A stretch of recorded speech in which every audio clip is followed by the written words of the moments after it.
Good morning everyone. So welcome to Rocket Revision batch for May 25 exams.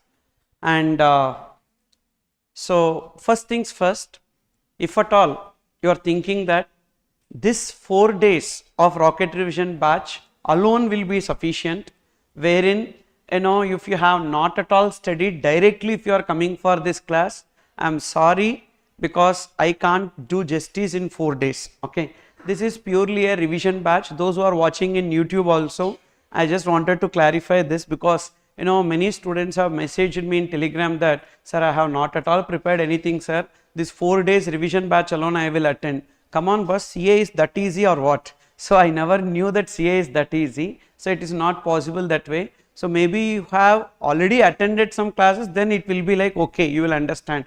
Otherwise you will be clueless, better skip this attempt. Okay, so that is first thing. And next thing is that this lecture will be fully taken from That's It book which we have made.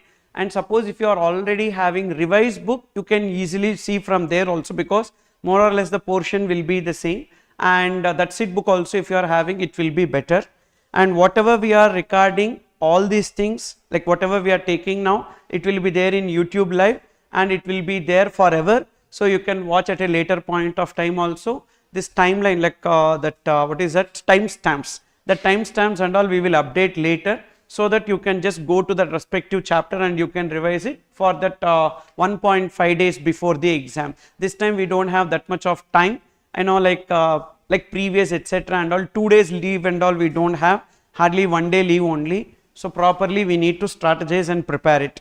Then, so this particular revision is also useful for CMA final students as well, the same thing. And here in the index I have given, so CA chapter reference as well as ICMA chapter reference. So these are the various chapters that we have in CA final, and even these chapters are there for CMA final as well.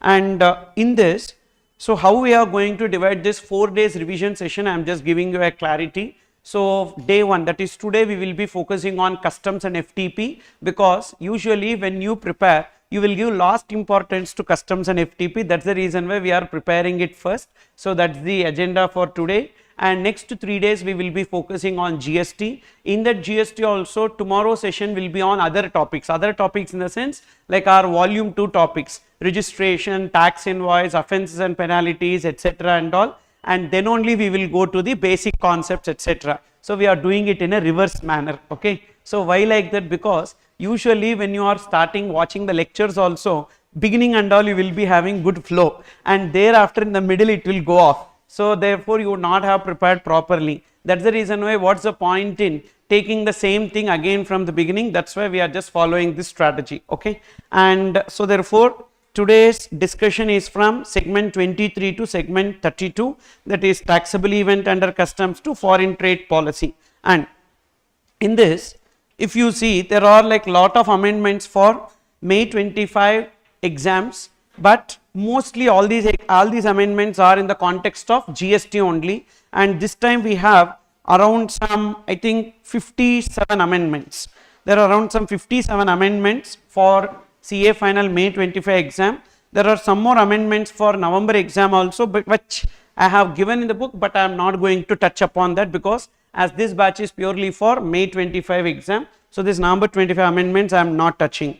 This is your ABC analysis for May exam based on the past exam questions, etc. Past exam here is only 2 attempts, that is May 24 and November 24. Before that it was in old syllabus, so new syllabus came from May 24 only. Based on those 2 attempts I have just given, so based on my understanding as to ABC analysis. But reality is that, so this A, B, C category need not be strictly followed, because others will say like ABC you follow, so that A category topics alone if you read, so you will get 50 marks guaranteed, like that. I don't know about other subjects, but in indirect taxes it is not possible that way. I'll tell you the problem that is involved, because whenever you get a question related to one input tax credit based question, they are not just asking input tax credit, they are now connecting with offence and penalties also. So they are making questions like that. And last attempt, one place of supply question is connected with tax invoice. Tax invoice is actually category E invoice dynamic QR code. It is actually a category C topic, but tax invoice like place of supply is a category A topic. So they are making a fusion like that. So due to that reason, don't follow any category A, B, C, etc. But this ABC is for the purpose of giving the importance, like how much time you are going to spend. Say for example, you have 10 hours. So in that 10 hours, you should be spending like major 5 hours on this category A topics, and thereafter some 3 hours on category B topics and 2 hours on category C topics. For the timing only I have just given you this, okay. So that is with respect to this. Then you can look into the customs area first. So as I told you that today we are going to start with customs. So you can see customs discussion, taxable event under customs. So when it comes to Customs Act 1962, so for Customs Act you need to remember the act reference. What is the Customs Act 1962? So Customs Act 1962, the first thing is about the taxable event. So you can see page number 218. If you are having book, you can open page number 218 and have a look into that in that SIT book. Suppose if you are having other book, you see accordingly wherever it is. You can sit in the front also. No, come forward in life. Okay, don't be always back. Come forward. Then say this. Constitutional provisions. First one, power to levy. So where is the power to levy? Customs Act is from entry 83 of Union list of 7 scheduled to the Constitution. Definitely this will not be asked in exam. Then Customs Act is 1962 and Customs Tariff Act is 1975. Year number please remember, because whenever you are writing, if you don't know the section number properly, at least you can write as per the provisions of Customs Act 1962, as per the provisions of Customs Tariff Act 1975. Whenever you are writing rates related provisions, rate related provision means like anti-dumping duty, safeguard duty, or this basic customs duty, like that duty. Wherever you are writing rates related information, there we need to give reference to Customs Tariff Act 1975. Whereas in all other places, general provisions of customs, when you are referring to, you need to give reference to Customs Act 1962. So what does Customs Act 1962 contains? It contains a provision for levy and collection of customs duty, whereas Customs Tariff Act 1975 contains information related to rates at which customs duty is payable. Madam, you can sit here. Yes. So garment goods, like say whenever we are importing the goods, so whether the Customs Act is applicable even to garment also, yes, Customs Act is applicable to garment also, because garment is also a person under both GST as well as under customs. So even when garment is importing, they need to pay customs duty. And the taxable event, what is a taxable event? Means the event on happening of which there will be levy of customs duty is known as taxable event, as indirect tax is a event based taxation. So the event for the purpose of levy of customs duty is import or export. So total 4 conditions needs to be satisfied. So first condition is that there must be goods, and that goods must be specified in the Customs Tariff Act, means it is called as dutiable goods. Dutiable goods means those which are specified in Customs Tariff Act, and that good should be imported or exported. That import must be into India or export must be from India. If all these 4 basic conditions are satisfied, then there will be levy, and the basis of charge or section 12 is the charging section that you need to remember. And thereafter the taxable event, import of goods. So here when you see import of goods, what is really called as import? There are now 2 case laws, that is Garden Silk Mills case and Kiran Spinning Mills case. In that Garden Silk Mills case, both are Supreme Court decisions only. So whenever you are writing something about when there is import, you have to give the legal reference as per section 12. As per section 12 of Customs Act 1962, read with Garden Silk Mills case by Supreme Court or Kiran Spinning Mills case by Supreme Court. So whenever the goods cross the customs barrier, the goods are said to be imported into India. As soon as the goods are imported, those imported goods will be kept in the customs barrier. Customs barrier means it will be under customs control. So you should not visualize that it is only the port or airport, etc. Even warehouse, etc. is also coming under customs barrier.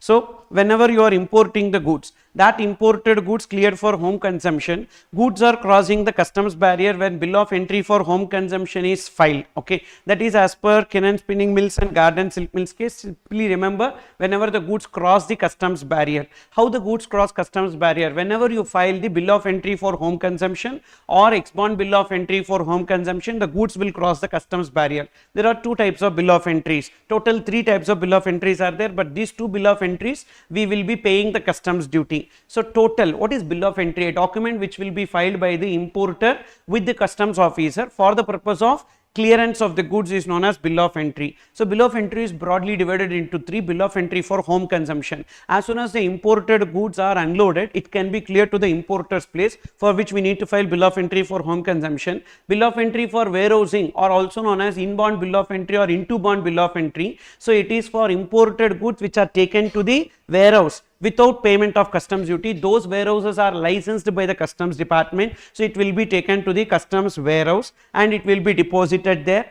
and thereafter third bill of entry comes into picture, that is ex-bond bill of entry for clearance from home consumption. As soon as the goods are deposited in the warehouse without payment of customs duty, now you need to clear the goods from the warehouse upon payment of customs duty. For that purpose, we need to file ex-bond bill of entry. So therefore, either first bill of entry, last bill of entry, when we are filing, we have the intention to take the goods out of the customs barrier, so that will be taken as the crossing of customs barrier, and we need to pay customs duty at that particular point of time. That is the taxable event. So goods are crossing the customs barrier when bill of entry for home consumption is filed. So that is as per Garden Silk Mills case. Then customs barrier crossed when goods are cleared from warehouse for home consumption when ex-bond bill of entry is filed. That is as per Kiran Spinning Mills case. So that's what I told you, 2 bill of entries you need to remember: bill of entry for home consumption and ex-bond bill of entry. Then when is it treated as export of goods? Export of goods, really the taxable event is as and when the goods cross the territorial waters. Goods cross the territorial waters. What is territorial waters? Up to 12 nautical miles from the baseline is known as territorial waters. When goods cross territorial waters of India, the goods are said to be exported. There are 2 cases again here, that is Sun Exports case as well as this Rajendra Dyeing and Printing Mills case. In this Rajendra Dyeing and Printing Mills case, what will happen? A ship has taken the goods and it is going for export, but within the territorial waters, that is the 12 nautical miles from the baseline, the ship has sunk within the territorial waters. As the ship has sunk within the territorial waters, whether it is treated as export or not export, it is not export, because the date on which it crosses the territorial waters, then only it is treated as export. Then in Sun Exports case, what has happened? The goods cross the territorial waters, but it is returning due to engine trouble. So in that case, whether the date on which really the goods cross is relevant, or first day itself it has already crossed but returned due to engine trouble. Say for example, 1st March it has crossed the territorial waters but returned due to engine trouble on 4th March, and again on 12th March it is crossing the territorial waters. Now in that case, when is it really said to be exported? 1st March itself, that is the date on which it crosses the territorial waters, that date itself will be taken. Okay, so that is with respect to this. So when the goods cross the territorial waters of India, Sun Exports case and Rajendra Dyeing and Printing Mills case by Supreme Court. You remember in case of export, that is the Rajendra Dyeing Mills, like Rajendra Dyeing, ship sinking, got it? Ship sinking, Rajendra Dyeing, you remember that, okay? That is that case. And then in this case for import, you remember it like this. So Kiran playing in a garden and he comes out of the garden, it is treated as import, okay? Garden Silk Mills case and Kiran Spinning Mills case, crossing the barrier is treated as import, okay? Because you only need to find the scope to write. You only need to find the scope to write, okay? And requesting admin team, so to please put a houseful board there. There is no space. Houseful. Then this. And therefore, whenever you are writing now, so you only have to create the scope for writing all these things. And what happens is that you generally write the question that is given. For the question you will write the answer, but wherever there is a scope, you try to add all these things. So because that shows that you are having the command over the subject. rarely we get the opportunity to show command over the subject. We need to show, and only when we are able to show, that's where your answer sheet will be distinguished from the others. And ensure that you are writing the explanations to the extent possible. You have to flood with explanations. It's not just about the writing the question and the answer. Of course, time management is also playing a major role. So at times when we are feeling down and all, I'll discuss with you all those strategies, etc. But keep that in mind, that your answer sheet is the index of your education and the knowledge what you have gained in this many months. Okay, end of the day, the answer sheet plays a key role. Then coming back to this next, so 4 conditions, then there are some definitions. Then why are we discussing all these things? For that reason only. When we are writing the answer explanation, we need to connect all these points and we need to write. Okay, so important definitions, you can see meaning of goods. So goods includes what? So even vessel is also goods under customs, even aircraft is also goods under customs, even vehicle is also goods under customs. Means the conveyance which is bringing the goods into India, that conveyance is also goods under customs. And it also includes stores. Stores means which are present inside the conveyance is known as stores, which is for immediate consumption or not, like fuel left over in the tank, or even the consumables like waters or eatables, etc. That is also coming under goods, and for that reason we have a separate provisions related to stores. Then baggage refers to passengers luggage, and through luggage also goods can be imported into India or exported from India. Currency and negotiable instruments is also goods under customs, but we need to remember one point here, currency is not treated as goods under GST. So even though currency and negotiable instruments are treated as goods under customs, but it is not treated as goods, not treated as goods under GST. So due to that reason, as it is not treated as goods under GST, we don't have to pay IGST. Usually whenever we are importing the goods, upon import we are required to pay basic customs duty, social welfare surcharge and IGST. So therefore, what are the usual customs duties that will be applicable? So on import, whenever you see import, on import we need to pay basic customs duty. This is something which always will be there. And social welfare surcharge, the social welfare surcharge also always it will be there. And in addition we need to pay IGST. These are the 3 usual customs duties that we pay. IGST whenever we are paying, why we need to pay? Because in the past we had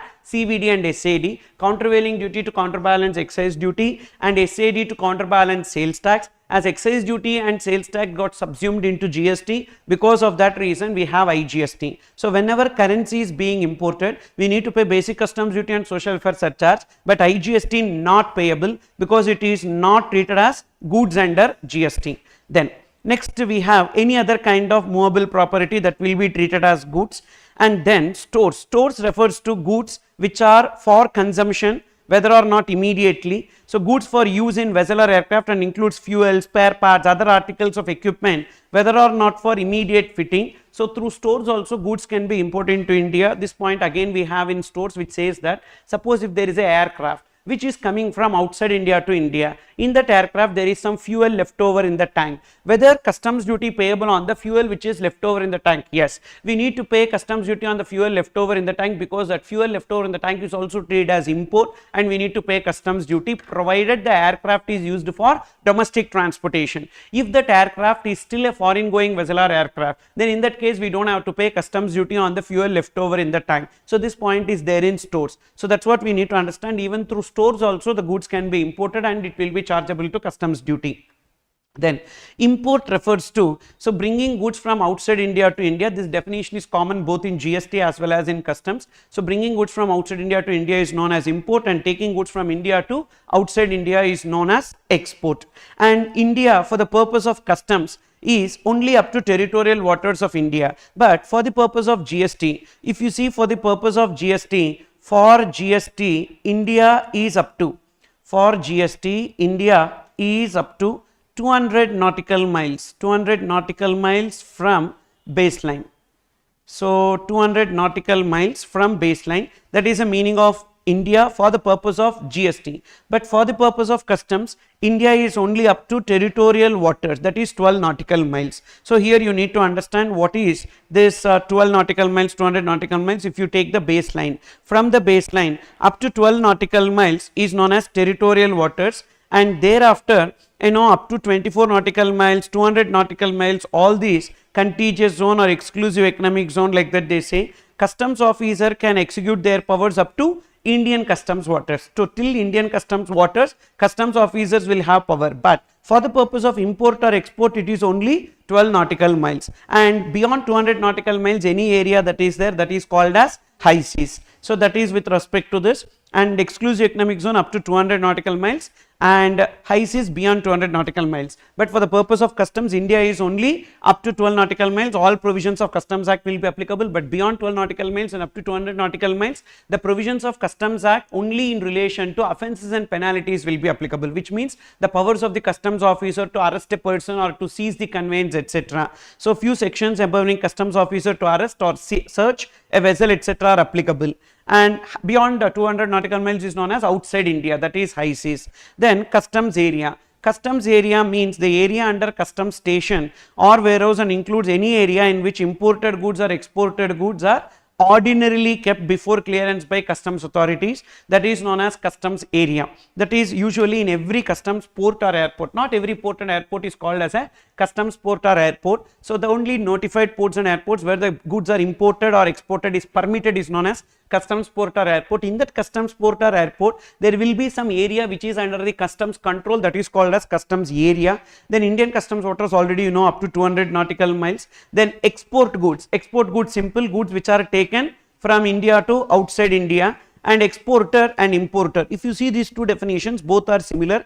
Exporter as well as importer, owner, beneficial owner, any person holding himself to be exporter, any person holding himself to be importer. If I am the owner of the goods and I am importing, I am called as importer. If I am the owner of the goods but I don't have the license to import under foreign trade policy, so you have the license to import, then in that case I am the beneficial owner and you are holding yourself to be the importer. Now you are also called as importer and I am also called as importer. Then who will pay customs duty? Joint and several liability. If I am not paying also, you need to pay. If you are not paying also, I need to pay customs duty. That is the meaning of that, beneficial owner and any person holding himself to be importer. Then next thing we have owner, beneficial owner, or any person holding himself out to be an exporter. So that is, for example, I am the manufacturer and I am exporting the goods, manufacturer, exporter. I am manufacturing goods but you are exporting, then I am called as the beneficial owner and you are called as the person holding yourself to be the exporter, like merchant exporters. Merchant exporters, what they do is that they will procure in India and they will be exporting. So they are also called as exporter for the purpose of customs. Beneficial owner means on whose behalf the goods are imported or exported. Imported goods, simple goods which are brought from outside India to India. And baggage. Baggage refers to passengers' luggage, and baggage also includes unaccompanied baggage. Unaccompanied means which is not brought by them along with them is known as unaccompanied baggage. Okay, so if it is coming either before their arrival or after their arrival, that will be called as unaccompanied baggage, but does not include motor vehicles. Motor vehicles will not be part of baggage. No idiot will bring motor vehicle as a part of baggage. This is a stupid point. Then coastal goods. Coastal goods means which are not imported goods or exported goods. These are goods taken from one port or airport, like one port in India, literally port only, one port in India to another port in India, means it is touching the sea waters but it is not for import or export. That is called as coastal waters. Goods other than imported goods transported in a vessel from one port in India to another port. Whether customs provisions are applicable for coastal goods? No, because Customs Act is applicable only in case of import into India or export from India, but they will confuse you by giving some point related to coastal goods. So for Customs Act 1962, coastal goods, there is no provision. I mean, Customs Act is not applicable for coastal goods. Then what are the options available to the importer? As soon as the goods are imported and unloaded in the port or airport, so like importer is having two options. Option number one, directly they can take it for home consumption upon payment of customs duty, and for which they will file one bill of entry known as bill of entry for home consumption. Second option is there. What is that? As soon as the goods are unloaded, so they can be taking this to a warehouse. So for that they will file inbound bill of entry or bill of entry for warehousing, and this warehouse can be a public warehouse, private warehouse, or a special warehouse. Public warehouse means goods belonging to any person can be imported and kept, and private warehouse means like goods belonging to license holder only can be imported and kept. That is a private warehouse. Special warehouse means only notified goods can be imported and kept. That is known as special warehouse. Okay, so that is with respect to this. And So you can take this chair if you want, you can sit in this. It's okay? Fine. So just wait for some time up to break. I'll ask them to put some extra chairs. Then, so see this, as soon as the goods are imported and unloaded in the port or airport, so there will be one bill of entry called as bill of entry for warehousing or inbound bill of entry. So these goods will be deposited in the warehouse. So I told you there are three warehouses: public warehouse, which means goods belonging to any person can be imported and kept, whereas private warehouse, that means goods belonging only to the license holder, that can only be deposited, whereas special warehouse means only notified goods can be imported and kept in the warehouse, that is known as special warehouse. And you can see here, without filing bill of entry, the unloaded goods cannot be cleared for home consumption or for warehousing, okay. And goods can be cleared to warehouse without payment of duty, but thereafter for clearance to home consumption from warehouse, customs duty payable. So therefore, as and when the goods are taken from public warehouse or private warehouse, whatever warehouse, we need to file one bill of entry, that is bill of entry for home consumption or ex-bond bill of entry. Got it? Then next, you can see here bill of entry when it is to be filed. Bill of entry needs to be filed before arrival or after arrival. Any time it can be filed, but the time limit is before arrival. So what is the time limit? 1 day before the date of arrival, the goods needs to be, like the bill of entry needs to be filed, okay. And if filed on the date of arrival or later, then the late fee shall be payable. What is that late fee for delay in filing bill of entry? The late fee is 5,000 rupees per day if the delay is up to 3 days. So the late fee for delay in filing bill of entry is 5,000 rupees per day for delay up to 3 days, for delay up to 3 days, and for delay beyond 3 days. So 10,000 rupees per day for delay beyond 3 days. So beyond 3 days it is 10,000 per day. For example, don't send new students, no space please, okay.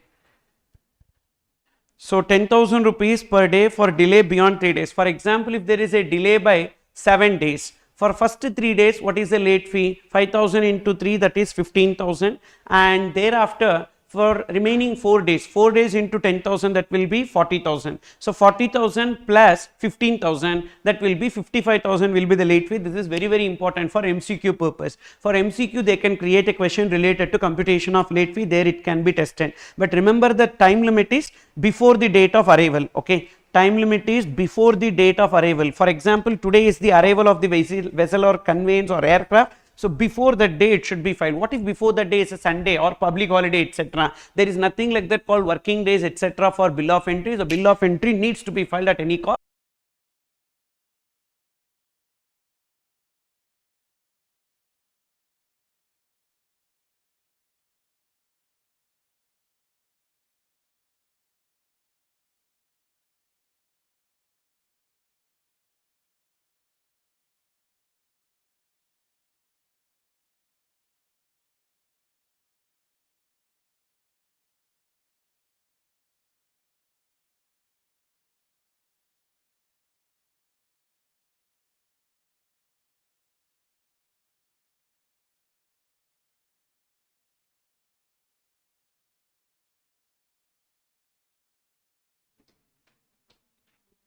Okay, fine, where I was discussing, so some video got struck.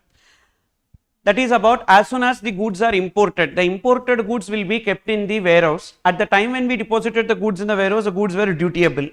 And so therefore what we did, we deposited the goods in the warehouse without payment of customs duty. Thereafter, by the time we cleared the goods from the warehouse, the goods became exempted. So are we required to pay customs duty or not required to pay customs duty? We are not required to pay customs duty because a taxable event is the date on which we cross the customs barriers. The same is the case even when we imported the goods which are exempted and deposited in the warehouse, but at a later point of time the goods became dutiable at the time of clearance from warehouse, we need to pay customs duty, but that's a hypothetical situation, because as soon as the goods are imported which are exempted, why will they deposit in the warehouse? So only the other way around will be usually happening, that is when the goods are dutiable, it will be kept in the warehouse without payment of duty, and thereafter they will clear the goods from the warehouse. At that time, if the exemption notification is in place, they don't have to pay customs duty. That is this particular point about.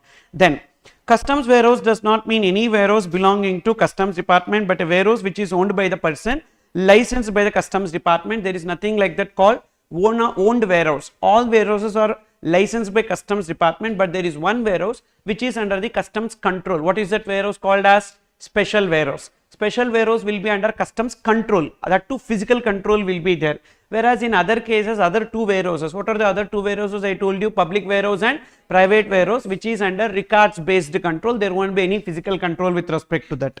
Then if an importer has a warehouse for which license is obtained, then he can defer the customs duty. So he don't have to pay the customs duty, he can defer the customs duty till the time he uses such goods, as clearance from warehouse is only the taxable event. But for the purpose of depositing the goods in the warehouse, if it is his own warehouse, no problem, there won't be any warehouse charges. But if it is some other person's warehouse, then in that case they need to pay the warehousing charges. Also, one more point you need to remember, that whenever we are depositing the goods in a warehouse, so we are deferring the customs duty. As we are deferring the customs duty, we need to pay interest also. What is the interest free period for warehouse? 90 days. So as soon as the goods are imported and kept in the warehouse, there is a interest free period. So that interest free period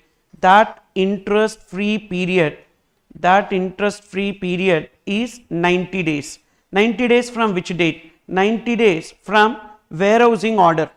90 days from warehousing order will be taken as the interest free period. For 90 days, no need to pay customs duty. Even beyond 90 days also no need to pay customs duty. Only when we clear we need to pay. But interest alone will attract immediately after 90 days, that is from 91st day till the time you are actually clearing. And also remember one more thing, that what is the interest rate? Usually the interest rate in customs, interest rate is 15% per annum, whereas in GST the interest rate is 18% per annum.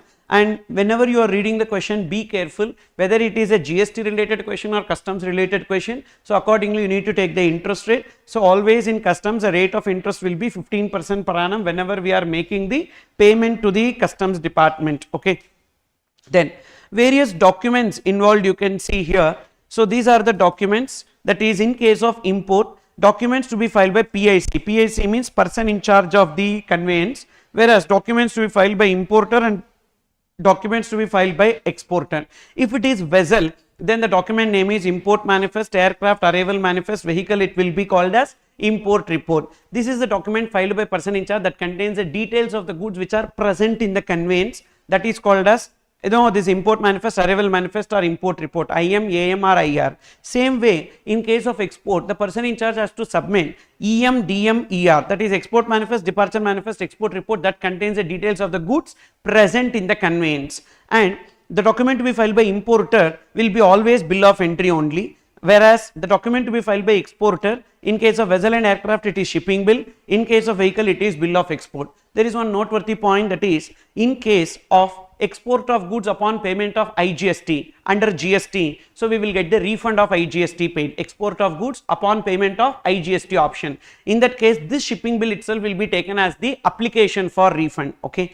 And even the customs officer will process that refund of IGST. When the customs officer process the refund of the IGST, so they will be checking whether the goods are really exported or not. So again this point will come in GST also, that in export manifest, departure manifest and export report they will be verifying as to really whether the goods are exported or not. If the goods are really export, only refund will be processed by the customs officer. This is not about customs refund, it is about IGST refund which is under GST. Then person in charge, in case of vessel it is master of the vessel, and aircraft it will be pilot, and in case of vehicle conductor, guard or any other person will be taken as the person in charge. Then only after filing import manifest, grant of entry inwards is given for the vessel to enter into India. Otherwise there is no grant of entry inwards. So if the grant of entry inwards is not there, the vessel cannot enter into India. First of all, means the unloading will not arise. But remember, the grant of entry inwards concept is only for the vessel, not for the aircraft,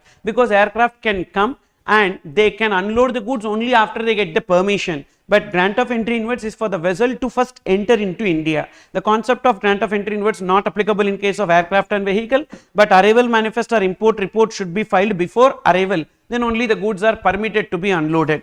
Along with the bill of entry, the importer has to submit that he is the owner of the goods. How to prove that he is the owner of the goods? For that reason, they need to submit some documents called as bill of lading in case of vessel, that document of title to the goods. In case of aircraft, it will be airway bill, and in case of vehicle, it will be lorry receipt or railway receipt. to claim the ownership of the goods, and even they need to submit even an invoice, so which will be given by the foreign supplier to them. So 3 documents they need to submit at the time of import. Document number 1, invoice, to prove that this is the value of the goods. Document number 2, that is bill of lading, airway bill, lorry receipt or railway receipt, to prove that they are the owner of the goods. And document number 3, that is this bill of entry. So because in bill of entry only they will be telling as to whether they want to clear it immediately or at a later point of time, and all computation also will be there in bill of entry. These are the 3 documents. What are the 3 documents? If you want, you can make note. Document number 1 is invoice. I have already given. Document number 1 will be invoice, and document number 2 will be a document of title to the goods, that is this airway bill, bill of lading, etc. And thereafter document number 3 will be bill of entry. These are the 3 documents to be filed by the importer. Next, what is the relevant date for determining rate of duty and exchange rate? This will not be asked as a standalone question, but it will be connected to the practical question involving computation. That is, I told you already, as soon as the goods are imported, the importer is having 2 options. Either the imported goods can be cleared for home consumption, or it can be taken to warehouse. If it is imported for home consumption, what is the relevant date for determination of rate of duty? That is given in section 15, which says that if it is vessel, we need to take bill of entry date or grant of entry inwards date, whichever is later. It is whichever is later. Okay. So now parallelly what you need to do is that, so you keep 1 page in your notebook, 1 page or 2 pages you allot. Whichever places I am telling, whichever is later, that you need to make note. At least the page number you need to make note. Okay. So that what will happen, whichever is earlier provisions, by default you will remember in exam, but whichever is later provisions only you will not remember. You will definitely get confused. That is where in MCQs you will fail. Okay. So because of that reason only, whichever places I am referring to, whichever is later, that page number or that reference you mark now, so that afterwards, that is after later when you are sitting, you can document all those things in 1 or 2 pages. One day before the exam, quickly you can go through, okay, these are all the places where it is whichever is later, that alone you remember and you go for the exam. It will definitely help you. Is that clear? So the page number that you need to give is page number 222, or whichever book you are referring, that particular page number you give the reference. So in case of import, the relevant date for determination of rate of duty is date of presentation of bill of entry or grant of entry inwards, whichever is later. In case of aircraft and vehicle, it is same, bill of entry date or arrival date, whichever is later, because I told you there is no concept of grant of entry inwards for aircraft and vehicle. Due to that reason, it will be date of arrival, whichever is later will be taken. This is the relevant date for rate of duty, that is rate of customs duty, whereas exchange rate always it is the bill of entry date. And in case of option 1, that is bill of entry for home consumption, only 1 bill of entry is there, so that bill of entry date itself will be taken as exchange rate. And whose exchange rate should be taken? CBIC notified exchange rate should be taken, RBI rate, etc. and all should not be taken into account. Then when it comes to imported goods cleared for warehousing, as soon as the goods are imported, that will be taken to the warehouse. What should be taken as the relevant date for determination of rate of duty? Rate of duty always, when we need to pay duty logically in case of warehoused goods, at the time when we clear from the warehouse. At the time when we clear from the warehouse, what is the bill of entry that we need to file? Ex-bond bill of entry we need to file. So ex-bond bill of entry date is relevant for determination of rate of duty. You can see here, date of presentation of ex-bond bill of entry for clearance from warehouse for home consumption should be taken. Then what is the relevant date for determination of exchange rate? For exchange rate, it should be taken as inbound bill of entry. Inbound bill of entry, because at the time when we deposit the goods in the warehouse, we need to execute a bond. When we need to execute a bond, then we need to know the exchange rate. That's the reason why inbound bill of entry is for exchange rate, ex-bond bill of entry is for rate of duty. Then next, in case of export, the relevant date for determination of rate of duty as per section 16 is the date on which let export order is passed by the proper officer. So let export order is, as soon as you are exporting, you will be submitting the shipping bill with the customs officer, and when you present the shipping bill or bill of export, the customs officer will say, okay, the goods can now be exported. That is known as let export order. That is relevant for the purpose of determination of rate of duty. And what is the relevant date for exchange rate? Here bill of entry, so there it will be shipping bill or bill of export, equal. So here bill of entry, so shipping bill or bill of export will be taken. And in case of improper imports or improper exports or exports, which means that it is smuggling. So we are not submitting any documentation and we are just like that bringing the goods or taking the goods. Once we are caught, we need to pay the customs duty. At what rate? At the date when we are paying the customs duty, what is the relevant rate applicable to that particular goods? That rate should be taken. And In case of improper imports and export, relevant date is the date of payment of customs duty. So this is about the taxable event under customs, and in this what we have discussed is that first we saw constitutional provisions, and thereafter levy, important definitions, option available to the importers, various documents involved, relevant date for determination of rate of duty and exchange rate. So now what you need to do is that whenever you are reading this book, you need to just open this index page, and in this index page you need to see what are the headings, and immediately you should be able to recollect the provisions. If you are able to recollect the provisions, good. Otherwise you refer to that particular heading. You try to do this exercise, because it's not about how much time you have spent on the subject, but it is all about how many times you are able to revise it. So because the revision is the ultimate tool, and for the purpose of exam what you need to do is that when you revise it, even same book you follow, please don't follow multiple books and all, because any one book which you are following, you follow till the end.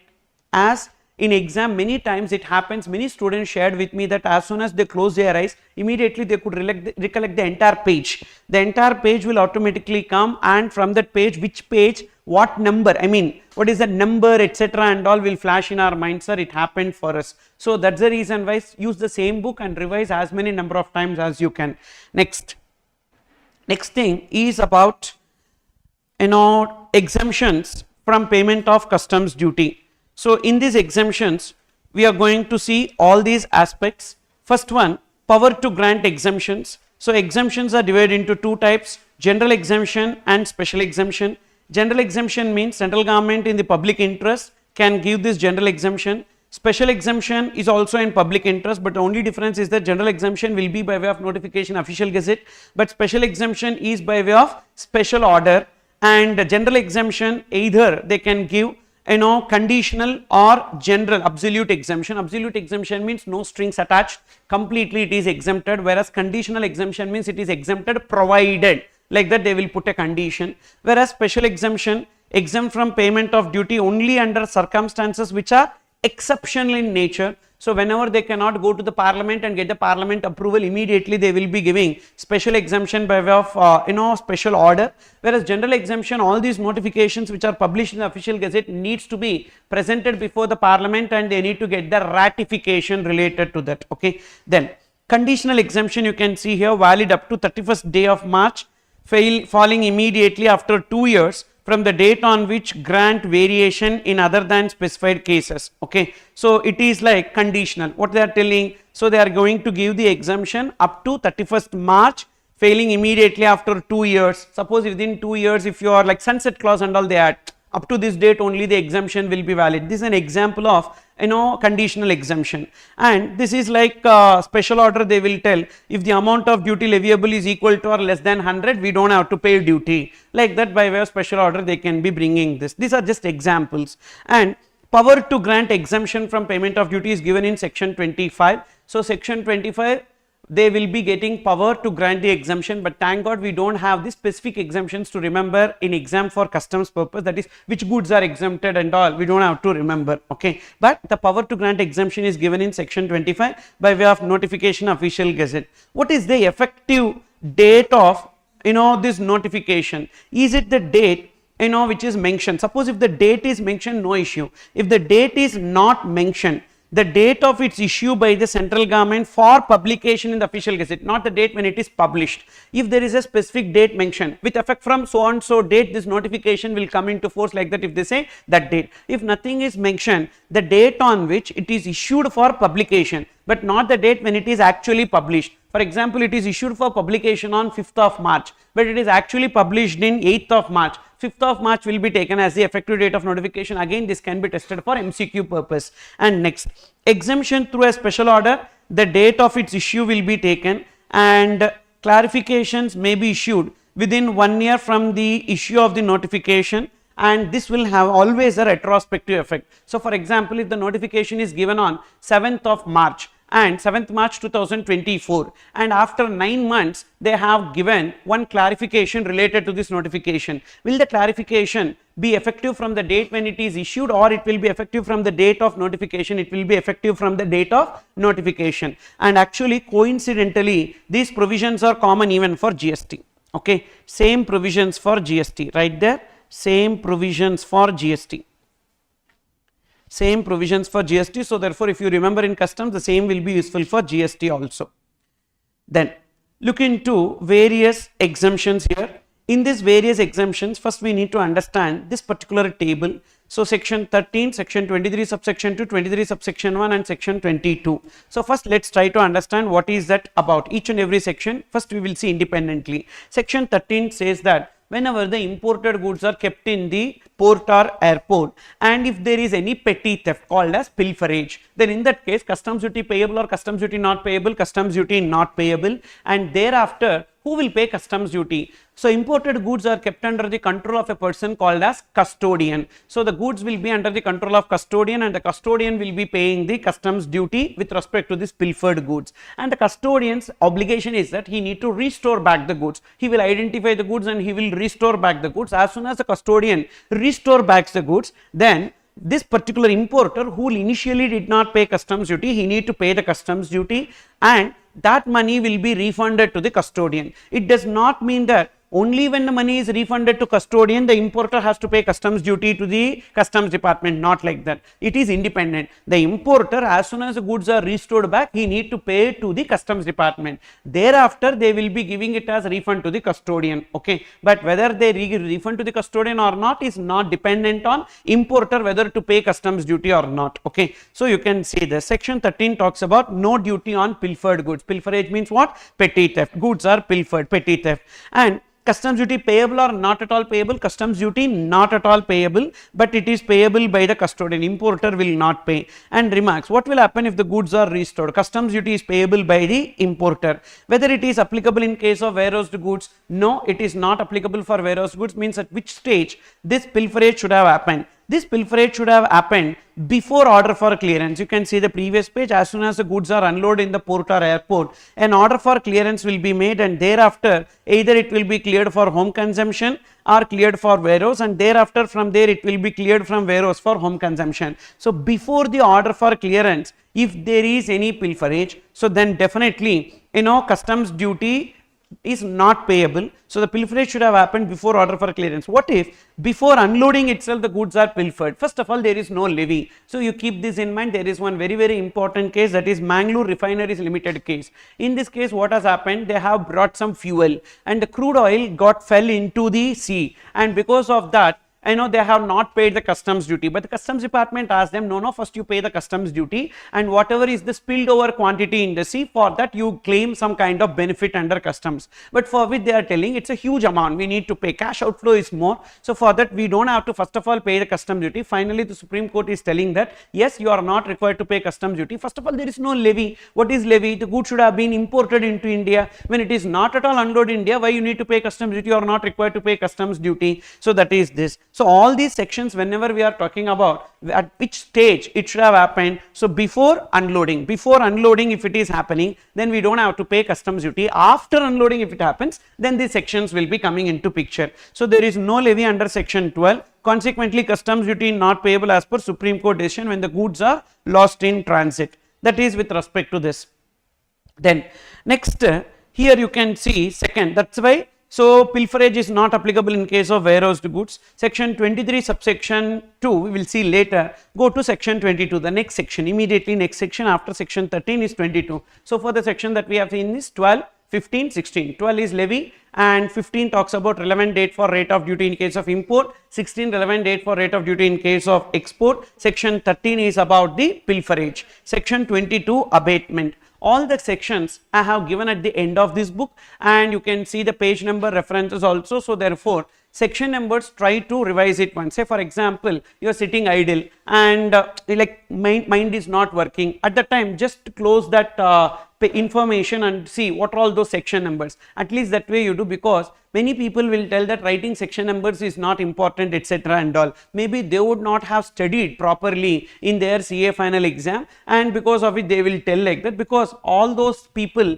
who we like someone who is telling us not to do something. Actually we like that, but if someone is telling do like this, etc. and all, we feel that they are boomer and we should not listen to them, etc. But listen to me, even though I am a boomer, so it is for the sake of your exam. That is section numbers you have to write, and wherever possible you need to exhibit that. Ensure one thing, your paper should stand out. I don't know what you can do for that. Your paper should stand out. So which others are not doing, you should definitely do. Got it?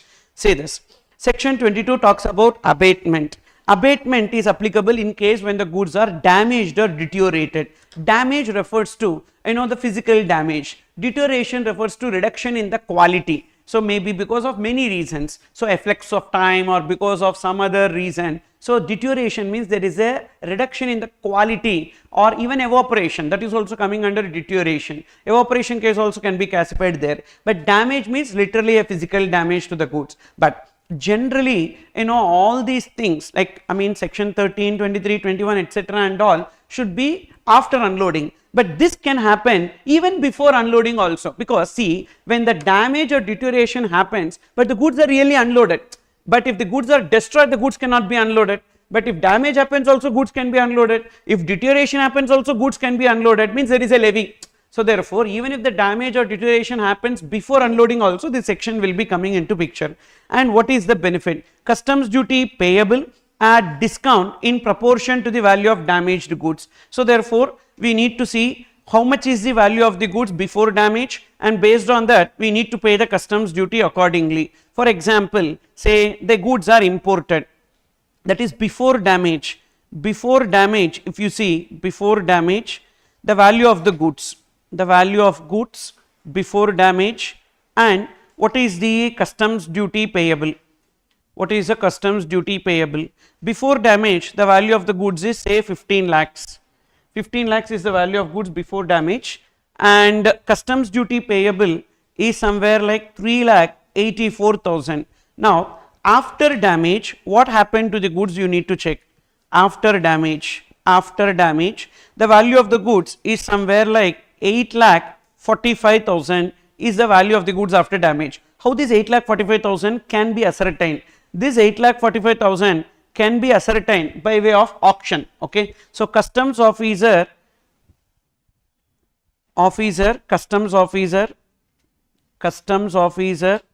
shall carry out auction, shall conduct auction and determine this particular 8,45,000. For this 8,45,000, how much is the proportionate customs duty payable, we need to check. Accordingly, we need to take 8,45,000 into 3,84,000 divided by 15 lakhs. So this will be the proportionate customs duty payable. 8,45,000 divided by 15 lakhs into 3,84,000. So that will come to 2,16,320. So rounded off, okay, 319.99, 320. This will be the customs duty payable. So there are two questions in exam. Two questions could come, you should be careful. So what is the customs duty payable? So customs duty payable will be 2,16,320, whereas how much is the abatement? Suppose if they ask a question related to abatement, the abatement will be 3,84,000 minus 2,16,320, that is abatement. Usually what happens is that customs duty payable we will write abatement we will write customs duty payable, because both the options will be there, because they coin the question in such a way. Okay, they coin the question in such a way because every MCQ option will be like like a horror movie, wherein when we are thinking that one person is the villain, that person will not be the villain, some other person will be the villain. So like that only they create the options. 3,84,000 minus 2,16,320, that is 1,67,680 will be taken as the abatement. Carefully read the question what they are asking and accordingly determine the answer. Okay. Then retrospective means it should be applicable from the original date of issue, right? Yes, correct. So that is the clarification whatever we have discussed. Retrospective means the date on which the notification was given, from that date it will be applicable. So this is about this. Sometimes what will happen, they will give the quantity also. When they are giving the quantity, you need to take it accordingly to the quantity. For example, this before damage 15 lakhs is for 1000 units. But out of the 1000 units, say not all 1000 units will be damaged, say some 600 units will be damaged. Then you need to see based on quantity. For 600 units, what is the value before damage, and for 600 units, what is the value after damage, and accordingly, because when you are comparing, it should be equal for that purpose. So we need to do it accordingly. Then So that is this particular case. Customs duty payable, don't worry, this particular whatever I am writing etc and all, I will be sharing with you. It will be there in that YouTube video itself in the description. So even if you are not writing, don't worry, it will be there. Okay, so it's not about writing, it's about the understanding. You already wrote many things, lot of pages and pages you have, but it's all about now understanding, because we are at the final leg of our journey. Okay, and you will get sleep, definitely you will get sleep after some time, you will definitely get sleep. But what you should do is that you should control, because in 4 days you are going to complete one subject. So then you have to control everything, and we need to listen. Okay, then say this: customs duty payable equals to value after damage into original customs duty by value before damage, whether applicable in case of warehoused goods. In case of damage, yes. So even if the physical damage or damage happens in the warehouse also, they are going to give the benefit, whereas deterioration should be only before unloading the goods. Because see, if the deterioration happens after unloading the goods, what will be the case? Don't worry, we have a section called as volatility of the goods. So it does not mean that we will not get the benefit at all. We will get the benefit, but not under this section. So if the deterioration happens, okay, you can see there, you can just keep this page and you can see there warehousing provisions. In the warehousing provisions, you can find, so volatility of goods, we have a section, that is section 70 with respect to volatility of the goods, that is in page number 270. In case of volatile goods, customs duty not payable on quantity lost on account of evaporation or other natural causes. So therefore, if the deterioration happens before unloading or at the time of unloading, they are giving the benefit under section 22. If it happens after unloading, that is in the warehouse, after unloading and warehouse, in that case we have the benefit under section 70. But the problem is, after unloading and before taking it to warehouse, some stage will be there na? There if we have any problem, that is not covered. The moment it is deposited in the warehouse, we are getting, okay. But practically what they do is that as soon as it is unloaded, they will take to the warehouse and they will tell that deterioration happened in the warehouse, and they will claim this benefit under section 70. Okay, so that is with respect to this. So you can give the reference there. In case of warehoused goods, it is section 70 that will be applicable, that is for volatile goods. Okay, so here if it is warehoused goods, in case of warehoused goods, what will happen? Section 70 for volatile goods. Okay, so section 70 for volatile goods in warehouse, that is the cross reference here. Then next it comes to section 23 subsection 1. Section 23 subsection 1 talks about remission of duty. Remission of duty means first we will pay the duty and thereafter we will get the refund. What is the reason for which we get remission? Goods are lost, destroyed or abandoned. So goods are lost, okay, destroyed, okay. What is this abandoned? Abandoned means the goods are missing completely. So that is already covered under petty theft. This is petty, this is completely one container itself is missing. I don't know what has happened. Okay, maybe KGF should have taken the container and went somewhere. So the container itself is missing. So what is the benefit in that case? Whether we need to pay the customs duty, first pay the customs duty, prove the officers that the goods are destroyed, and then get the refund. And whether it is applicable in case of warehoused goods, yes, even if the loss happened, that is lost or destroyed. And here when I say destroyed, it can be any kind of destruction, fire accident or something else also, natural calamities, everything is covered over there. Okay, but even warehouse goods also, if it is lost or destroyed, we will get the benefit under 23 subsection 1. Then section 23 subsection 2 refers to relinquishment of title to the goods. Relinquishment means what? Leaving away the title. But remember, relinquishment is not possible with respect to prohibited goods. Prohibited goods like say for example cocaine, weed, etc. we imported, and if later on they identified that these are prohibited, you cannot say I will relinquish the title, sir, so therefore I don't have to pay anything. No, you have to pay everything and you need to face the consequences also. So this section is not applicable in case of prohibited goods. Relinquishment not possible in case of prohibited goods. And in case of relinquishment of goods, so goods are not conforming to the specifications, then we will relinquish the title. Whether we need to pay customs duty or we don't have to pay customs duty, we don't have to pay customs duty in case of relinquishment. Whether relinquishment is applicable in case of warehoused goods, no. But for warehoused goods, we have another relinquishment, that is proviso to section 68. Relinquishment will come in total 3 places. Number 1, first place is this section 23 subsection 2, that is after unloading and before order for clearance. After unloading, before order for clearance, if you need to relinquish the title, that is section 23 subsection 2. Suppose you have taken it to the warehouse, and in the warehouse, suppose if there is any, like goods are not according to the specifications, it is like you will open the box and see only in warehouse until that point of time. Suppose after, that is before order for clearance itself, if you open the box and see, sir, is it possible to see that? Yes. For that we need to request for examination. When we request for examination to the officer, officer will permit us to do the examination of the goods. When we open and see that the goods are defective, we can say that I don't want the goods, I will be doing relinquishment of title under 23 subsection 2. But sometimes what will happen, we will file normal bill of entry, into bond bill of entry for warehousing, and we take it to the warehouse. In the warehouse we open and see, and we will come to know that the goods are not according to the specifications. Now in that case also, can we relinquish the title? Yes, we can relinquish the title. That is given under proviso to section 68. Now thereafter what will happen? So we will not open there also, and we will file ex bond bill of entry. We will pay the customs duty. We will clear the goods to the importer's place. In the importer's place we will open and see, and we will come to know that the goods are not according to the specifications.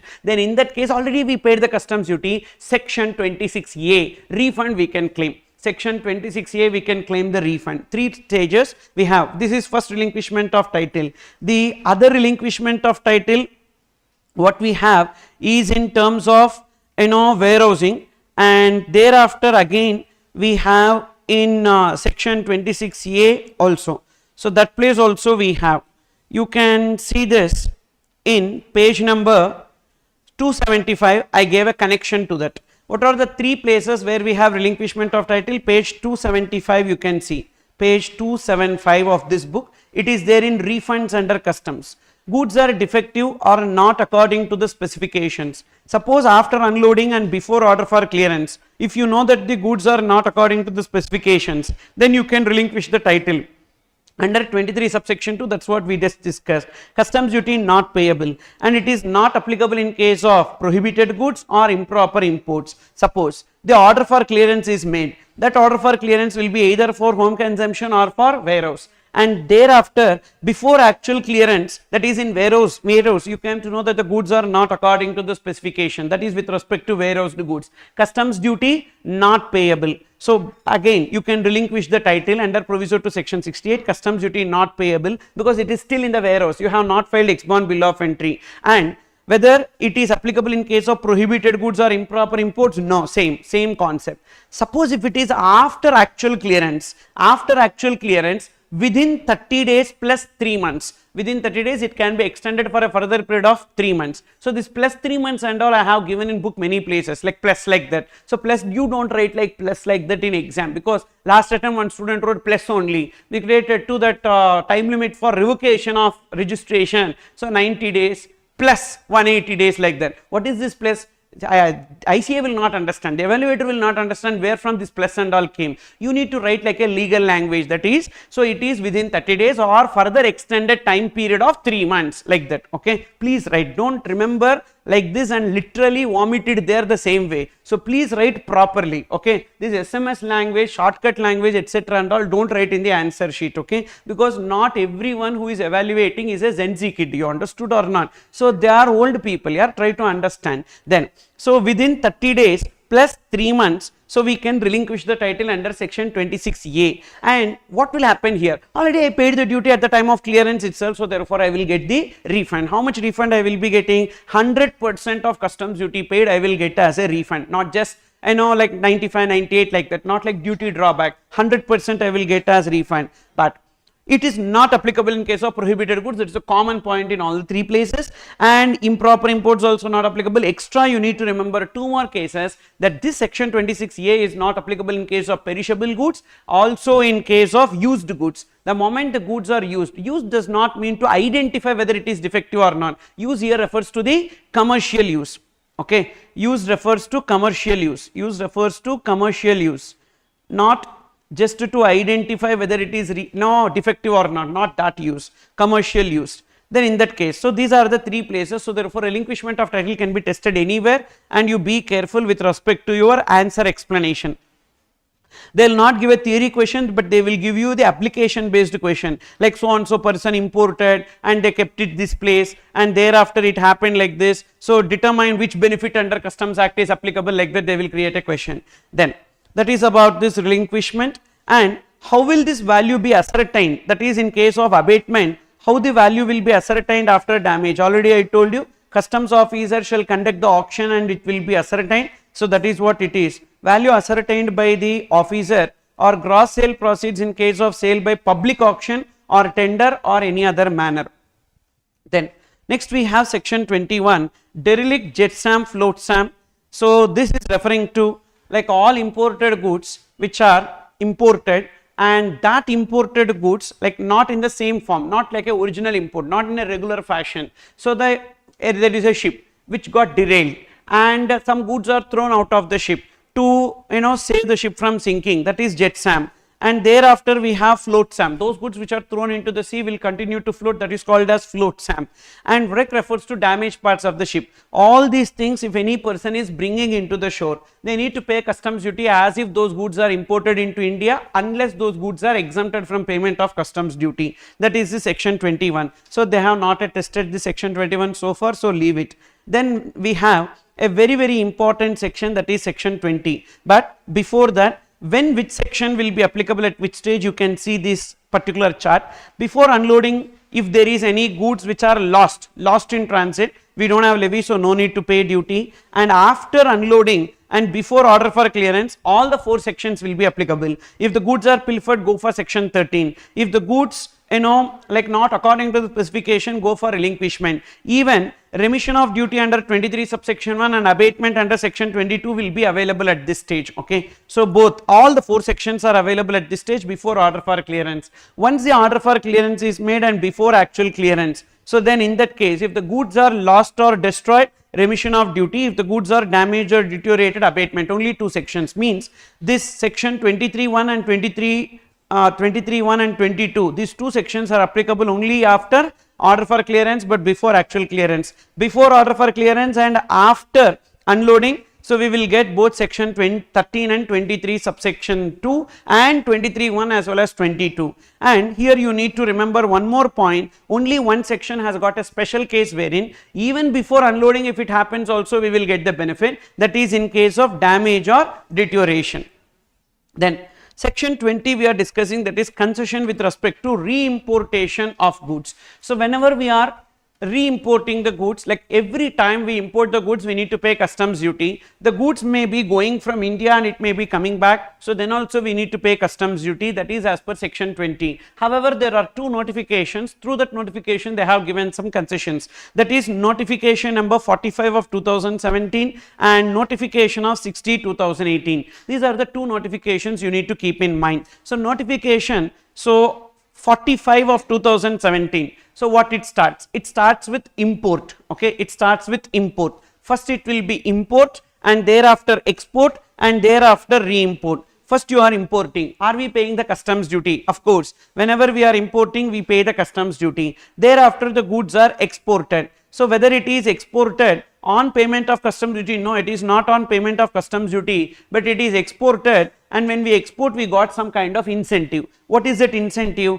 Either something called as duty drawback. Duty drawback is an incentive under customs wherein if the imported goods are exported, so 98% or 95% of the customs duty paid on import we will get as a refund. So that is one incentive. Or under foreign trade policy we have some incentive, or under GST also we have some incentive. When the imported goods are exported, we will get the refund of IGST etc. and all. So either some kind of incentive we are claiming. So first we are importing, then we are exporting. When we export, some incentive is claimed. Now what happens? Again these goods are re-imported. When these goods are re-imported, whatever incentive we have claimed at the time of export, that much we need to pay, that is the customs duty payable on re-import. We don't have to pay full customs duty. For example, if the value of these goods is 100 lakhs, 200 lakhs, that much we don't have to pay. At the time of export, whatever incentive you claim, that much only you pay, that is sufficient. You don't have to pay the original customs duty applicable for these goods. But to get this benefit, is it a benefit or not? Of course it's a benefit, because we are not paying customs duty on full value, we are paying customs duty only on concessional value. But for that, what is the condition? Condition number 1, the time limit. What is the time limit? Actually the time limit is 3 years plus 2 years as per the notification, as per this notification, but ICAI interpreted it as 5 years, they missed it, okay. So, but what should we do, sir? Take 5 years only, take 5 years only for the purpose of exam, please take 5 years, kindly rectify this, whichever book you are following, kindly rectify this, it is not 3 years plus 2 years, it should be taken as 5 years, 5 years. And another condition is that it should be same goods and no change in the ownership. Then one more point also, you keep that in mind. Suppose if it is Bhutan, for Bhutan there is a special case, that is 7 years plus 3 years. And if it is under foreign trade policy, if it is under foreign trade policy, if the incentive is claimed under foreign trade policy, it is 1 year plus 1 year, but that point already there in the next page. Even if you are not writing that also, it is okay.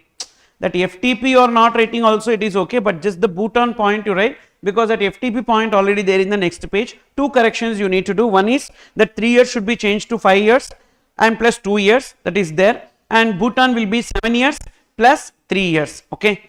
And this is about the time limit, same goods and there should not be any change in the ownership. So what happens first? Import, pay normal customs duty. Export, you claim the incentive. Upon re-import, whatever incentive you claim, that much you will be paying. Got it? Second, what if it is exported for the, that is imported and exported? For what purpose it is exported? It is exported for carrying out the repairs. Then in that case, upon re-import, we need to pay fair value of repairs plus freight and insurance both the ways. So fair value does not mean the money actually that we pay, fair value. For example, if the machine is covered under warranty, we will not pay full money, so we will be paying only some reduced amount, etc. But we need to take the fair value, full value, how much ever, whether you pay or you don't pay, fair value should be taken. So fair value includes the material used in the repairs and the labor, service charges, everything, plus freight and insurance both the ways only should be taken, and that should be the value. Fair cost of repairs including material and labor, freight and insurance both ways.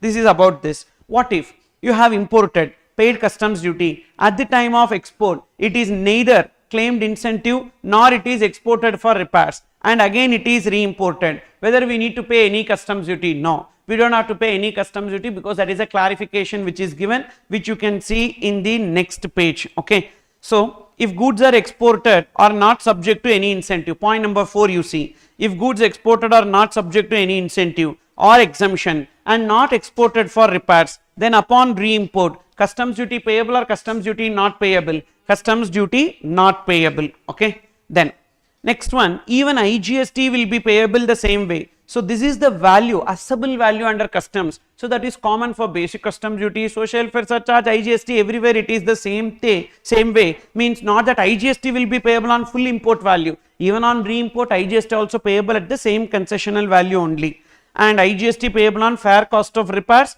including material, labor, freight, insurance both ways. Which means while computing IGST, usually we add the basic customs duty, social welfare surcharge. Whether we need to add, that we need to add, no doubt. But what I am trying to convey is that, so the valuation don't do separately for the purpose of customs and separately for the purpose of GST, it is the same. If export is subject to export duty, then what will happen? Say for example, I told you first case. What is the first case? Import, export, incentive claim, re-import, incentive pay. Import, export for repairs, upon re-import pay fair value of repairs, customs duty and fair value of repairs plus freight and insurance both ways. Import, export, neither incentive claim nor exported for repairs, upon re-import what we need to do? No customs duty. Now fourth case, import, upon export we have paid the customs duty on export. Usually exports are exempted, no need to pay customs duty, but sometimes on export we are paying customs duty. Upon re-import, what is the situation? Simple, whatever customs duty we paid on export, that we can claim as a refund. That refund is given in section 26.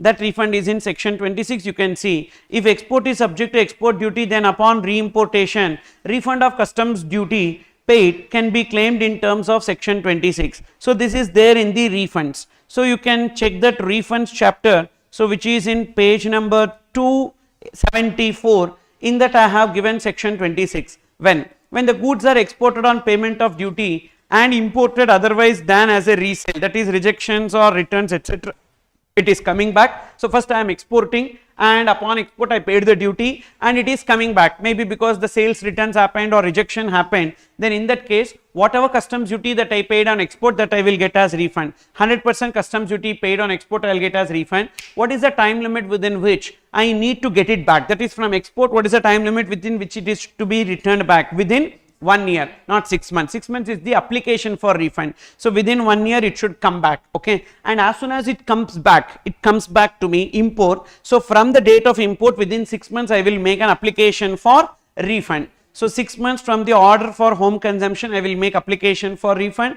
And customs duty, again when I am importing, whether customs duty payable? No. Why customs duty not payable? Because at the time of export, is it for incentive? No. Is it for any repair? No. So therefore upon re-import we don't have to pay customs duty. So they can blend these two and they can make a question. That is, this notification 45/2017 and section 26, blending this, they can make a question they have not yet tested. So definitely there is a possibility. What they will do is that first a person has imported the goods and on import he paid the customs duty. Thereafter he is exporting the goods. Upon export also he is paying customs duty and those goods got re-imported. In such case, whether customs duty paid on export is available as a refund. What is your answer? Yes, customs duty paid on export is available as a refund. Condition number 1, the same good should have been returned and it should be returned within 1 year from the date of export. Then how much ever customs duty paid on export we will get as a refund. Now another question they will ask,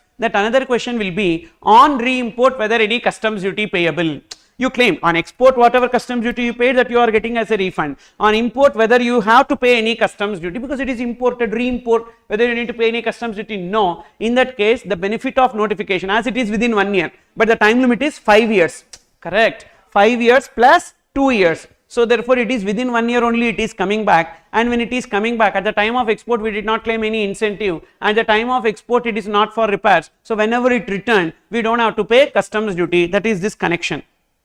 Customs duty not payable on re-import on account of section 20 read with relevant notification. That notification is only that notification number 45 of 2017. You can give the page number reference here and this page number reference you can give there.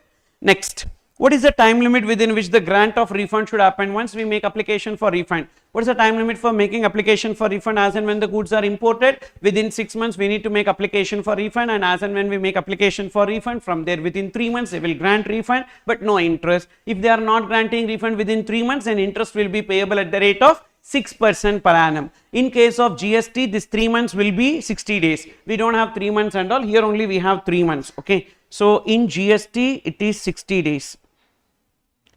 60 days in case of GST, 60 days in case of GST, and this 6% per annum will be same, no change. Even in GST also it is 6% per annum only. So this is about the refund. That point only I have just connected it there. In exemptions also, that whenever we are making export on payment of duty, so then section 26 will come into picture. Then if goods are exported under duty exemption schemes, so there are many duty exemption schemes, that is advance authorization, duty free import authorization, EPCG, etc. Upon re-importation, whatever IGST and compensation says, that will be payable, and time limit for re-import is 1 year plus 1 year, okay. So same way, whatever concessions we are getting, the same concession we will get even in case of that also, but the time limit here is only 1 year plus 1 year. And this point already we discussed, exported and imported goods should be same and ownership should not have changed, that also we have seen. And this particular notification 45/2017 is not applicable to 100% EOU. Why? Because usually in case of 100% EOU, original import itself they are not paying customs duty. So therefore upon re-import also they don't have to pay customs duty. Just because you apply this notification, they will end up paying customs duty, okay. So anyhow they don't have to pay customs duty 100% EOU. Or unit in FTZ also they are not required to pay. And public or private warehouse, because anyhow when the goods are deposited in warehouse we don't have to pay customs duty. Because of applying this they will end up paying some customs duty, they don't have to pay anything. And tobacco and petroleum products, which is under Central Excise Act, So therefore on that also this will not be applicable. So these are some cases where this notification will not be applicable. It can be tested along with the question, practical question. They can connect it as one theory point. Okay, that is, what are the 4 cases? 100% EOU, unit in FCZ, private or public warehouse, tobacco or petroleum products. Then there is one more connection also to this, that is in GST. If the goods are taken outside India for exhibition, when the goods taken outside India for exhibition, it is not a supply, because first of all it is not covered under 71A or 71AA or B or C, nowhere it is covered. Won't it come under disposal of business asset on which ITC availed? No, it will not come, because the goods are taken outside India for exhibition, and after exhibition it will come back. So it is not permanent transfer or disposal of business asset on which ITC is availed. So consequently it is not a supply. When it is not a supply, even it will not come under zero rated supply. But what happens is that there is one section 31 subsection 6 which says that sale on approval or return basis. So 31 subsection 7, sorry. So in case of sale on approval or return basis, when the goods are taken outside India and if it is not brought back within 6 months, on expiry of 6 months it is deemed that the goods are sold and we need to raise the invoice. So now in that case, what if the goods are returned back after 6 months? In case of goods taken outside India for exhibition, upon bringing it back within 6 months from the date of export, customs duty payable or customs duty not payable? Customs duty not payable. Why? Because at the time of export we are not claiming any incentive. Why we are not claiming any incentive? Because first of all, when the goods are taken outside India for exhibition, it is not a supply. As it is not a supply, it's not a zero rated supply. As it's not a zero rated supply, you cannot claim the refund. As you cannot claim the refund, so upon returning it, so there is no question of any incentive claimed at the time of export. So that's why upon re-import we don't have to pay customs duty. That is this point. That's what I told you. If goods exported are not subject to any incentive or exemption and not exported for repairs, then upon re-import customs duty payable or not payable? Customs duty not payable. Okay. Suppose if it is exported and it is not brought back within 6 months, on expiry of 6 months it will be deemed to be supply and we need to raise the invoice under section 31 subsection 7. We will raise the invoice because of deemed to be supply, goods not brought back within 6 months. In that case, as we raise the invoice, can we claim the refund? Of course we can claim the refund. When we claim the refund, whenever the goods are not sold but brought back after 6 months, then in that case whether we need to pay? Yes, of course we need to pay whatever incentive we claim. This is there in GST also. So first, after 6 months we treat it as export and we paid the we claimed the refund. When we claim the refund, when the goods are returned after 6 months, whatever refund we have claimed we need to pay. That's already covered here itself. But why it is specifically not given here? Because what refund we are claiming? GST refund. That's the reason why it is not connected to customs. But whether any customs duty is payable at the time of import? No, we are not required to pay any customs duty in this case.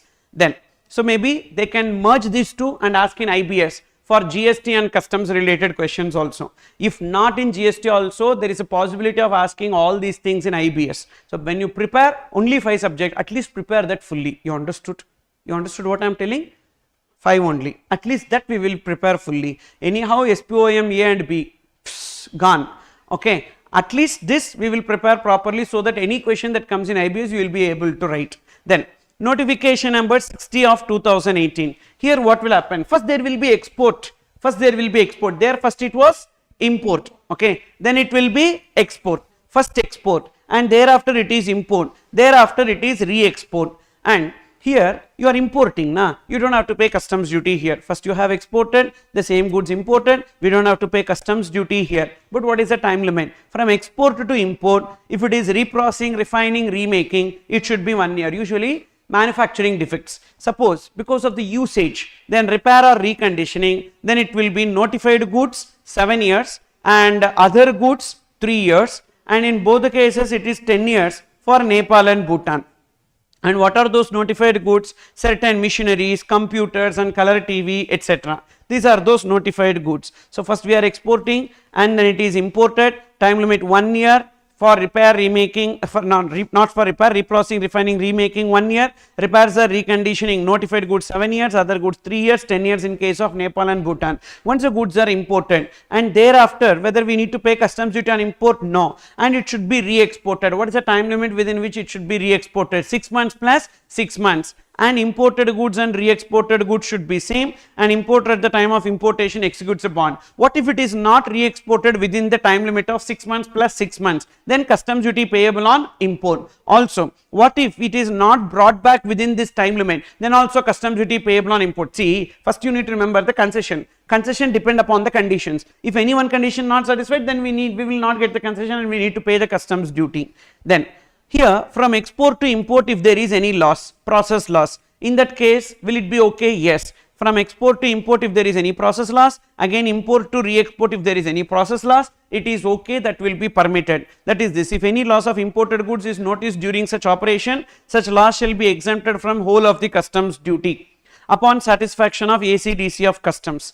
And customs duty not payable on import provided goods are re-exported within the stipulated time as above and the conditions are fulfilled.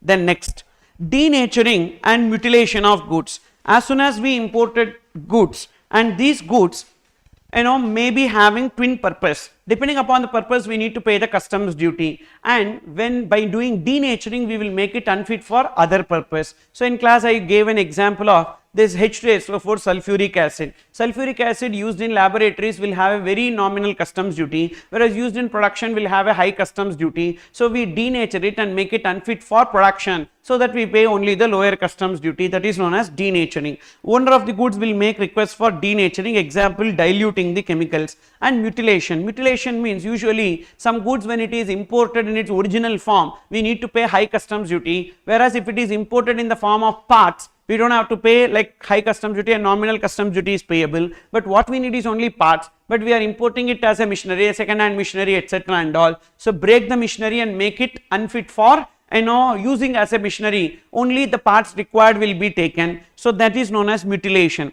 So central government may make rules regarding the scheme, and duty is payable as if the goods are imported in denatured or mutilated condition or form. Okay. Then next we have exemption with respect to imported goods for inward processing and exemption with respect to re-imported goods sent for outward processing. Section 25A and 25B is there, but unfortunately this 25A and 25B is yet to be notified. Okay, but it is there in the act, it is there in the study material. Maybe this can be tested in exam, because the person who is setting the paper don't know all these things. So whether it is there or not there, etc., it is there in study material means they will make a question out of that. So thereafter you cannot sit and cry, sir, it is not there, but how they can ask, etc. So no one is here ready to listen to all of us. So faculty is also waste, is of no use, not fit. Okay, ICI is supreme. So whatever they say, we need to listen to them. Okay, and for that reason only we will study this also. Inward processing or outward processing, here try to make note of this quickly. So first, there is a person in India who is sending the goods outside India for repairs or process, but this is different from the two notification. Here it is manufactured goods in India which are exported for repairs or process. That whatever we have discussed is that notification 45/2017 import, export, then re-import. Okay, whereas notification 60/2018 export, import, re-export. Okay, but this is simple. Goods which are manufactured in India, which are exported for repairs or process outside India, and thereafter it is imported, and it should be imported within 1 year. Whether customs duty payable or customs duty not payable, customs duty not payable. Simple.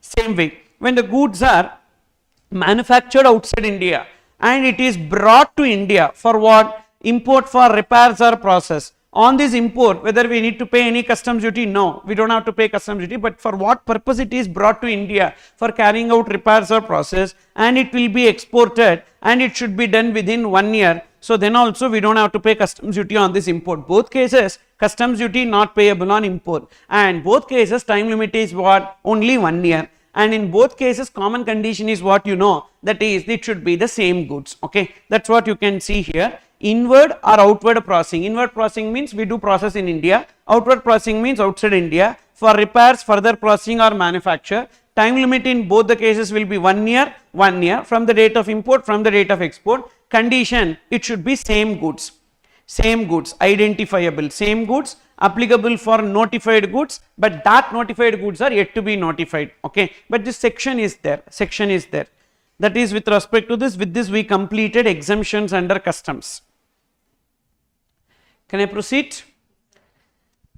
So finish now, making note of this. So now we are moving on to classification of goods and types of customs duty. In this classification, so we have general interpretative rules and various customs duties payable, etc. You can see here first one, that is general interpretative rules or rules for interpretation of tariff. For what purpose these rules are? For the purpose of classification. Classification means what? Identifying the imported product or exported product in the appropriate heading in the tariff is known as classification. Why we need to classify? So that only we know what is the rate of duty that is applicable for that product, and we will know whether a product is exempted or not, because usually exemption notifications when they are giving, they will tell a product falling under this heading is exempted. So if the imported product is falling under that heading, then we don't have to pay customs duty, otherwise we need to pay customs duty on that product. So for that reason the classification plays a key role, and most of the times it will be easy to classify as to imported goods, exported goods in the tariff, but sometimes it will be difficult. For that purpose we have general interpretative rules. In that, rule number 1 says that the titles are for reference, means don't classify based on just the headings, etc. and all. So read the section notes and chapter notes, highlight section notes and chapter notes. So section notes and chapter notes are relevant for the purpose of classification. Okay, so we need to read what is that?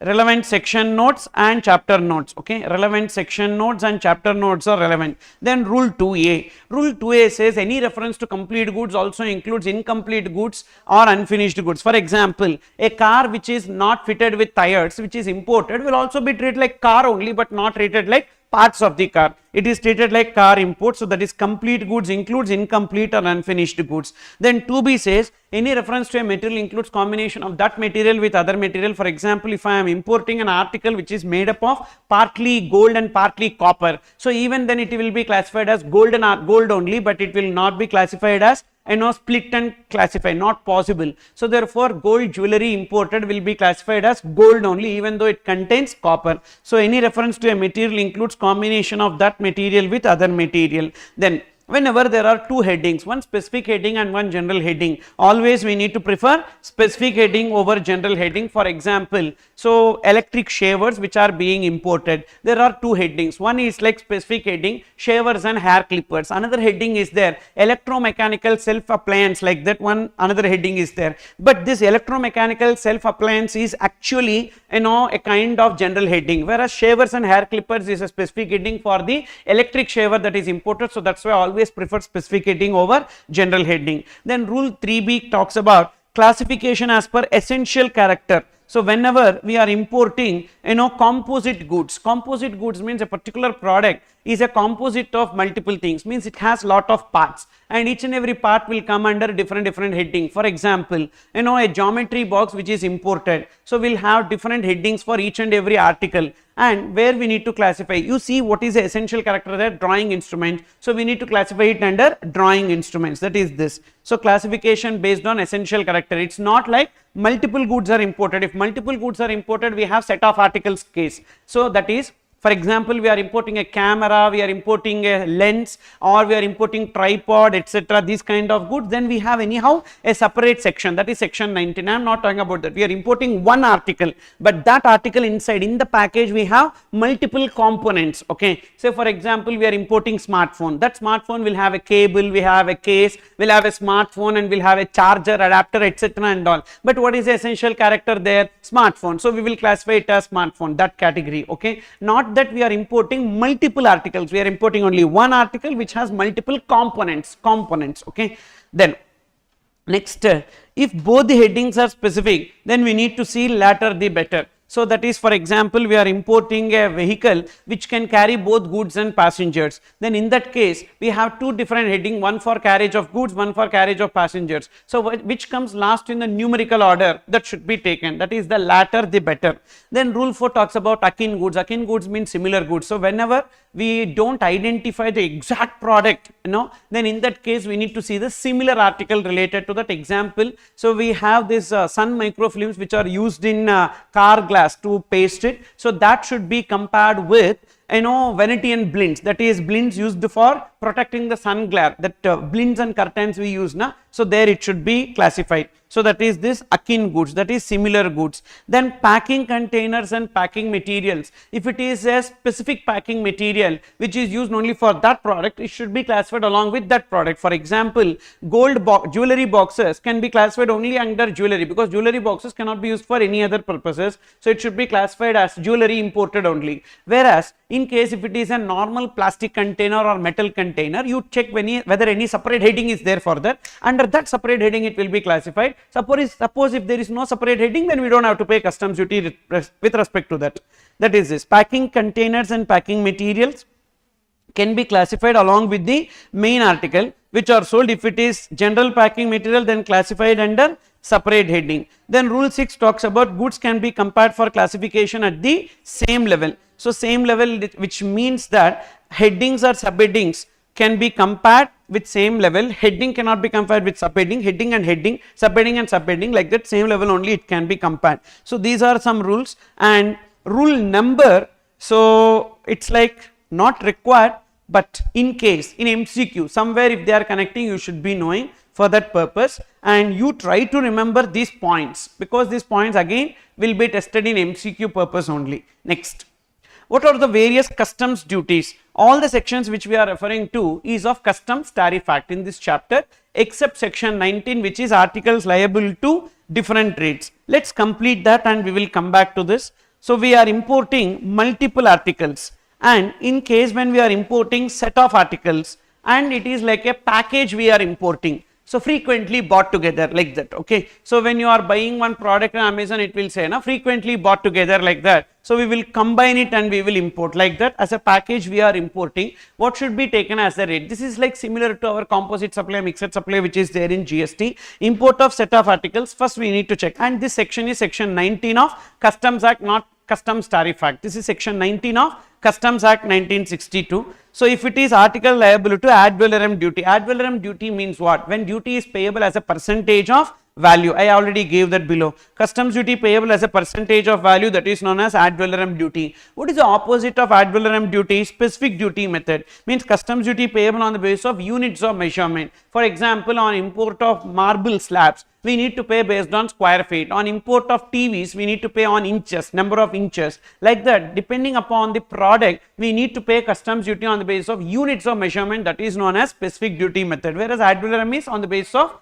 value, a percentage of value, that is ad valorem. And suppose if it is ad valorem and it is liable to same rate, when it is liable to same rate, we will pay the duty at the same rate, no issue, no problem, because all the goods are at the same rate, say 10%, 10%, 10%, we will pay 10%. Suppose if it is liable to duty at different rates means what we need to see, what they are telling is that you see the highest rate, but we have exceptions to this. Actually, prima facie highest rate, but there are some exceptions. Exception number 1, that is, if the values are ascertainable separately, then you pay accordingly. So separate values ascertainable, you pay accordingly based on separate values. Separate value not ascertainable, single value, sorry, second exception, single value only, but it is like a accessory, compulsorily supplied along with the main article, then whatever is the rate of main article, that should be taken, like composite supply, principal supply we will take now, like that. Compulsorily supplied along with the main article and separate price not available, entire consignment chargeable to duty at the rate applicable to the main article.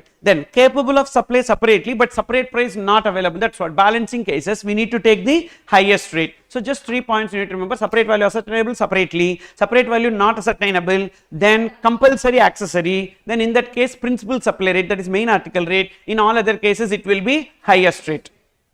That is this. And in this, suppose if there is one article which is not liable to duty, that will also get dutiable accordingly. For example, we have 3 products A, B, C. A is dutiable at 12%, B is dutiable at 5%, and C is non-dutiable, and it is imported for a single price. Then in that case, separate value not ascertainable and it is not compulsory accessory, so highest rate. What is the highest rate? 12%. When we take 12%, even that non-dutiable particle also is getting dutiable. Got it? So shall be chargeable to duty. Non-dutiable articles also shall be chargeable to duty at the rate applicable to the reference to the value, that is like this. Whatever value like this, that will be taken even for not liable to duty. Then in that case, what is better? It is better to have the separate values. When we have separate values, non-dutiable article we don't have to pay duty. Then coming back to this, what are the various customs duties that we have? So these are the usual customs duties, that is basic customs duty, social welfare surcharge. Basic customs duty, we have again two types of basic customs duty. One is standard rate and preferential rate. Standard rate means usually whenever you are importing from any country, standard rate will be applicable, whereas preferential rate will be applicable in case of import from some countries with which India is having trade agreement. That will be given in the question itself and you go by the question itself.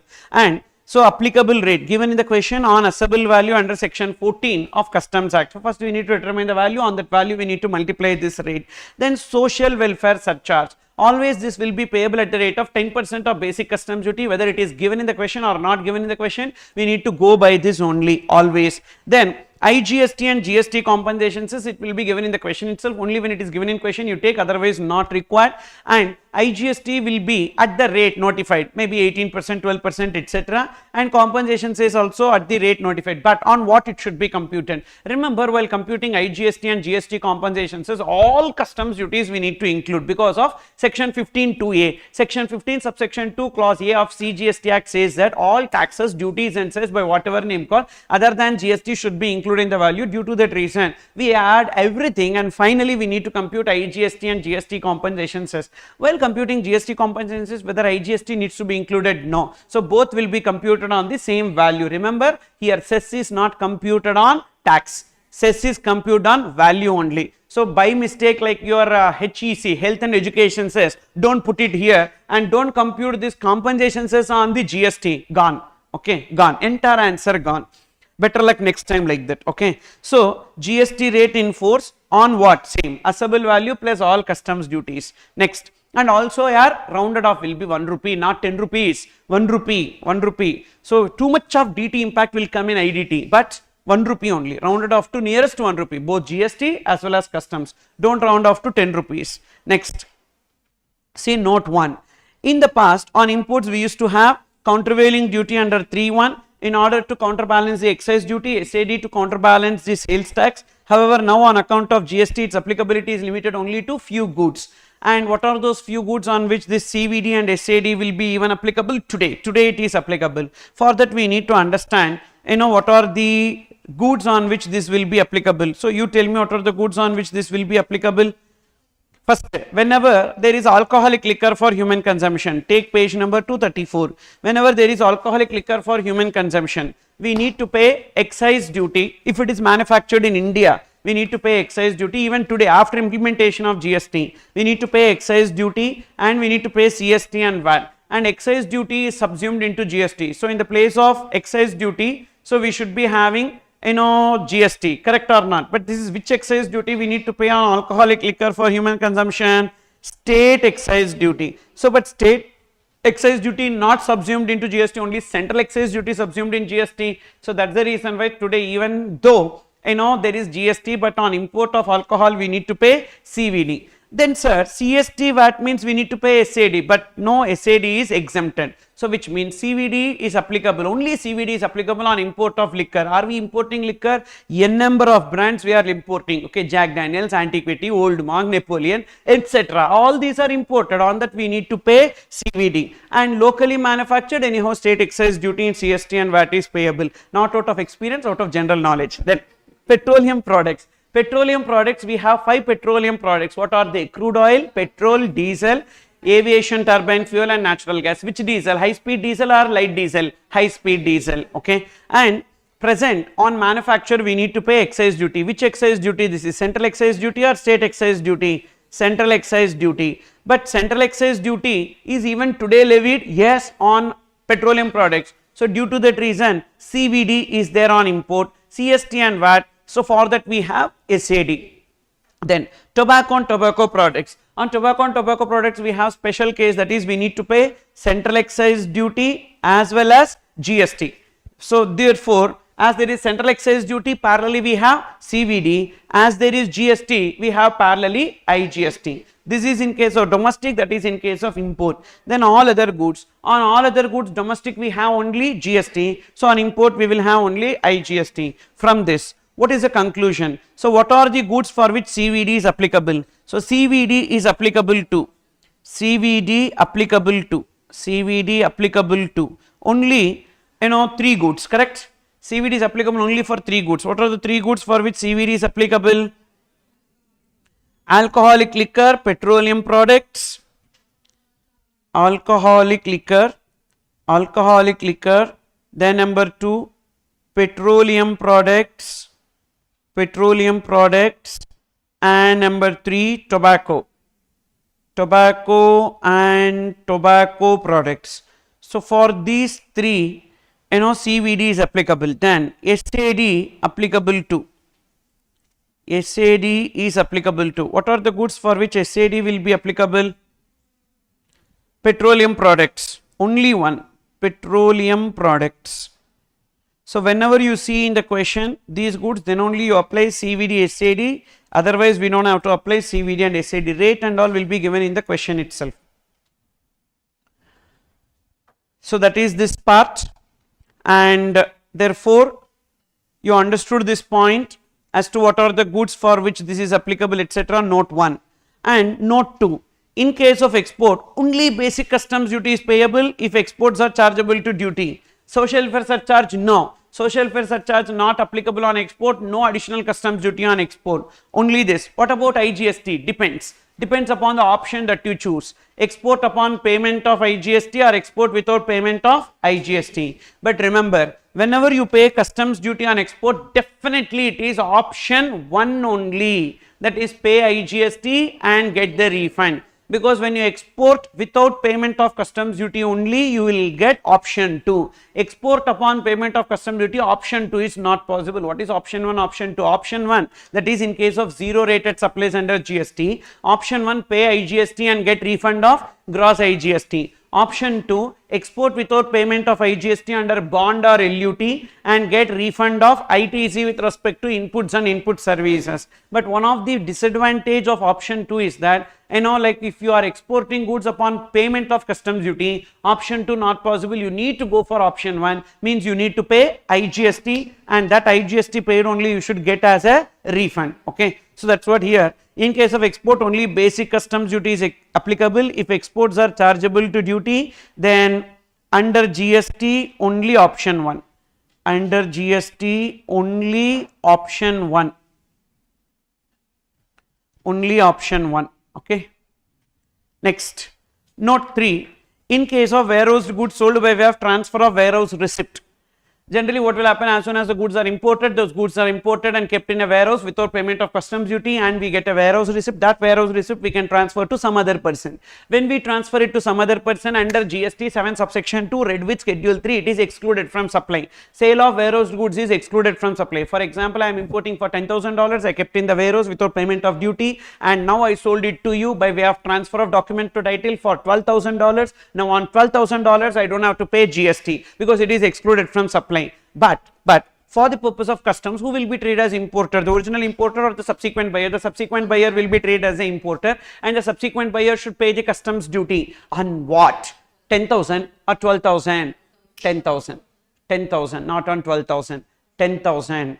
Customs duty payable on 10,000. So $10,000, the original import price only should be taken as the assessable value. Then in which case, sir, $12,000 should be taken high seas. In case of high seas, when I transfer the document to title, then you need to take the price at which you purchased from me as the value for payment of customs duty. But in case of warehoused goods, it is the price at which the original importer has imported. Then for the purpose of IGST, it will change. What is that for the purpose of IGST? You need to compare between what is the regular value for payment of IGST or the transaction value at which you have purchased from me, that is $12,000, whichever is higher. And on that customs duty payable, you can see this. In case of warehoused goods sold by way of transfer of warehouse receipt, IGST and a customs shall be computed on A, assessable value, basic customs duty, social welfare surcharge, etc., or sale value of such warehouse receipt, whichever is higher. For example, let's try to see this with the help of an example. So say this.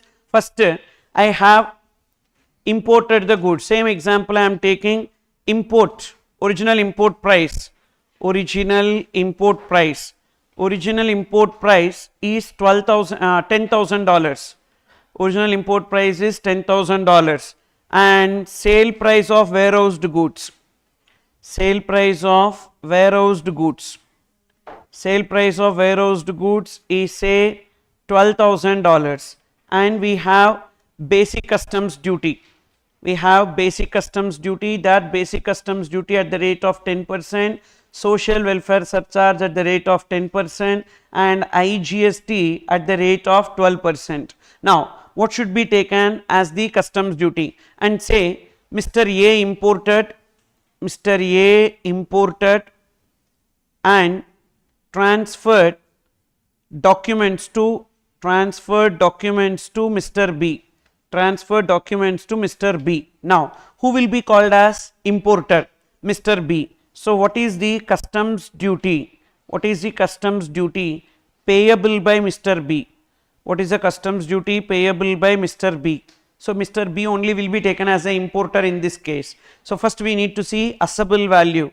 What should be taken as the assessable value? Assessable value will be taken as $10,000 only. It is not $12,000, $10,000. As this computation fully I am doing in dollars for the purpose of understanding it. Now, we need to take basic customs duty. So, basic customs duty at the rate of 10% on assessable value. So, that will be $1,000. Everything is rupees in like currency in dollars, and thereafter social welfare surcharge should be taken at the rate of 10% on basic customs duty. That will be $100 will be social welfare surcharge, and we have CVD, but we do not have CVD etc. But if it is there, that should be taken. Thereafter, finally, we need to compute IGST and we need to add additional custom duties etc. if we have in the question. Otherwise, we do not have to add. So, IGST needs to be computed. IGST at the rate of 12% on.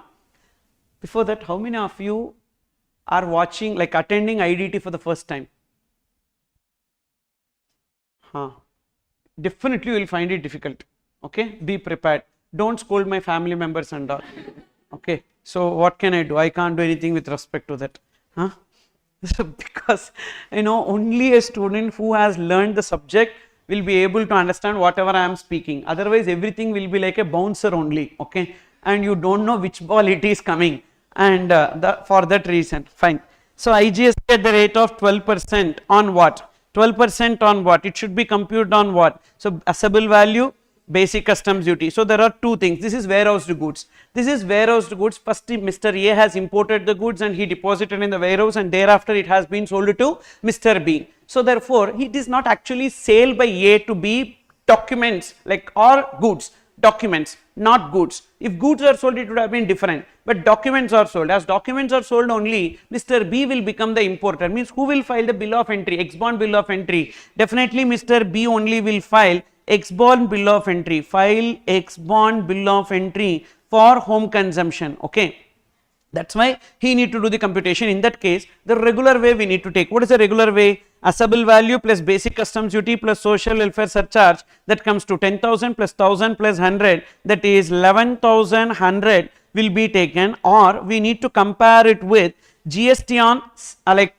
IGST on the transaction value. What is the transaction value of these goods? $12,000, $11,100 or $12,000, whichever is higher, that should be taken. So, therefore, 11,000 or 12,000 will be 12,000, 12,000 into 12%, that will come to 1,440. This will be taken as the total customs duty payable. 1,440 plus 100 plus 1,000, that will be 2,540 will be taken as total customs duty payable. Total customs duty payable. This is when if the warehouse goods are sold. Now, slight change. What if these goods are sold before depositing in the warehouse? Okay, then what would have happened?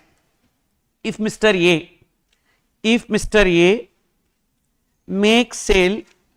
makes sale before deposit in the warehouse,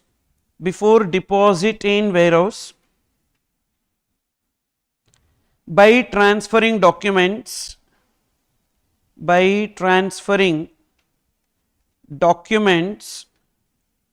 to Mr. B for $12,000, then what would have happened? Again, who will pay the customs duty? Same, customs duty payable by Mr. B. What is the customs duty payable by Mr. B? Because Mr. B should file. Which bill of entry? Normal bill of entry, normal bill of entry, not ex-bond bill of entry, normal bill of entry. Why normal bill of entry? Boss, it is not deposited in warehouse, before warehouse itself, normal bill of entry he need to file. And what will be taken as the assessable value? How much will be taken as assessable value? $12,000. It is not $10,000. It is not $10,000. It is $12,000. Why? Because the last purchase price should be taken as the assessable value. The last purchase price will be taken as assessable value. So the assessable value will be $12,000, and based on that, basic customs duty, how much will be the basic customs duty? Basic customs duty at the rate of 10% on $12,000 will come to, so $1,200. Social welfare surcharge at the rate of 10% on $1,200, that comes to $120.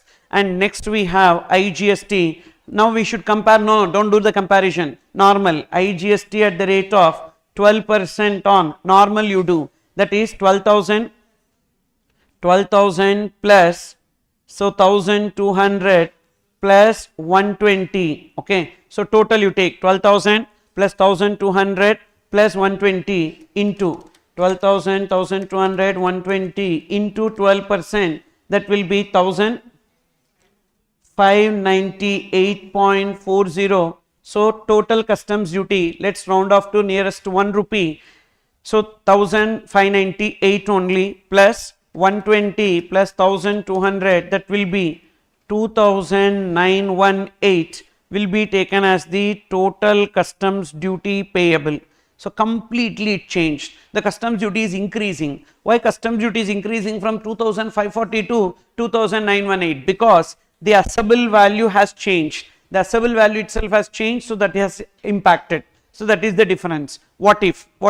And in this case, whether A has to pay any any GST? No. Mr. A not required to pay any GST. Mr. A not required to pay.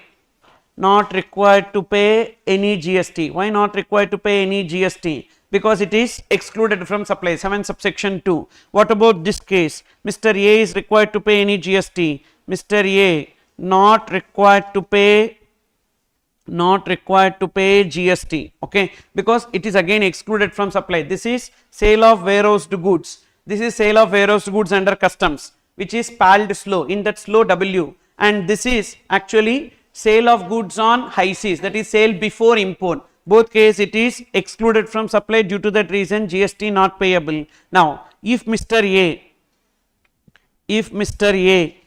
clears goods upon payment of customs duty, and then make sale to Mr. B for how much? For $12,000. Then what will happen to the customs duty payable, and who will pay customs duty? Of course, customs duty payable by Mr. A. Customs duty payable by Mr. A, because Mr. A is only filing the bill of entry, payable by Mr. A. What type of bill of entry? A normal bill of entry only will be filed. Normal bill of entry. And what is the assessable value in this case? Same, $10,000. Whatever is the price at which it is imported, that will only be taken, not $12,000, because A is only paying the customs duty. And what is the basic customs duty? Basic customs duty at the rate of 10%, that will be 1,000, and social welfare surcharge at the rate of 10%, that will be 100.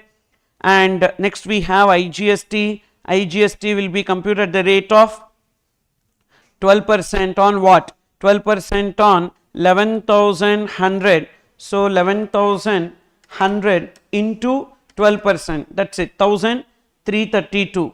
1,332. If you do the total customs duty payable, what is the total customs duty payable? 1,332 plus 100 plus 1,000, that will be 2,432 will be taken as the total customs duty payable. So this total customs duty payable, if you see, 3 different answers we got. Here first we got 2,540, then 2,918, now 2,342. Whether Mr. A is required to pay GST? Of course yes, Mr. A required to pay required to pay GST on sale for $12,000. Okay, and of course this IGST 1332 is there na, that can be availed as ITC. This can be availed as ITC and utilized for payment of GST on this sale for $12,000. Okay. Then next, in second case, after sale in high seas, if B places in warehouse, then also same treatment. He can deposit in the warehouse, but the problem is once you file bill of entry, how can you deposit in the warehouse? Already normal bill of entry is filed, thereafter how the goods can be deposited in warehouse? There is nothing like that called, you know, I will file bill of entry clear and you deposit, impossible. That is not called, that is called as a normal warehousing. You can take to any warehouse and you can keep it, but that is not coming under customs warehousing. So these are the three possibilities which are there. You don't put your mind and create any other possibility, these are only there, trust me. Then note 3, you can see in case of warehoused goods sold by way of transfer of documents to title, IGST will be computed on this or sale value whichever is higher. Then note 4, where the basic customs duty is nil, social welfare surcharge is also nil as per CBI circular, of course, because social welfare surcharge will be 10% of basic customs duty, that's why. Then preferential rate will be at the section 2 are those import which are made from a country in which India has trade agreement.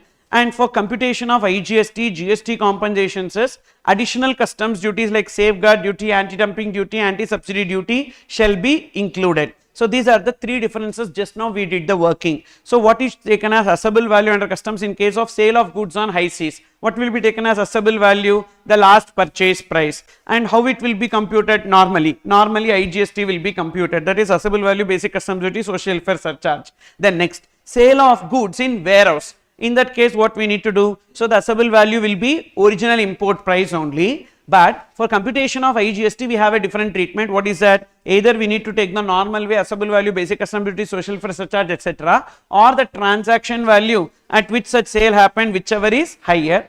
So third case we have discussed. What is that? Sale of goods after clearance from warehouse. So assessable value will be original import price and IGST also will be computed normally only. All these three cases we have just now discussed practically related to that, how the computation will be done. Then emergency powers of central government as per section 8 and 8A of Customs Tariff Act. So we have all import related details in first schedule to customs tariff, that is import tariff, and export related tariff is in second schedule, that is export tariff. In case of first schedule, they can increase only the customs duty, but they cannot bring a product into the levy of customs duty for import. But in case of export, they can bring a product into the levy of customs duty, or already existing product they can increase, but here only increase is possible, they cannot bring a product into this, and this can be done by way of notification in official gazette if the circumstances exist. So they don't have to do it in parliament. Usually rates related and all, they have to do it in the parliament only, that is Finance Act only they need to do. But in this case, in case of emergency situations, they can do that, but they cannot bring a product into the levy of customs duty on import. Next, we have these additional customs duties on import: safeguard duty, anti-subsidy duty and anti-dumping duty. So break unit, break, required, not required, in a good flow it is going. We'll complete this chapter. Okay, say this. So safeguard duty, anti-subsidy duty and anti-dumping duty. So safeguard duty in case of fair exports. Fair exports means what happened, and we had one protective duty that is now omitted.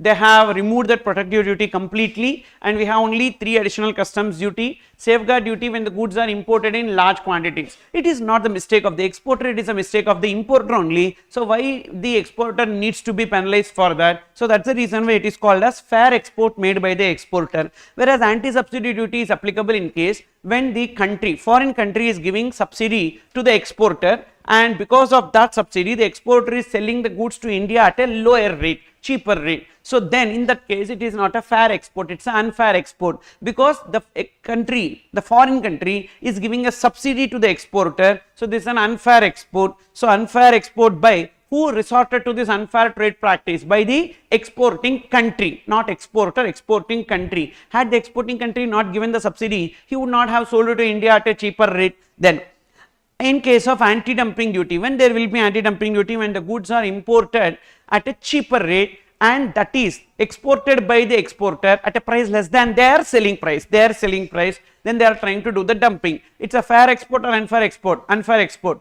Who is resorting to this unfair export? By the exporter, not the exporting country, exporter, unfair export by exporter. Safeguard duty, section 8B of Customs Tariff Act, anti-subsidy duty, section 9 of Customs Tariff Act, anti-dumping duty, section 9A of Customs Tariff Act. Who will be levying this? Levied by central government upon receipt of complaint or information. What is the relief that will be given against? Safeguard duty, relief against serious injury to domestic industry on account of imports in large quantities, because of import in large quantities. In all these cases there is a serious injury to the domestic industry, but on account of what reason it changes. So first one, because of large quantities. Second, serious injury to domestic industry on account of subsidy enjoyed in export pricing. So they have, that is, foreign country has given some subsidy for, and because of that subsidy it is being imported into India at a lesser rate. Okay. Then third one, serious injury to domestic industry on account of import of goods at a cheaper price. Cheaper price means what? At a price less than their selling price. Whose selling price? Exporter selling price. Then it will be, anti-dumping duty. And extent of relief. Safeguard duty is to the extent adequate to prevent remedy. So usually the rate will be specified in the question. We need to take that rate and we need to go by that. Whereas anti-subsidy duty also same, to the extent of subsidy allowed in the export price. That is also a percentage given in the question. Take that percentage and do the computation. Whereas this anti-dumping duty is lower of dumping margin or injury margin. Who is dumping? The exporter is dumping. So what is the dumping margin? The price at which he is selling in his country minus the price at which he is exporting to India. So normal selling price in exporter's country minus the price at which they are exporting to India, that is the dumping margin. Whereas injury margin means, so here who is getting injured? The domestic manufacturer is getting injured. So the normal selling price at which the product is sold in India minus the landed value of the imported goods. What should be taken as the landed value? Assessable value plus basic customs duty plus social welfare surcharge. These three things should be taken as the landed value. So that will be taken as the margin, and whichever is lower will be taken as anti-dumping duty. Investigation, yes. All these three cases investigation is required, and provisional duty, until completion of investigation they will be levying some provisional duty. What is the duration of provisional levy? In case of safeguard duty, means provisional, why? Because they need to do investigation. When they will initiate it? Levied by central government upon receipt of complaint or information. From whom? From the domestic industry. Immediately they cannot act. So for that reason they need to do investigation. Until that point of time they can levy provisionally. For how many days they will levy provisionally? If it is first one, 200 days, that is safeguard duty. Next 4 months, that is anti-subsidy duty. Finally anti-dumping duty, 6 months. And what will happen upon finalization? Finalization, there could be two possibilities. Suppose they are telling the final amount that you need to pay is more than the provisional amount. So then the differential amount we need to pay. Suppose if we have paid the excess amount, that we will get as a refund. Refund allowed or differential duty will be payable. What is the duration of levy? So in case of safeguard duty, as it is a fair export, maximum for 10 years. It can be levied for 4 years. It can be further extended for a period not exceeding 6 years. So in total it should be 10 years. But the next two is unfair export. Due to that reason there is no time limit. It can be extended for any unlimited time. 5 years plus 5 years at a time after review. So maximum unlimited time. Both points same. And protective duty stands omitted, that is the only amendment in customs. Then exemption from levy. In case of safeguard duty, we have few exemptions. Point number 1, if import by 100% EOU or SEZ, then there is nothing. This point is common for all the three. If you observe, all the three it is common. However, it is cleared from EOU or SEZ to DTA, then we need to pay. Logically, any goods which are imported by EOU or SEZ is exempt from payment of customs duty. We don't have to pay customs duty. So total customs duty includes even safeguard duty, anti-dumping duty, anti-subsidy duty. However, if you try to divert this by way of import into EOU, SEZ and then sell to domestic tariff area, then we end up paying the customs duty, that is this.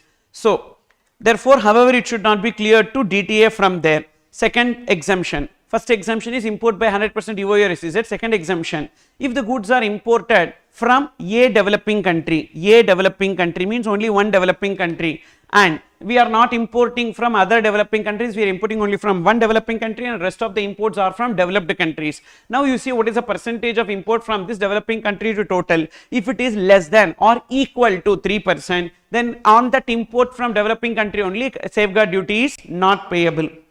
So in that article into India is 3%, so long as a percentage of imports of that article into India is 3% of the total imports of that article. 3% means what? Here what we need to understand, less than or equals to 3%, less than or equals to 3% of the total imports of that article into India. Then next, article originating from more than one developing country. This is like more than one developing country, so not from one country, more than one developing country. So long as the import from developing country with less than 3% taken together. Say for example, we are importing from 10 developing countries and developed countries. Take this 10 developing countries, see each and every country to total, and if it is less than 3%, you group that. Say for example, 4 countries are less than 3%, less than, not equal to, less than. You group that. In that group, if you see the total, if the total does not exceed 9%, that is less than or equals to 9%, on that group there won't be any safeguard duty. So long as the aggregate of the imports from developing country with less than 3% share taken together does not exceed 9% of the total imports of that article into India. So here it should be less than or equals to 9%. So above case it is less than or equals to 3%. Here it is less than or equals to 9% of the total imports, okay, of that article into India. And while taking, only less than 3% should be taken together as a group. Say for example, A, B, C, D and others. So A, B, C, D is like, so developing countries, and this is like developed countries. Now we need to see the share. Say for example 2.8% and 2%, 3.5%, and D will be 1.5%, and remaining out of 100 minus 2.8 to 3.5, then 1.5, that is 90.2% is others. Now tell me, in which case there will be safeguard duty? Definitely on import from others there is safeguard duty, correct? Safeguard duty will be applicable. Even on country C also safeguard duty will be applicable. Now you need to take these A, B and D together. What is this A, B and D together?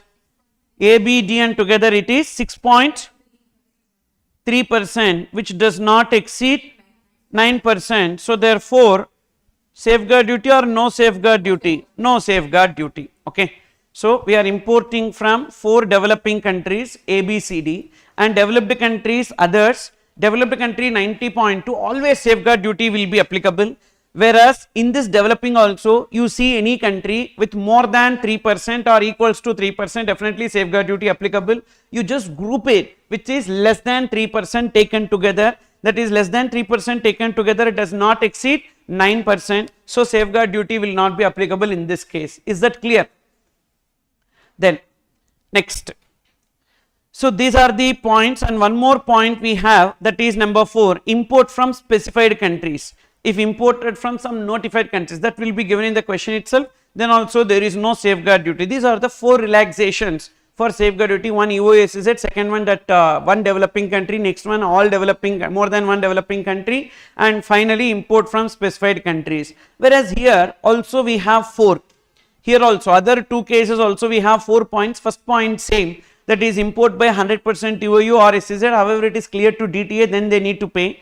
If such articles are exempted in exporting country, in that country itself it is exempted, then in that case we don't have to pay any duty, because those articles are exempted in that particular country. When you are importing that, we don't have to. So exemption is something which is every country will be giving, that's normal, that cannot be called as unfair.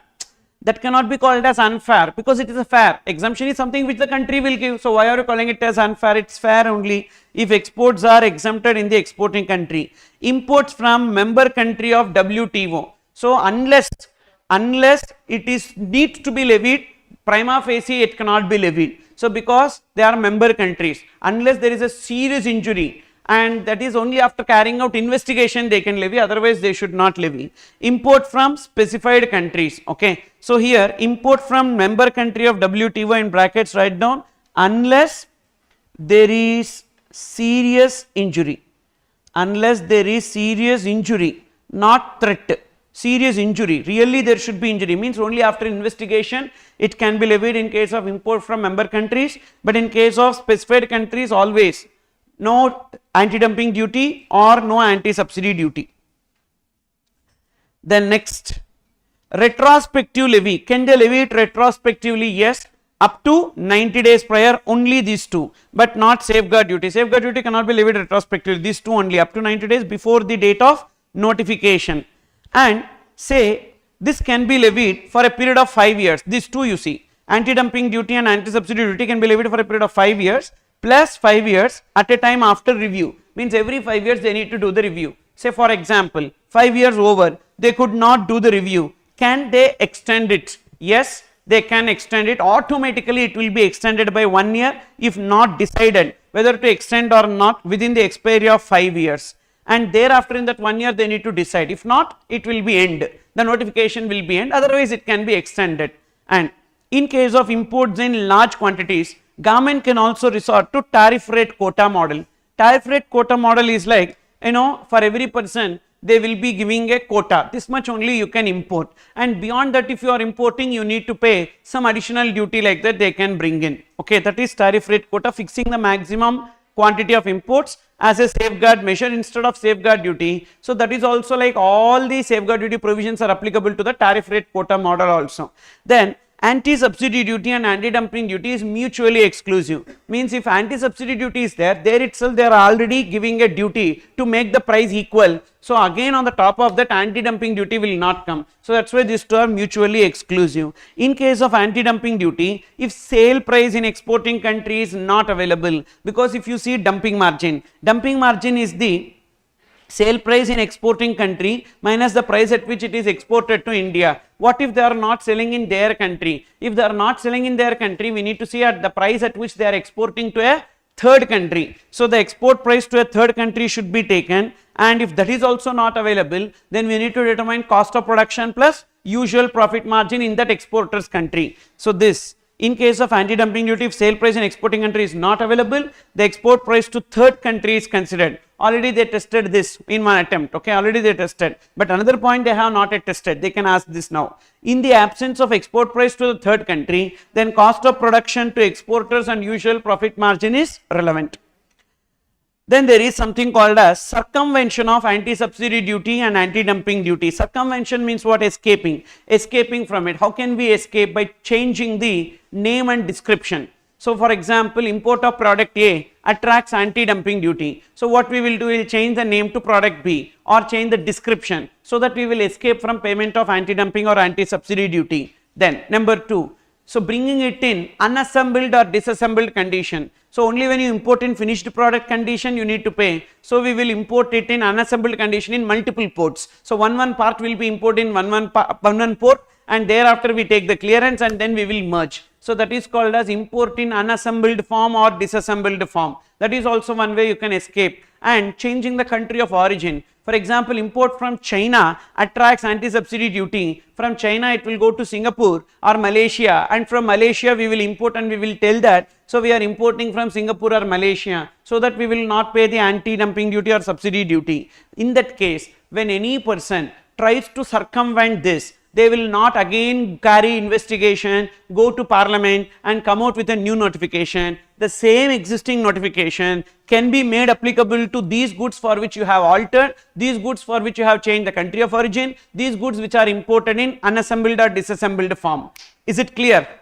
See there, where the central government on such inquiry as it considers necessary is of the opinion that the circumvention has taken place, anti-dumping duty circumvention has taken place, number 1, either by altering the description or name, then imported in unassembled or disassembled, or changing the country of origin or any other manner, they may extend the anti-dumping duty, anti-subsidy duties to such other articles also. Absorption of ASD, ADD. Absorption is said to take place when the exporter offers a discount in order to compensate the ADD or ASD. Here there is some ADD, ASD already levied, because of which the price increases, and when the import price increases, so then the local market price also, the import price also same, then no one will import. For that reason, what exporter is doing, he is giving a further discount. He is giving a further discount to capture the customs duty, anti-dumping duty or anti-subsidy duty that is levied here. For that reason, it is called as absorption of anti-dumping duty or anti-subsidy duty. Whenever government, central government is of the opinion that exporter has unnecessarily reduced the export price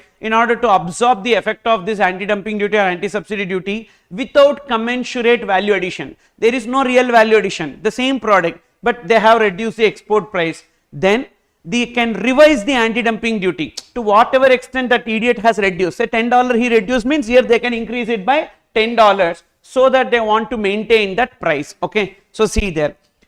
First, absorption, when it will happen, these two are theory. These two are theory questions only. Theory in the sense not direct theory, application based theory questions they will be asking. Absorption of anti-dumping duty is said to take place if there is a decrease in the export price of an article without any commensurate change in the cost of production. Just underline decrease in the export price, decrease in the export price of an article. Then where the central government is of the opinion that absorption has taken place whereby anti-dumping duty so imposed is rendered ineffective, it may modify such duty to counter the effect of such absorption from such date not earlier than the date of initiation of inquiry as the government may by notification specify. Then next, this is the format of computation of customs duty in case of import. First you need to take assessable value. Assessable value will be 15 lakhs. Total 9 different customs duties we have. We divide it into 3 steps. Step 1. In step 1 we have first 3. First 3. First step 3. What is that? Basic customs duty, social welfare surcharge, CVD. CVD applicable only for 3 goods. Alcoholic liquor for human consumption, petroleum products, tobacco and tobacco products. Basic customs duty 10%, that will be given in the question. It will be on assessable value. Assessable value 15 lakhs into 10%, that will be 15,000.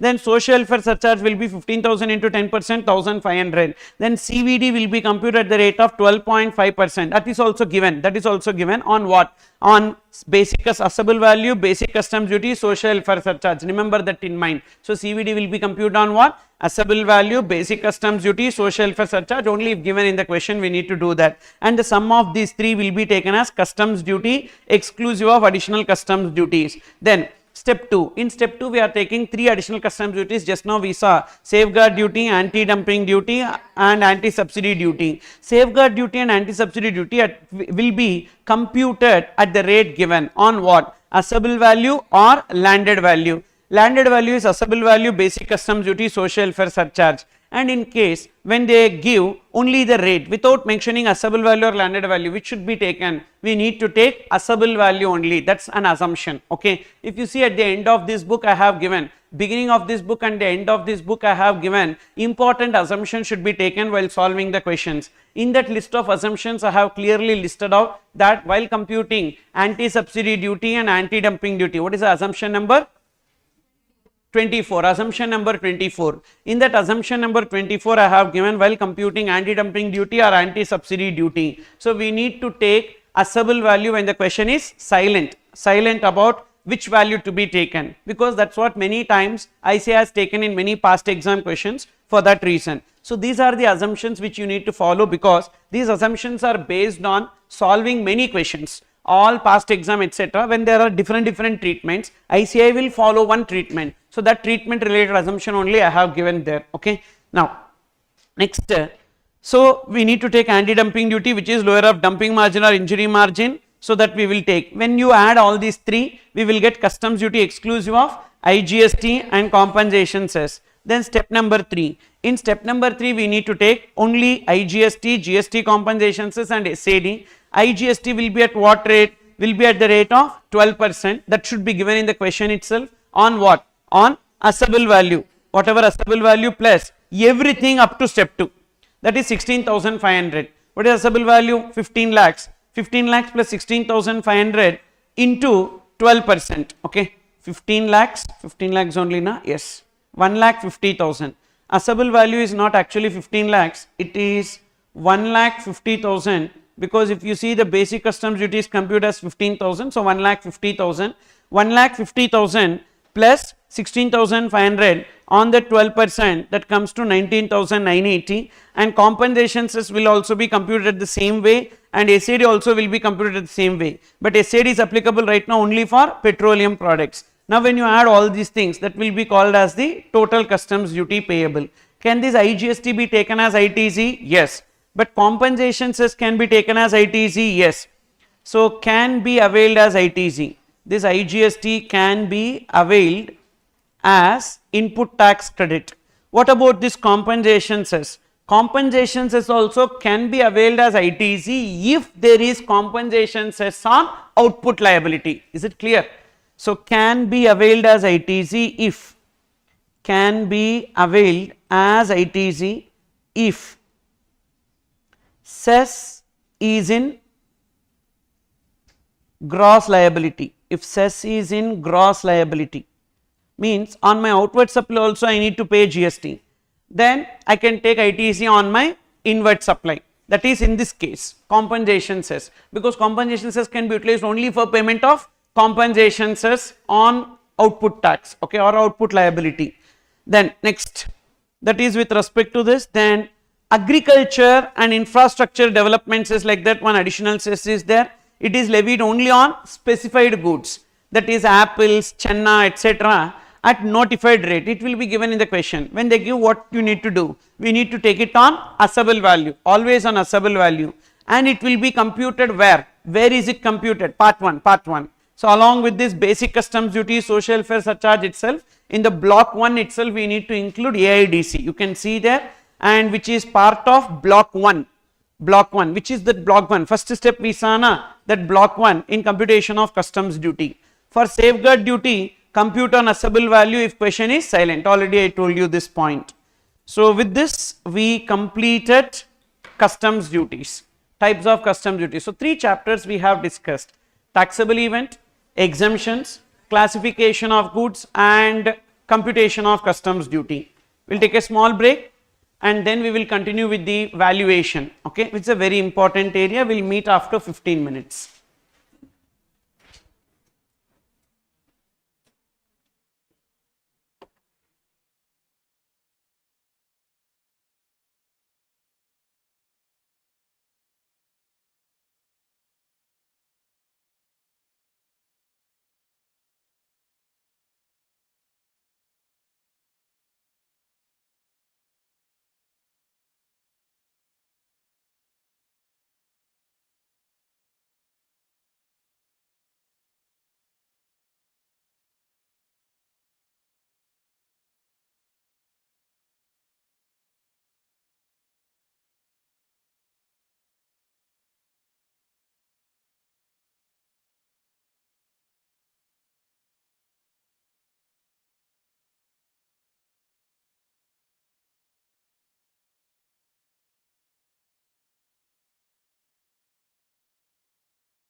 Okay, we are starting. Say this. The next segment that we need to discuss is valuation under customs. In this valuation under customs, we have first of all Incoterms. Incoterms refers to international commerce terms. There are various terms which can be given in the question, but ultimately what you need to do, you need to have a clarity. First, they may give ex factory price. Ex factory price means the price prevailing at the exporter's factory gate is known as ex factory price. So that is price prevailing at exporter's factory. Then there is something called as FAS. FAS refers to free alongside price. Free alongside price means from ex factory price we need to add the transport charges. So we will get the free alongside price. Only the transport charges from where to where? From the factory gate to the exporter's port or airport. And thereafter if you add the loading charges also, that is loading into the vessel or loading into the aircraft, then it is ready for shipment, then it will be called as FOB price, free on board price. To that free on board price, when we add freight and insurance, from where to where? From exporter's port or airport to importer's port or airport, the freight and insurance when you are adding, that will be called as CIF price, cost, insurance and freight. This is the price prevailing at the importer's port. Thereafter, there will be some post importation expenses like taking it to the importer's place, etc. But all those post importation expenses are not forming part of value. So in case of export, if you are exporting from India, what is the price relevant for payment of custom duty, or what is taken as a value, FOB price? In case of import, we need to take CIF price, that is a price prevailing at the time and place of importation. Suppose if in exam they give ex factory price, then we need to add transportation charges, loading charges, freight insurance, and you will get CIF price. Suppose if they give free alongside price, not yet tested so far, so they may give free alongside price also, then we need to add only the loading charges, freight insurance. Suppose if they give FOB, we need to add freight and insurance and arrive at CIF. Why? Because CIF will be taken as the value in case of import. You can see here determined or determination of assessable value in case of import. First what we will do, we will take the ex factory price. What is ex factory price? Price at the exporter's factory, that we will take, okay. And thereafter determination of assessable value. So ex factory price we will take. Ex factory price means price prevailing at exporter's factory, add freight from factory to load airport or port, FAS, loading charges, FOB price. To that FOB price we need to make two adjustments, primary adjustments and secondary adjustments, then we will get the CIF price. So far what we discussed is only the secondary adjustments. So this freight and insurance when I am talking, that is only the secondary adjustments. Freight up to importer's port or airport, insurance up to importer's port or airport. But before adding the secondary adjustment, there is something called as primary adjustments, which is as per Rule 10 sub Rule 1. So Rule 10 sub Rule 1 is primary adjustments, Rule 10 sub Rule 2 is secondary adjustments. So 10 sub Rule 1 we have total 5 adjustments to be made. Then only you get the FOB price called as FOB price as per customs. But whatever FOB price that is given in the question is only FOB price as per invoice. So you need to take FOB price as per invoice and make these 5 adjustments to get the FOB price as per customs. What are those 5 adjustments? Adjustment number 1, selling commission. So commission which is paid to the agent, selling agent is known as selling commission. Who is selling agent? Exporter's agent or importer's agent? Who is selling? Exporter or importer? Exporter is selling, importer is buying. So the commission paid by importer to his agent is known as buying commission. The commission paid by exporter to his agent is known as selling commission. And selling commission generally paid by exporter, but if importer is paying, it's an indirect consideration to the exporter. So due to that reason it should be included in the value, that is selling commission. Thereafter container cost, packing cost. Generally who should bear this container cost, packing cost? The exporter should bear, but he is asking the importer to bear this cost. So definitely that should be included because all these are incurred by importer, which is like an indirect consideration to the exporter, so it should be included in the value.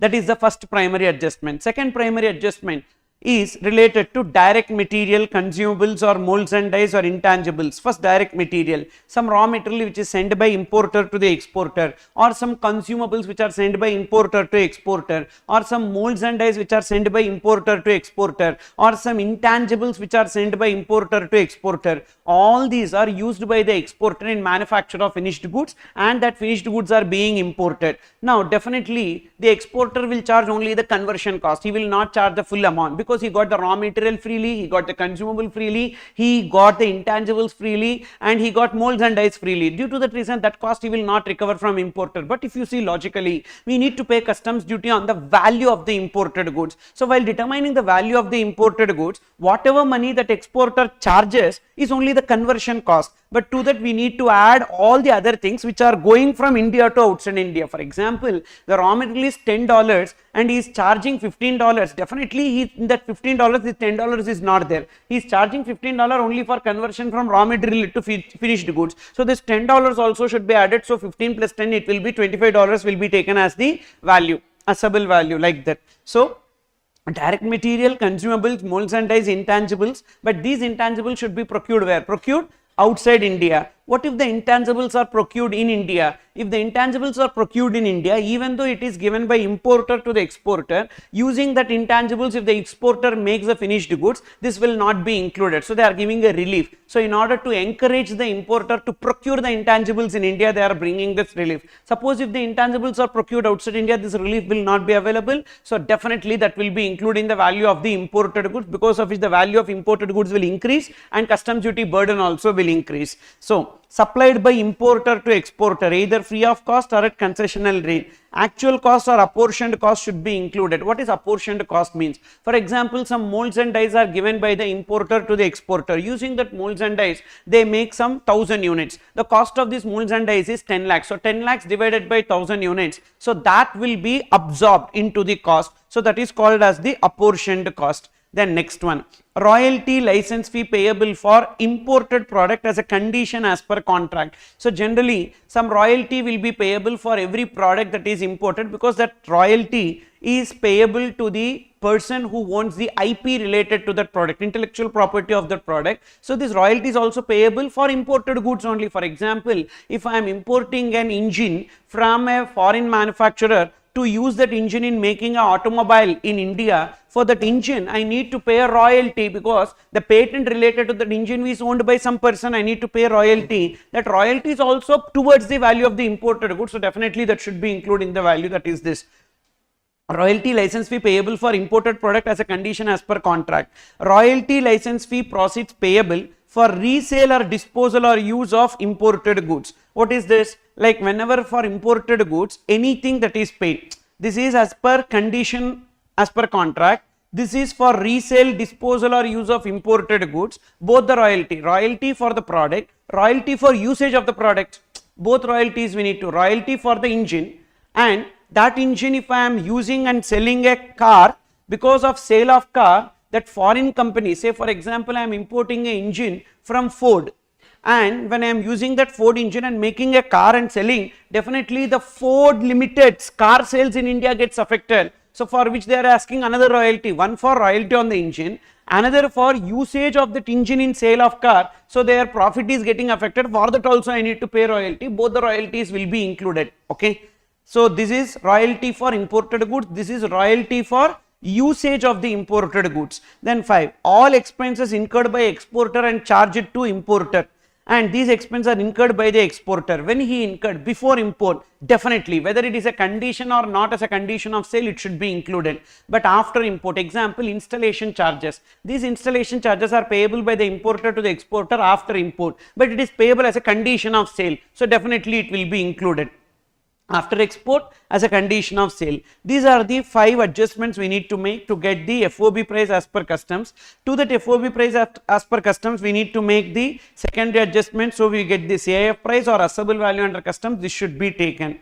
And transaction value in case of import is the price prevailing at the time and place of importation. If there is a change in the contract price, say the revised price should be considered at which the goods are imported, because at the time and place of importation, whatever price that we pay to the supplier should be taken, not necessarily the invoice price. Say he may invoice it one value, but when the goods are in transit, the value might have been reduced. So we make a negotiation. By the time goods are unloaded, we pay the renegotiated price. So take the renegotiated price, don't take the price as per the invoice. That is this very, very important point. If there is any change in the contract price, consider the revised price at which goods are imported. Only if there is a change in the contract price, not change in the market price. Suppose if the market price increased, but we are paying only the contract price. What price we are paying? Contract price. Take that only. If the market price decreased, and we pay the decreased price, whichever price you pay, that only should be taken. Even if there is an increase in price, that is irrelevant for the purpose of computation here. Got it? Then adjustments to FOB, rule 10, that is this primary adjustments. Remember rule 10 of customs valuation rule. So whenever you are writing, you need to write that as per rule 10 sub rule 1 of customs valuation rules 2007. Okay. So commission is divided into two: buying commission, selling commission. Buying commission payable to buying agent. Who is buying agent? Importer's agent. So commission to importer's agent. What is selling commission? Commission paid to exporter's agent. This buying commission, who will pay? Definitely importer only will pay to his agent. It is his expenditure. Why importer's expenditure will be added to the value? If it is an indirect benefit to the exporter, it should be included in the value. Otherwise, importer's expenditure and all, we don't have to include in the value of imported goods, so to be excluded from value. But selling commission is payable by exporter to his agent. He only paid, so definitely it will not come in the value. When it will come in the value, it is payable by the exporter but paid by the importer. It's an indirect consideration to the exporter, therefore it should be included in the value. Is that clear? Then the other name for selling commission is local agent's commission, because which agent will be in India? Exporter agent will be in India, importer agent will be outside India. To represent the exporter, there will be one agent here. That agent is called as local agent. So the other name for selling commission is local agent's commission. Then see the next one. Suppose if material is sent by the importer to exporter, including capital goods or intangibles, but where this intangible should have been procured, it should be procured outside India, and that is used in manufacture of imported goods. Means when you import the goods, whether this is also part and parcel of the imported goods? Yes. So therefore it should be included in the value at actual cost or at apportioned cost. Any other expenses recovered by exporter, if it is before import, definitely it should be included in the value and don't see anything. And if it is after import, so these expenses are recovered by the exporter from the importer after import, then check whether it is as per condition of sale of contract to be included in value. I gave an example of installation charges. If it is as per importer's request, like customization charges, for example, you imported the product and thereafter you are asking the exporter to do the customization. He sent a technician and he did the customization. Whether this customization is as per contract or not as per contract, not as per contract, it is as per importer's request. So therefore definitely it should be excluded from the value. It should not be included. Anything post importation expenses will be included in the value if it is payable to the exporter as per the contract, then only it should be included in value. Then what should be taken as the secondary adjustments? In secondary adjustments, first we got the FOB price as per primary adjustments, means FOB price given plus adjustments as given above. So therefore we will be getting the revised FOB price. This FOB price is as per customs. So FOB price as per customs. So FOB price, we have two types of FOB price. One is FOB price as given versus FOB price as per customs. This is FOB price as per customs. To that we need to add insurance and freight. How much should be taken as the insurance? If actuals are ascertainable, take actuals. If actuals are not ascertainable, take 1.125% of FOB. Ascertainable means at the time of filing bill of entry. If the importer knows how much is the insurance that he pays to the container, then it will be added. Suppose if he don't know, because the logistics operator has not yet raised invoice to the importer related to the freight and insurance, means insurance or freight is not ascertainable at the time of filing bill of entry, then in that case we will take a ad hoc amount. What is that ad hoc amount? 1.125% of FOB. In case of freight again divided into two: ascertainable, not ascertainable. If it is not ascertainable, always not ascertainable means again same, at the time of filing bill of entry I don't know how much is the freight that they are charging to me. Depends upon the consolidation agent or logistics operators, etc. So I don't know. So therefore what I will do, whatever is the FOB price I determine, not given FOB. FOB as per custom means revised FOB. On that we need to take 20%. If it is air freight, ascertainable also, we need to compare between actuals and 20% of FOB, whichever is lower should be taken. Because air freight, too much air freight when we are including in the value will shoot up, because of which we end up paying high customs duty. That's the reason why they have brought in this actual or 20% of FOB, whichever is lower should be taken. Then any other freight we need to take the actuals if it is ascertainable. Then whenever we are taking the freight, that freight is not only the transportation cost, that freight includes ship demurrage charges. Ship demurrage charges means charges payable by the person in charge for anchoring the vessel in an outer space without bringing that vessel to the shore, that is to the port, is known as ship demurrage charges. This ship demurrage charges, which is payable by the person in charge of the conveyance, in turn recovered from the importer. So that is towards the transportation only. So it will be part and parcel of freight. Okay. Thereafter, when the ship is anchored in the outer space, the ship cannot come into the port. So the goods will be brought through boats, and these boats will be charging some amount called as light rate charges and bar charges. That is also towards bringing the goods up to our place only, part and parcel of transportation cost. So that should also be added. So see this, ship demurrage charges, light rate and bar charges, that is charges incurred for transportation of goods from the ship to shore. And handling charges in the midway, sometimes what will happen is that some delicate goods and all, they need to take extra care and caution. For that purpose, they will be charging an extra amount for handling these goods. So these goods, like usually in the ship, there will be some bottom cargo. In that bottom cargo, they will be keeping all these delicate items so that it will not get affected because of the waves, etc. and all. So they, for this handling charges extra they collect, that is also part and parcel of freight. But unloading charges in the midway, okay, fine, it will be included. But in the import place, that is the location of importer, if they are doing unloading, that should not be included. So not at the place of importation, they will give unloading charges, nothing will be given, unloading charges will be given. So what is the assumption? Unloading means unloading in the importer's place, so don't include it. Okay. Whereas if they give handling charges during the transportation or unloading charges in the intermittent port, like that they give, that will be part and parcel because it is during the journey. Okay. So not at the place of import, then it should be added. Then there is something called as normal demurrage charges. These normal demurrage charges or demurrage charges other than ship demurrage charges, we have two types of demurrage charges. One is ship demurrage charges payable by person in charge, that should definitely be added into the value under freight. Whereas normal demurrage charges, which is payable by the importer because of not clearing the goods on time, this demurrage charges should also be included in the value. No, this is post import, the goods are unloaded and it is not cleared within the time limit. What is the time limit? 3 days. Remember, 3 days. So within 3 days after unloading, the goods needs to be cleared. If not, they need to pay demurrage charges. To whom they will pay demurrage charges? Not to the customs department, but to the Port Trust of India or Airport Authority of India. That charges will definitely be excluded from the value because it is post import. That is, this demurrage charges paid or payable by importer, not included in the value. That is this freight. Then one more special point related to freight, that is, whenever we pay the freight and we compare it with 20% of FOB, and be careful, whenever we take 20% of FOB, it is from which place to which place? From the factory of the exporter to the port or airport of the importer. Okay. So let's try to understand this with an example.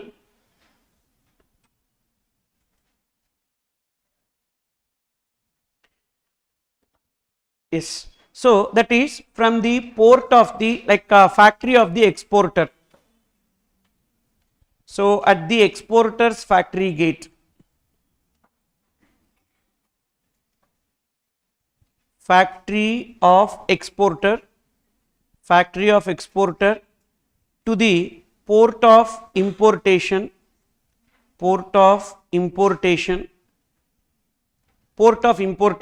again port of exportation. So from factory of the exporter to the port of exportation, there is some $50 as the freight and insurance. From the factory of exporter, freight and insurance or loading, freight and loading up to the ex factory price to the port of exportation, and say factory of the exporter we have somewhere like $4,000 as the ex factory price. Then what will be the FOB price? This is ex factory price here. Port of exportation. So what is the FOB price? The FOB price will be $4,050. Again I am repeating, factory of the exporter, the price prevailing is $4,000, and when you add $50, so that is freight and loading, we get the price at the port of exportation called as FOB price. That FOB price is 4,050, and again from the port of exportation to the port of importation, we need to get the freight and insurance, and freight and insurance not ascertainable, okay, or freight is not ascertainable. Freight is not ascertainable. Freight is not ascertainable. Then what should be taken as the freight? That is the question here.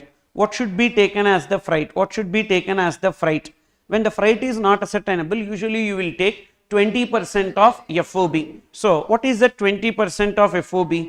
20% of FOB. What is the 20% of FOB? 4,050 into 20%. That will come to 4,050 into 20%, that comes to $10 will be taken as the freight, correct? Now this is correct if you are writing CMA final exam. You are writing CMA final exam? No, CA final exam, na? Correct? For that reason you need to do one extra adjustment, minus already in FOB, already in FOB, already considered in FOB. What is it already considered in FOB? $50. This $50. Why like that? Because this $50 is also part and parcel of freight while you take 20%. What is the meaning of the 20%? This 20% freight is from the factory gate of the exporter we need to take. 20% of FOB freight is from the factory gate of the exporter. That's why we should separate it. Then what is the remaining amount that should be taken? So freight, what is the freight to be considered? The freight to be considered will be 810 minus 50, that is $760. And insurance, insurance is ascertainable. Say insurance is somewhere like $20. Now what will be taken as the assessable value? CIF price or assessable value? CIF price or assessable value equals to, what is the FOB that we got? 4,050 plus freight will be 760 plus insurance, that insurance will be 20, that will be taken. So 4,050 plus 760 plus 20, that will be 4,830 will be taken as the CIF price, okay. So therefore this is the area which you need to be careful about, and when you need to do this only when you have ex factory price. When you don't have ex factory price, this problem will not arise, okay. Only when ex factory price is given in the question, and then we are taking, and freight is not ascertainable. Ex factory price is given in the question and freight is not ascertainable. In these two cases this adjustment, extra adjustment will come. Then suppose what if it is airways? What if it is airways? Again the same story. So we have ex factory price, we have ex factory price, and that ex factory price is same $4,000, and we have price at exporters airport, and we need to get price at which place? Importers airport. We need this price, okay. Now ex factory price 4,000 is given. From this place to this place we have got say some $50 as usual as freight and insurance, and therefore price at exporters airport, what is the price known as? FOB price. That FOB price is 4,050, no change. Again from exporters airport to importers airport there is some freight and insurance, and insurance is given. How much is that insurance? Same $20, and freight is also given, and that freight is somewhere like $50. that freight is somewhere like $50. Okay, that freight is like $50. Now what should be taken in this case? What should we do in this case when the freight is $50? Now we need to compare. What is that comparison that we need to make? Actual or 20% of FOB, whichever is lower. So what is the actuals? 50 is wrong answer. 50 is wrong answer. 50 cannot be taken as the freight. Okay, so for the sake of, like as both are 50, you may get confused between which is 50, which is that other thing. Let me take this as 60 so that you will get a comparison. And here if you see, what should be taken as the freight? What should be taken as the freight? Even though actually is ascertainable, I need to take a comparison, that is actuals. What is actuals? Actuals is 110. How 110? The moment when we take 20%, we are comparing from the factory gate. So therefore $50 plus $60, that will be taken as $110, or B 20% of FOB. What is 20% of FOB? 4050 into 20%. Okay, so 4050 into 20%, that will be 810. So actuals are 20% of FOB, whichever is lower. Whichever is lower. Whichever is lower is only 110 minus already considered in FOB.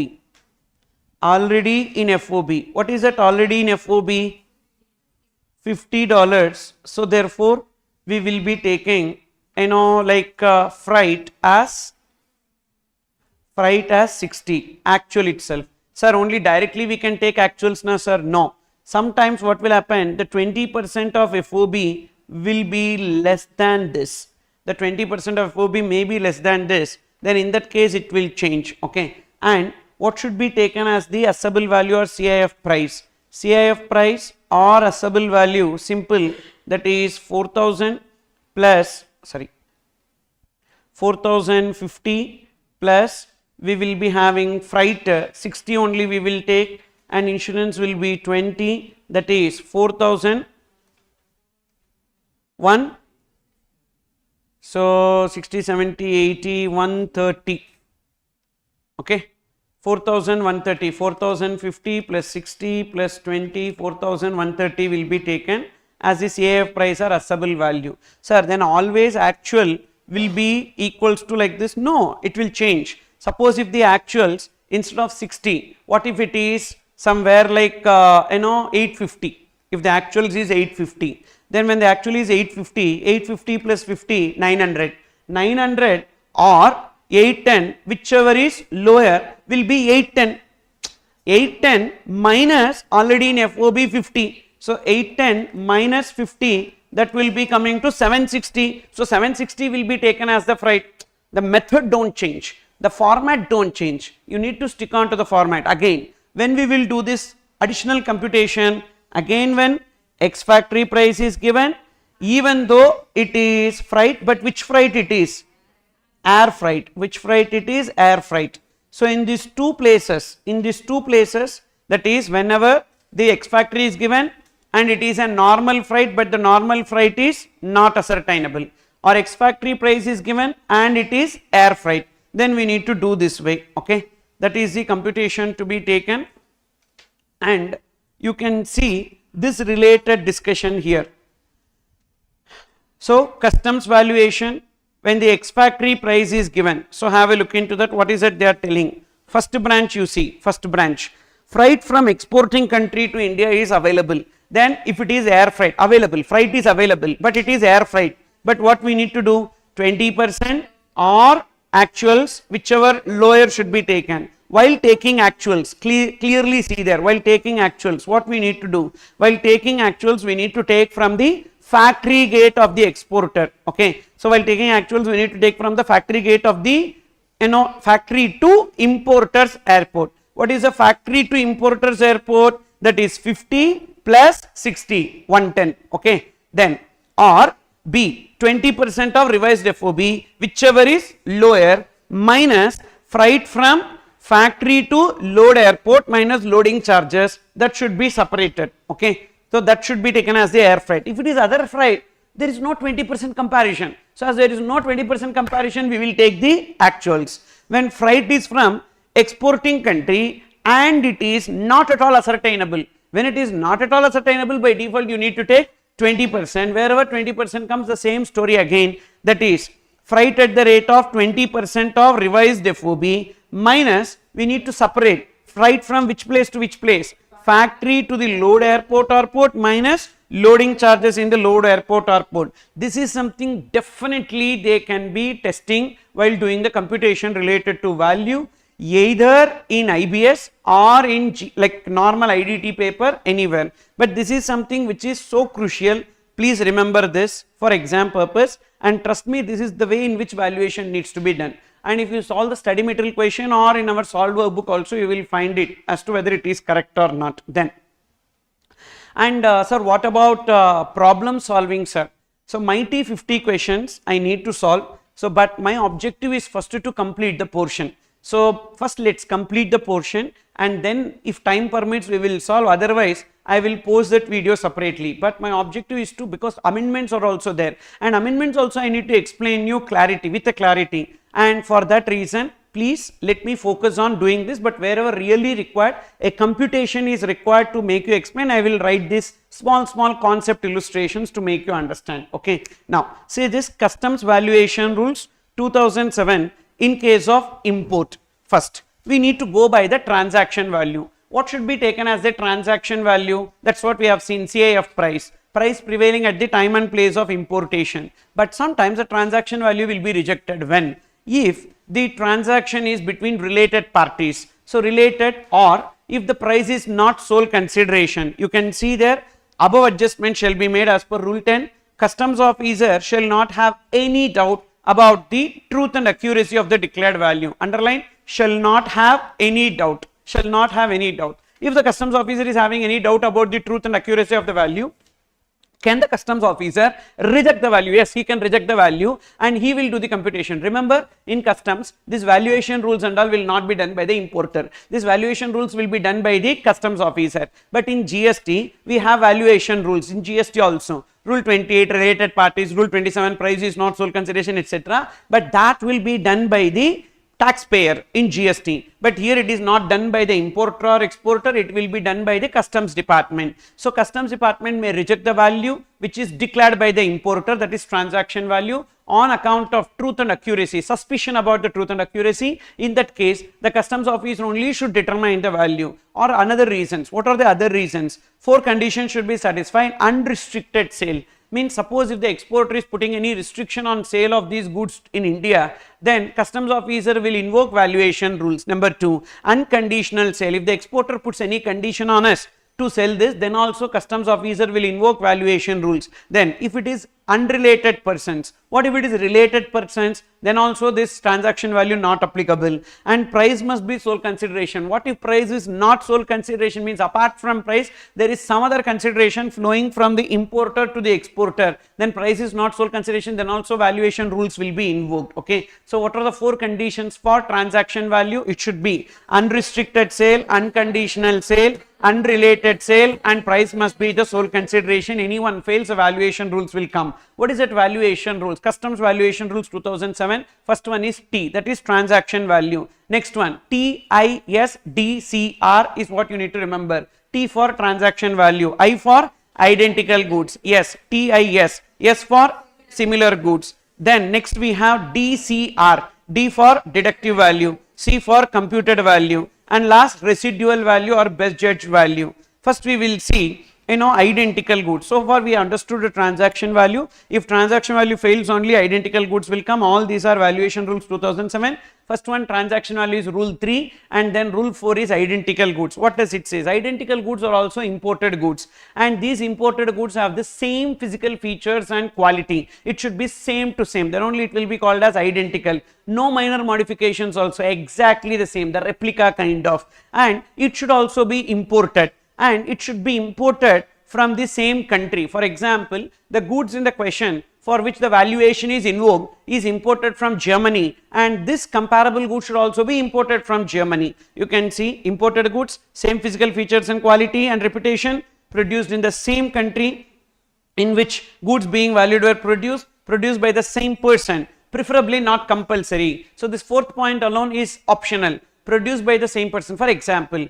I am importing LG washing machine and you are importing Samsung washing machine. I am also importing from Taiwan, you are also importing from Taiwan, and same to same, everything same. That is, I am also importing top load, you are also importing top load, same capacity, same features, everything. Can we take that as identical? Of course we can take as identical, because that is also imported, same physical features and quality, same country, but not same producer. It's okay, fine, but it can be taken as identical goods. If it is same producer, well and good. If not, also it is fine. That is this. And we need to make 3 adjustments. Adjustment with respect to difference in the quantity. For example, I am importing 10,000 units, you are importing 5,000 units. Now, your product is taken as a comparable product. Had you import 10,000 units, you would have got a better discount price. So that should be taken as the comparable value. Means comparable should not be like just like that comparable, it should be directly comparable. For that reason, adjustment should be made with respect to difference in quantity. Say for example, I am importing 10,000, you are importing 5,000. Had you import 10,000, you would have got a discount of 10%. Means whatever is your price at which you have imported minus 10% should be taken as the comparable value. Then next, difference in transportation cost. For example, I am importing to Chennai and you are importing to Surat, and from Surat to Chennai there will be extra transportation cost. Whatever cost at which you have imported plus freight from Surat, usual freight and insurance from Surat to Chennai will be added, then only it will become directly comparable. Thereafter, difference in the commercial level also we need to adjust. For example, I have imported from manufacturer, but you imported from a wholesaler, and the usual margin made by the wholesalers in that country is 15%. Then what you need to do? I need to take the price at which you have imported and minus 15%. When I do that, I will get the directly comparable value. What are the 3 adjustments? Difference in the quantity, difference in the transportation cost, and difference in the commercial level of importation. And if I get multiple transactions like this, so which should be taken? The lowest value should be taken. Okay, this is about transaction value of identical goods, an untapped area. So definitely I am expecting a question by including these adjustments. They can make some adjustments and they can coin some questions on this basis. Okay, so there is a possibility of testing question on this in these lines. Okay, now say this, rule 5. Assessable value equals to transaction value of similar goods when identical goods fails. When identical goods fails, we don't have same kind of goods, same to same we don't have. So then in that case we go for similar goods. In similar, what will happen? That is also imported goods, but commercially interchangeable with the imported goods. For example, a top load washing machine can be compared with a front load washing machine, and a double door refrigerator can be compared with a single door refrigerator, like that. So it is the same but commercially replaceable. Then in that case we need to make an extra adjustment. What is that extra adjustment? Difference in the engineering work and development work, material, etc. and all. So because say for example, double door refrigerator and a single door refrigerator will definitely have a difference in cost. So a single door refrigerator is 10,000 rupees, usual price means double door refrigerator usual price will be somewhere like 15,000 rupees. So that 5,000 rupees adjustment we need to make. What it? For example, I am importing single door, you are importing double door. Whatever is the price at which you have imported, I need to make one extra adjustment, that is usual price difference I need to reduce. So I will get what is the price at which single door refrigerator you can import. Okay, so imported goods, commercially interchangeable, same country, same producer preferably, and 4 adjustment: difference in quantity, difference in commercial level, and difference in freight, and extra difference in material engineering work. Here also if we have more than one price, we need to take lowest of that value. Then suppose this is rule 3 transaction value, rule 4 identical goods, rule 5 similar goods, rule 6 says if you are unable to determine identical goods or similar goods, means such kind of goods are not imported, and when it should have been imported at or about the same time. That is the words that they are using, at or about the same time. Okay, so identical goods also at or about the same time, and similar goods also at or about the same time. Okay, so you can just write that at or about the same time, at or about same time, at or about same time, and even this is also at or about same time, at or about same time, means nearest time, maybe 1 week 5 days, like that. What if we don't have anything of that sort?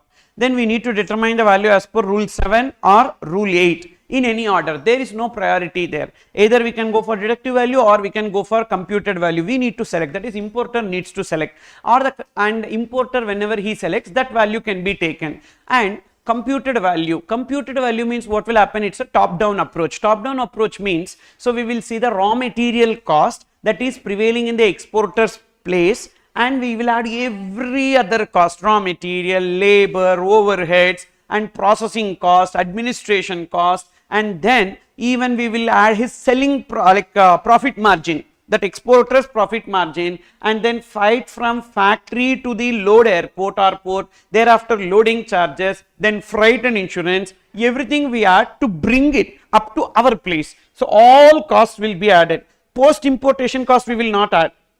All pre-importation costs including his profit margin, when we are adding, we will get the price prevailing at the time of importation. This is computed value method, a top down approach, whereas deductive value is a bottom up approach. In computed value, see what is happening: cost of production and then profit and general expenses, freight and insurance referred above, whatever freight and insurance that we have seen. Whereas deductive value, in deductive value it's a bottom up approach. We see the selling price in India. Selling price in India immediately after importation, that is we are importing and we are selling. You take that price and work backwards. All post importation expenses you take out and customs duty also you take out. Now you will get price at the time and place of importation, that will be taken as the value. You can see here selling price of imported goods or identical goods or similar goods to unrelated buyers minus post importation expenses. Post importation expenses including customs duty. Now you will get price at the time of importation, that is deductive value.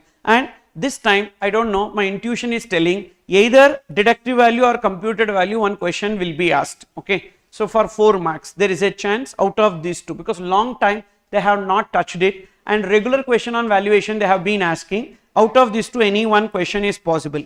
Then rule 9, if it is not coming don't scold. Rule 9, so because I am having a fear nowadays, and previously and all it used to happen, I used to tell it used to come like that and all, but now things are not like that. So November exam paper after that, and literally students are, after exam their frustration they are showing on me, as if who asked them to follow only me. They should have read and went na fully. Sir, none of the question what you said came. Whatever you gave in Mighty 50, it did not come, boss. It is like, these are all the overall questions. If you trust that only and go and tell, then I would have released the question paper, collected 1 lakh from student. Na? My life would have been settled, correct? So, rule 9, assessable value equals to best judged value, and this is residual value. When this residual value will come into picture? In case when all these fails, the assessing officer will determine. But when he is determining the value, there are few points that will be kept in mind. What is that? First, assessing officer should not determine the value based on the selling price in India. That should not be taken as the value. And selling price of the goods in the domestic market of the country of exportation also should not be taken. So first, the selling price in India should not be taken as residual value. The selling price in their country should not be taken. The sale price of goods for export to country other than India, third country price also should not be taken as value, and cost of production of identical or similar goods, unless as per rule 8, highest of 2 values, minimum custom value, arbitrary or fictitious values. Next, one line summary is simple, that is they need to scientifically determine the value, and that scientifically determined value should be given to the importer, and if importer agrees to that value, he will pay. Otherwise, he will go for appeal against that value. This is known as self-assessment under customs, section 17. As per section 17, what will happen? The importer will file the bill of entry. When he files a bill of entry, he declares a value. When he declares a value, customs officer will tell, no, this value is not acceptable, like that. He will reject the value and he will do reassessment. When he do the reassessment, he will follow any of these methods. In that methods, suppose if he goes for residual value and he specifies one value, that importer may or may not agree to that. If the importer agrees to it, he will pay the customs duty. If importer is not agreeing to it, what he will do? He will pay he will ask them to pass the order.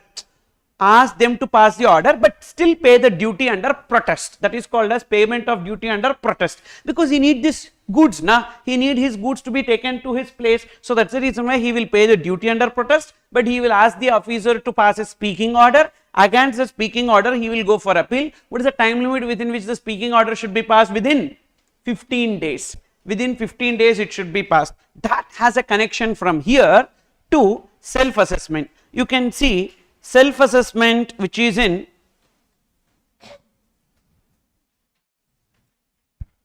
page number 256.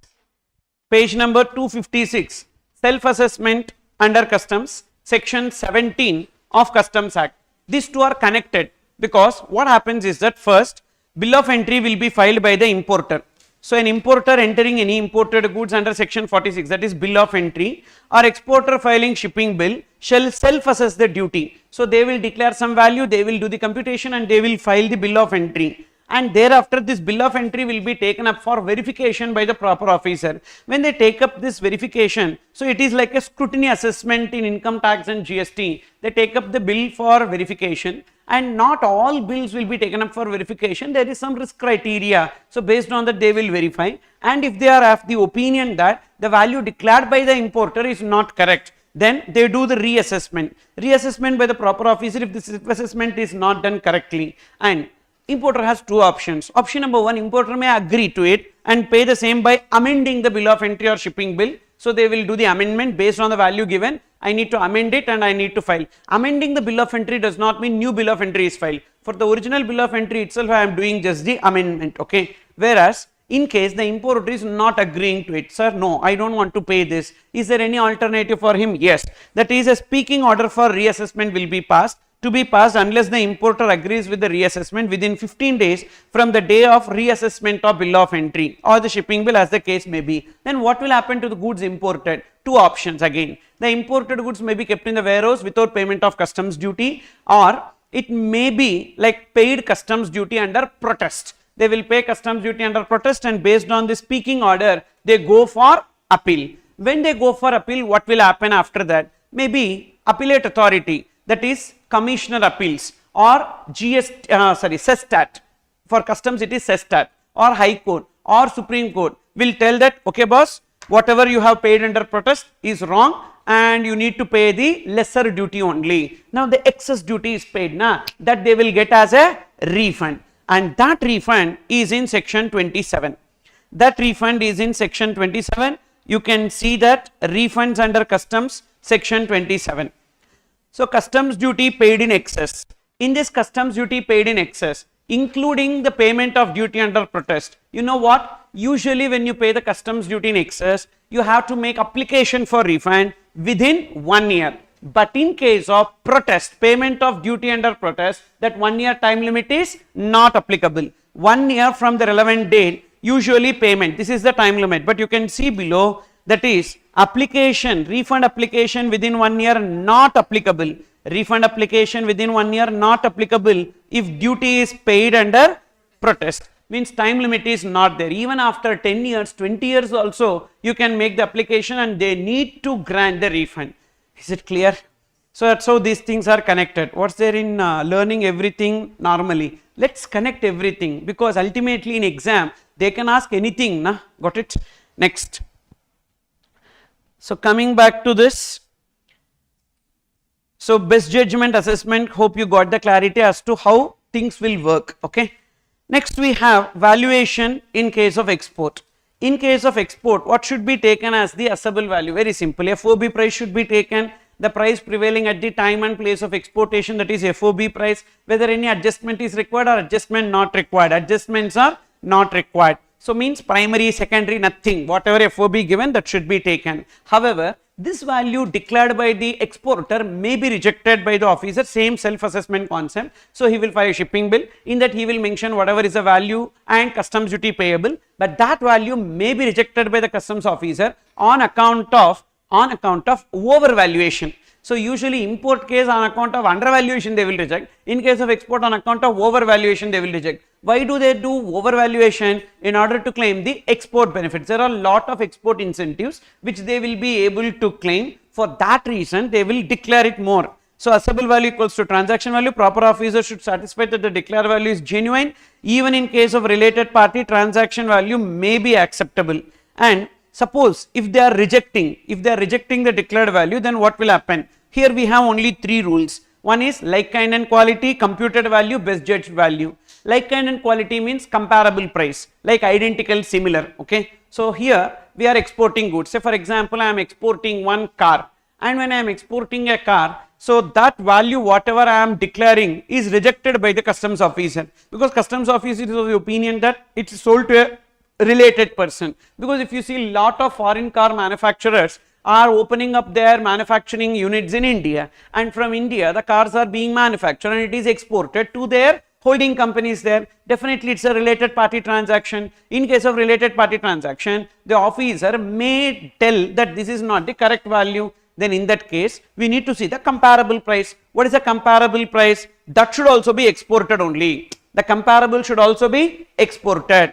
And same physical characteristics, quality and reputation, same. Everything it should be same. For example, ours is a diesel engine, that should also be diesel engine. Ours is say 1500 cc, that should also be 1500 cc, like that, same physical features and quality and reputation.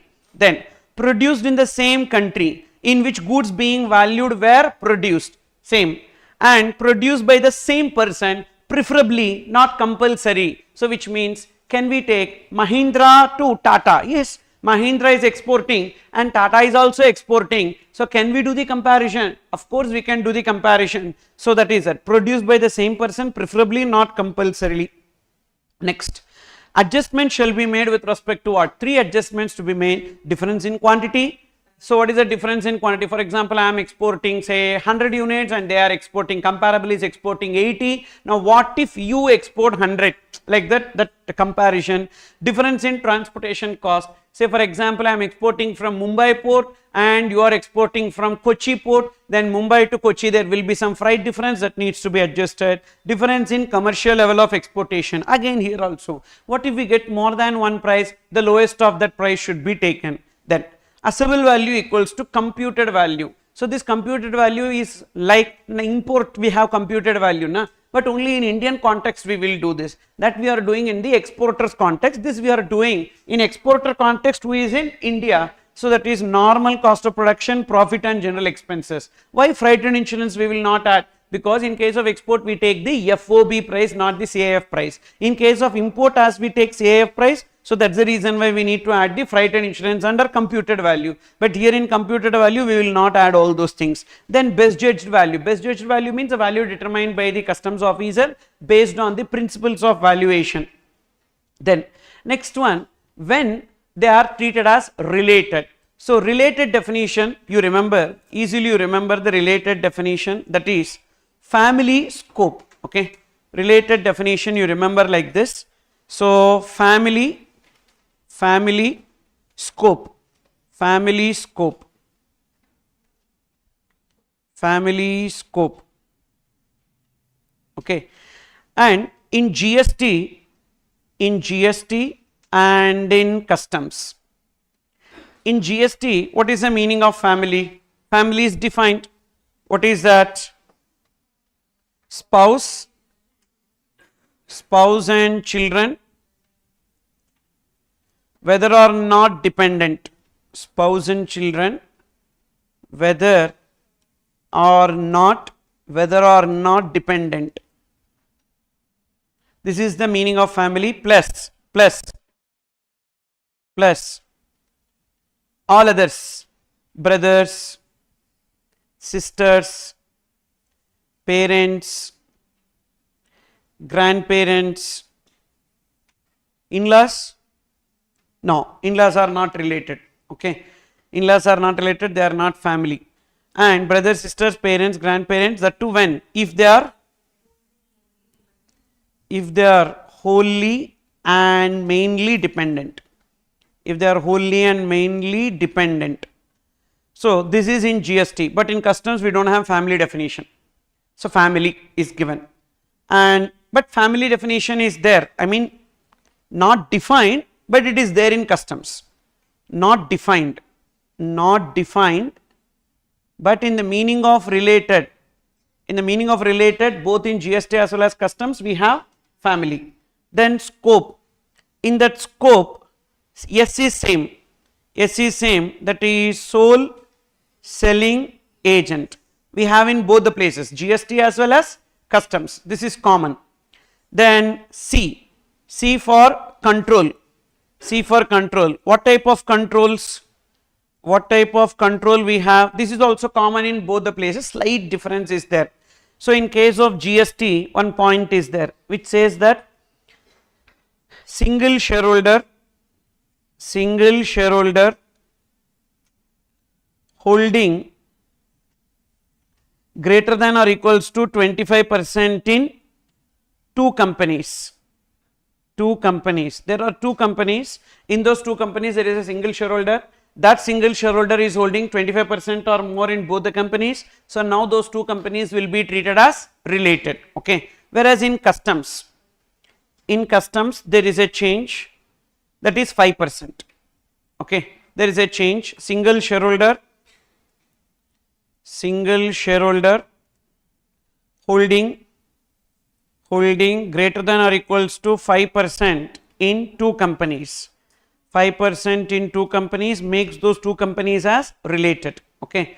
Then another control is there which is common, okay.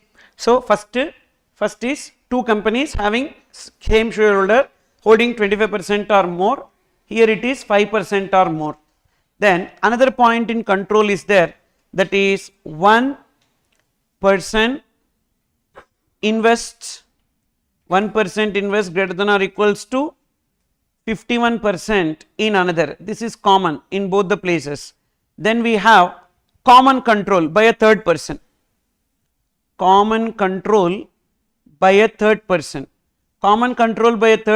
means, so that is two companies having the same parent company, like two individuals having same father but different mother, like that. So common control by a third person. Next, then we have together joint control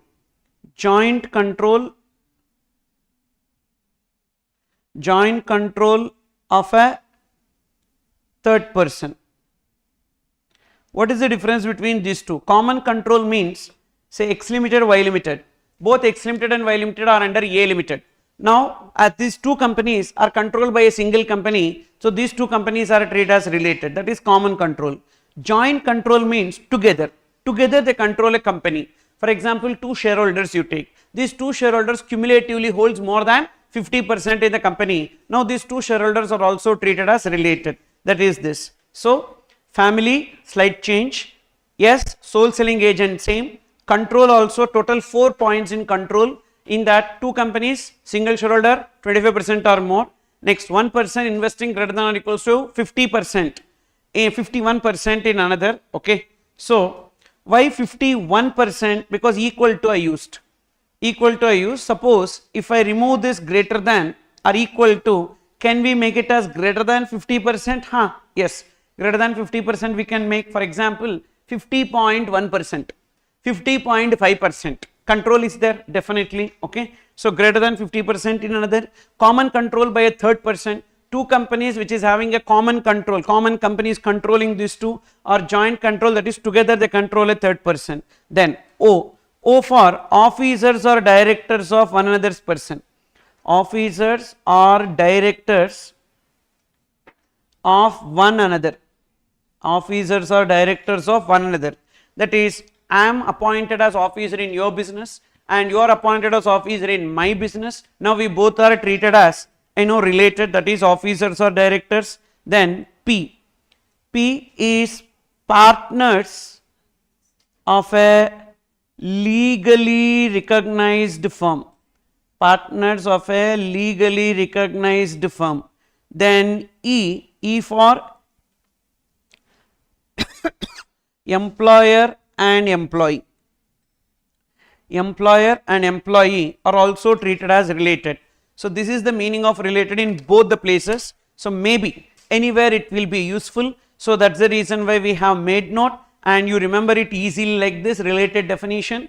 And because we don't have to write the entire definition. Only thing we need to know whether they are related or not. So in GST also anyhow it will be useful. So together we discussed. Only difference is that family is defined in GST but not defined in customs. And in control point, so two companies having a common shareholder. So 25% or more in GST, whereas in case of customs it will be 5%. So that is these points. And you can see here meaning of related in the context of customs is same as the meaning of related in GST, except that in customs person holding 5% or more equity in 2% make them related instead of 25% or more in GST. Okay. Next, declaration by the importer or exporter, that is importer or exporter or his agent shall furnish a declaration disclosing full and accurate details of the value of imported or exported goods. And this rejection of declared value, I told you already, proper officer to reject the value of imported goods or exported goods declared by the importer or exporter if he has when doubt about the truth and accuracy of that value, and it shall be deemed that the transaction value of such imported goods or exported goods cannot be determined under rule 3, which means that so a value needs to be determined as per other rules. That is about this. This is common between both import and export. With this we completed valuation under customs. Then we have procedures under customs. In this procedures under customs we have lot of things, import procedures, export procedures, etc. and all.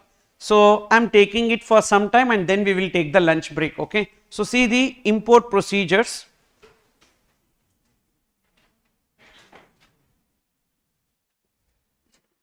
You can say this because after lunch break you will not listen this, I know. Import procedures, and this first we need to see what is the procedure for import by vessel. So there are total 12 steps that is involved. First, what importer, exporter, who are the people involved? Exporter, customs officer, importer, master of the vessel and port trust authorities. First, exporter will hand over the cargo to the shipping company outside India, and the shipping company will give a document of title called as bill of lading. That bill of lading will be sent by the exporter to the importer to prove that importer is the owner of the goods, and this shipping company will bring the goods to India. The master of the vessel will enter into India and they will be filing import manifest, arrival report and import manifest they will be filing. As soon as they file this, customs officer will be giving grant of entry inwards. Okay, come, you can enter into India, and thereafter the master of the vessel will deliver the cargo, unload the goods to the port trust authorities, and thereafter the master of the vessel's job is done. He will prepare the ship for export, and now importer will come into picture. Importer will file a bill of entry with the customs officer, say bill of entry for home consumption, and customs officer will verify the bill of entry and will approve the bill of entry, means an acknowledgement will be generated. Once the acknowledgement is generated, so then the importer has to pay the customs duty. Only upon payment of customs duty, customs officer will pass a out of customs charge order. This is which option? Option 1, imported goods cleared for home consumption, and thereafter importer should also file delivery order, like importer should give the bill of lading to the master of the vessel, because master of the vessel being an agent of the shipping company will understand whether this bill of lading is true or not. So thereafter the master of the vessel will give a delivery order to the importer. Now delivery order means he is the owner of the goods to whom the goods should be delivered. Out of customs charge order means they paid the customs duty. So these two orders, that is delivery order and out of customs charge order, they need to give it to the custodian. Who is the custodian? Port trust authorities will be the custodian, and they will release the imported goods. These are the 12 steps that is involved in this case. Now,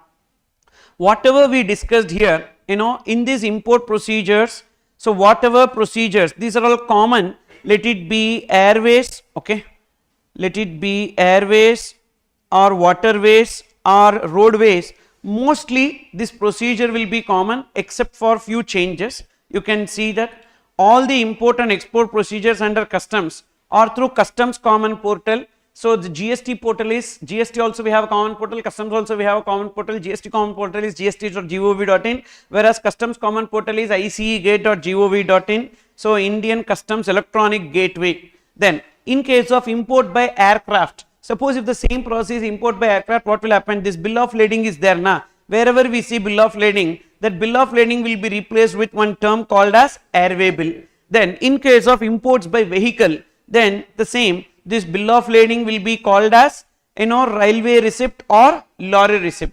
Then in case of aircraft and vehicle, grant of entry inwards is not required for arrival but required for unloading goods, but they need to submit the arrival manifest and import report for the purpose of unloading the goods. Already we discussed what are the various documents involved. What is the document involved? What is the document to be filed by the person in charge of the conveyance? In case of vessel, import manifest. Arrival, arrival manifest. Vehicle, import report. When the import manifest and arrival manifest should be submitted? Before arrival. Before arrival itself they should have submitted that at any time before arrival. And import report they can submit after arrival also, but it should be within 12 hours. Within 12 hours after arrival. These two, how it will be filed, sir? So will the person in charge will come, park the vessel, swim and come and file? No. So they will file electronically. We have electronic filing, and that electronic filing will be through ICE gate. And suppose if it is practically not possible to do electronic filing, then proper officer will permit them to file manually also. In that case they will have steamer agents in India. Those steamer agents will be filing on behalf of the person in charge. Principal commissioner may allow manual filing, and vehicle will always be manual. Suppose if they file late, what is the penalty? Always in customs, remember, the penalty will be up to 50,000. Up to 50,000. GST we have a number of penalties, but the moment you see customs, in MCQ only it will come. Customs penalty 50,000. That is the answer. You understood? Got it? Always. Sometimes what they will do, they will not give 50,000. They will give 49,000. You don't think your option is not there. 49,000 is also up to 50,000 only. You understood? That is also correct. So for belated filing, penalty up to 50,000. Then see this. Who is person in charge? Master of the vessel already we know in case of vessel, pilot in case of aircraft, and driver in case of vehicle. What is the place of arrival? Where they need to come? Only at the approved place only they need to come. What is that approved place? I told you not all airports and ports are approved. Only some ports and airports are permitted for import. In that place only they should come. Customs port in case of vessel, customs airport in case of aircraft, land customs station in case of vehicle. However, for vessel and aircraft it is allowed to land at any other place if compelled by accident, stress of weather or other unavoidable reason. Then next, so file passenger name record information. Maybe some terrorists also can come into cargo ship, and through the cargo ship as crew they can enter into India. Many movies we have seen, no. So that's the reason why they need to submit passenger name record information along with import manifest, arrival manifest, import report. Belated filing, penalty up to 50,000. In case of import by vessel, goods can be unloaded only after obtaining grant of entry inwards. This already I told you, it's a repetition point, only for vessel. And goods as soon as it is imported will go into the custody of one person. Who is that person? Called as custodian. And they shall ensure safe custody. Suppose if pilferage happened at this stage, who will pay? That custodian only will pay. Only goods specified in import manifest, arrival manifest or import report should be unloaded. If any other goods are unloaded, it is called as smuggled goods. And goods should be unloaded only at the approved place, and it should be unloaded under the supervision of proper officer. If it is like supervision of proper officer, if the officer is working during after office hours or public holidays etc., they will charge some extra charges called as merchant overtime charges. This merchant overtime charges collected by them is exempted under GST. Exempted under GST. In GST, we have exemption with respect to services provided by government to business entities. In that, we have list of 14 specific exemptions. In that 14 specific exemptions, one exemption is merchant overtime charges under customs. So this merchant overtime charges is exempt under GST. There won't be any GST on this. Then sometimes what will happen, for unloading the goods, they will be requiring some small boats for bringing the goods from the ship to the shore. For that reason, they need to get a boat note from the customs officer. Say this, for unloading goods, if small boats are required, then he shall obtain a boat note from the customs officer. Should we remember these sections? None of these sections you need to remember. You should not remember all these things. If you remember this, then GST you will leave. Got it? So this is not required. This is just the provision we need. Here and all, don't focus more on section numbers. So section numbers up to the valuation chapter you need to remember. Okay, and thereafter, so I will tell you which are the important section numbers. Here you don't have to focus on the section numbers, but provisions you remember, that is sufficient. Then compliance to be followed by the importer. So for whatever we have seen is the compliance to be followed by person in charge, that is this heading, whereas compliance to be followed by importer. All imported goods should be unloaded and shall remain in the custody of custodian, who shall be responsible for imported goods till clearance. If such goods are pilfered, custodian shall pay. Already we know that. Bill of entry shall be filed. So this bill of entry section alone, you remember, that is section 46.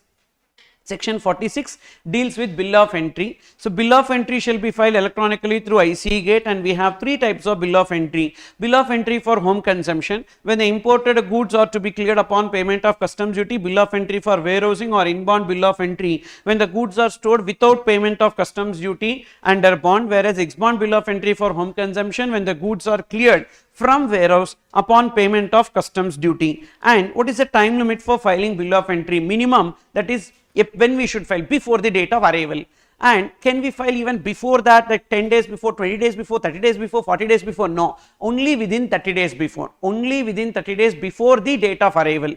So 30 days prior to the date of arrival, which means the validity of a bill of entry filed will be only 30 days. Within 30 days, if the vessel or aircraft is not coming, then again we need to file a fresh bill of entry. That fresh bill of entry only will be relevant for the purpose of determination of rate of duty, exchange rate, etc. and all. It's not amendment of bill of entry, it is filing a fresh bill of entry that is happening here. Then late fee for delay in filing bill of entry, already we know for the delay up to 3 days 5,000 rupees per day, for the delay beyond 3 days 10,000 rupees per day. But what is the maximum late fee? If it is exempted goods up to 50,000. So therefore, if there is a delay by 30 days, but these are exempted goods. For exempted goods also bill of entry is required. Yes, every goods bill of entry is required. So if there is a delay in filing bill of entry, even we need to pay 30 days. So if you see first 3 days 15,000 and thereafter remaining 27 days 2,70,000, should we pay that much? No, just 50,000 we need to pay. What if it is dutiable goods? Either this late fee or 100% of customs duty payable, whichever is lower. So subject to maximum 100% of customs duty payable. And the person in charge will file the details of import manifest, etc. and all. So this person has to file it before arrival, not before grant of entry inwards, before arrival of ship, etc. And they have to pay the customs duty after filing bill of entry for home consumption, and customs officer will pass out of customs charge order when the customs duty is payable. And how the customs duty is payable? How the customs duty payable? Electronically. When the customs duty payable, either two options are there: immediate payment option or deferred payment option. This immediate payment and deferred payment option is below, which you can see. Immediate payment option and deferred payment option, which you can see in page number 258. There are two options for payment of self-assessed duty by the importer. 258. Immediate payment option, deferred payment option. Immediate payment option means on the date of filing bill of entry itself, they need to pay. For example, today morning 9 o'clock I have filed a bill of entry, and somewhere like 11 o'clock it got approved. Then immediately I have to pay the customs duty by today night. Otherwise, from tomorrow onwards the interest will start. What is the rate of interest under customs? 15% per annum. Okay, that is immediate payment option. Suppose sir, by like somewhere afternoon I filed a bill of entry, night only it got acknowledged, and now I need to pay, but the banking is not working. What should I do in that case? That's the reason why they brought in electronic cash ledger regulations. In that electronic cash ledger regulations, what they are telling is that you deposit the cash. How much ever customs duty you need to pay, you know that. So you deposit into your cash ledger, so that once a bill of entry is acknowledged, directly the money will be taken from the cash ledger, so that you can avoid the interest. That is the objective of this cash ledger regulations. Then, so deferred payment option. Deferred payment option is like as soon as you file the bill of entry and you have selected the deferred payment option. Deferred payment is given to all? No, only to authorized economic operators, AEO scheme. Under foreign trade policy there is something called as AEO, authorized economic operator. And so these star holders, there are some star holders are there, like star status. Depending upon their star status, they will be given certain benefits. For these two people, you can see, just turn little bit FTP. So in that you can find authorized economic operator. For that authorized economic operator scheme, there is this. So preferential bids. In that preferential bids, page number 278, preferential bids, you can see for authorized economic operator, what are the benefits? You can see deferred payment of customs duty. So they don't have to pay customs duty immediately, they can defer that customs duty. Also there are some status holders. So if you see these status holders, these status holders also will get various benefits in that, okay. So preferential treatment and priority in handling. So the preferential treatment includes deferred payment of customs duty. So these two people can opt for the deferred payment of customs duty. If they opted for deferred payment of customs duty, when will they pay customs duty? If the bill is returned from 1st to 15th day of any month, due date is 16th day of that month excluding holidays. For example, if the bill is returned from somewhere like say for example May we will take, because May is a very good month for us. So between 1st to 15th May, if there is any bill that is filed, then we need to take the 16th working day. Between 1st to 15th May, so there are only 3 days, 3 holidays. What is that? May 1st, May Day. May Day is a public holiday, and Sundays, 2 Sundays are there, 4th and 11th. Buddha Purnima, all those are not holidays and all, okay. So 4th, 11th, 1st, 3 days. So you need to add 3 days after 15th. Add 3 days after 15th, that is 3 working days. 16, 17, 19. So 20th will be taken as the due date for the bill of entries which are filed between 1st to 15th of the May. Suppose if the bill is filed between 16th to 31st of the May, 16th to 31st only 2 days, that is 2 Sundays is there, 18 and 25. So therefore go to next month. Next month, what is the first working day? 2 and 3, add 2 days. So 2 and 3, therefore 4th will be taken as the due date. So next month, first working day excluding the holidays between, so 15th, that is 16th to end of that month. But for the month of March, for this month it will be 31st March. So bill of entry returned for payment from 1st day to 15th day of any month, due date is 16th day of that month excluding holidays. And suppose if the bill is returned for payment from 16th day to any day till the last of that day of the month, due date is 1st day of the following month excluding holidays. If it is returned from 16th to 31st of March, the due date will be 31st of March. If you cross the due date, you need to pay interest. What is the rate of interest? 15% per annum for every day delay beyond the due date. So this is the 2 options. Depending upon any of these 2 options, I need to pay the customs duty. So as an importer, that is what they are telling. Pay customs duty after filing bill of entry. Come back to page number 247. Pay customs duty after filing bill of entry for home consumption, and customs officer shall pass out of customs charge order.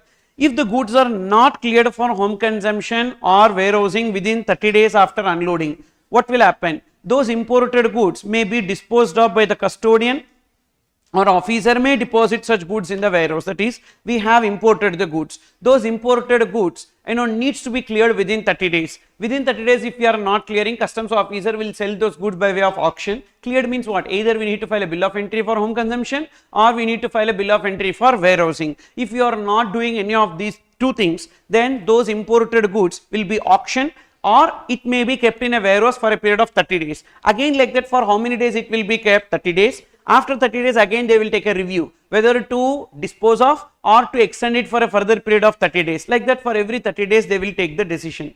So if the goods are not cleared for home consumption or warehousing within 30 days after unloading, such goods may be disposed of by the custodian, or the officer may deposit in warehouse for 30 days, and beyond 30 days for a further period of 30 days, commissioner should approve.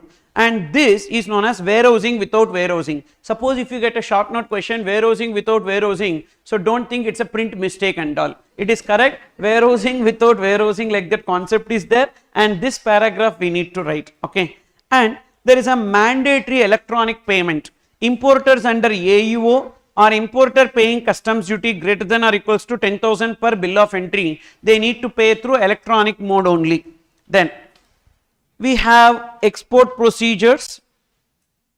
You can see here, in case of export procedures, what will happen? First, exporter, person in charge and customs officer. First, exporter will file a shipping bill or bill of export, and he will also give all the relevant records. Based on this, customs officer will verify the shipping bill and check whether any customs duty is payable. If customs duty is payable, will collect the customs duty and pass a let export order. Once a let export order is passed with the exporter, then the exporter will submit the shipping bill or bill of export to the person in charge. Meanwhile, what person in charge should have done? already he came, he unloaded the goods, now he need to prepare the ship for export, so he need to obtain grant of entry outwards to leave the country, and thereafter the goods will be loaded into the ship, and in case of baggage it can be loaded without permission, but this step is not applicable in case of aircraft or vehicle, because the concept of grant of entry inwards or outwards is not applicable for aircraft or vessel, and thereafter the person in charge will submit export manifest. In case of aircraft, export manifest is called as departure manifest, and in case of vehicle it will be called as export report. Okay, so you can say this. Compliance to be followed by person in charge. There unloading only at approved place, here loading at approved place. There unloading under the supervision of proper officer, here loading under the supervision of proper officer.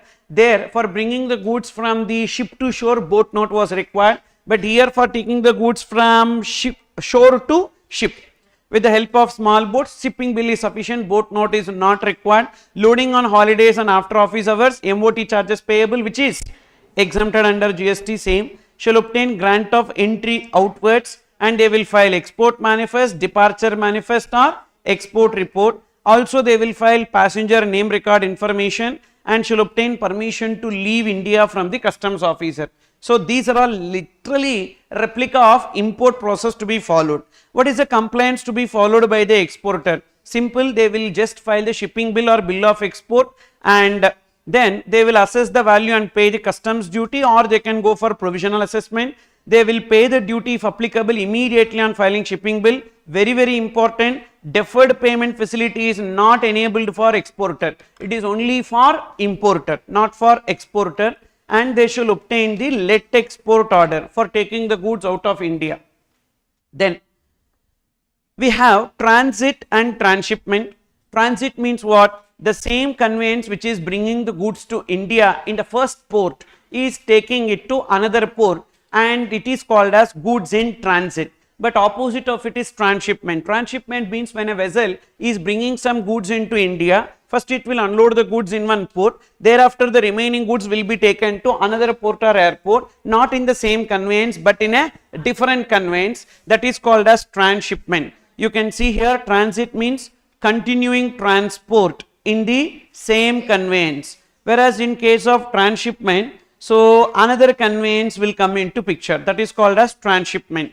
And in case of transit, bill of transit or declaration of transit not required because it is the same conveyance, but here bill of transshipment or declaration of transshipment is required. One of the very important point in this is that, so transit freight and insurance is part of CIF, means while bringing the goods, say Surat port we have imported first, and thereafter the same ship is coming from Surat port to Chennai port. Now whether that freight we will include it for computation of assessable value of goods which are unloaded in Chennai, yes, whereas transshipment freight will not be included, so shall not be part of freight. So this shall be part of freight, this shall not be part of freight. Okay, then continuity and records, yes, in case of transit continuity of records is there, whereas in case of transshipment continuity of records is not there.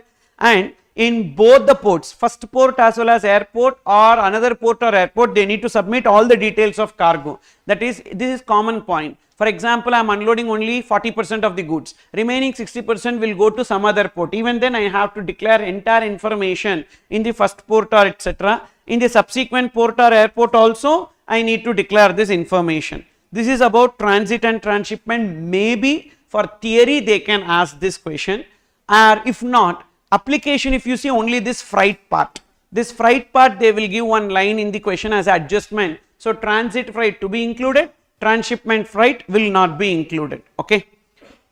Then import or export in case of post. So post also we can make import or export. When we make import or export by post, keep in mind, so the process will not be tested in exam, but the relevant date for determination of rate of duty usually tested in exam, that is, what should be taken as relevant date in case of import? Usually date of presentation of bill of entry or grant of entry inwards or arrival of the vessel or aircraft or vehicle, whichever is later.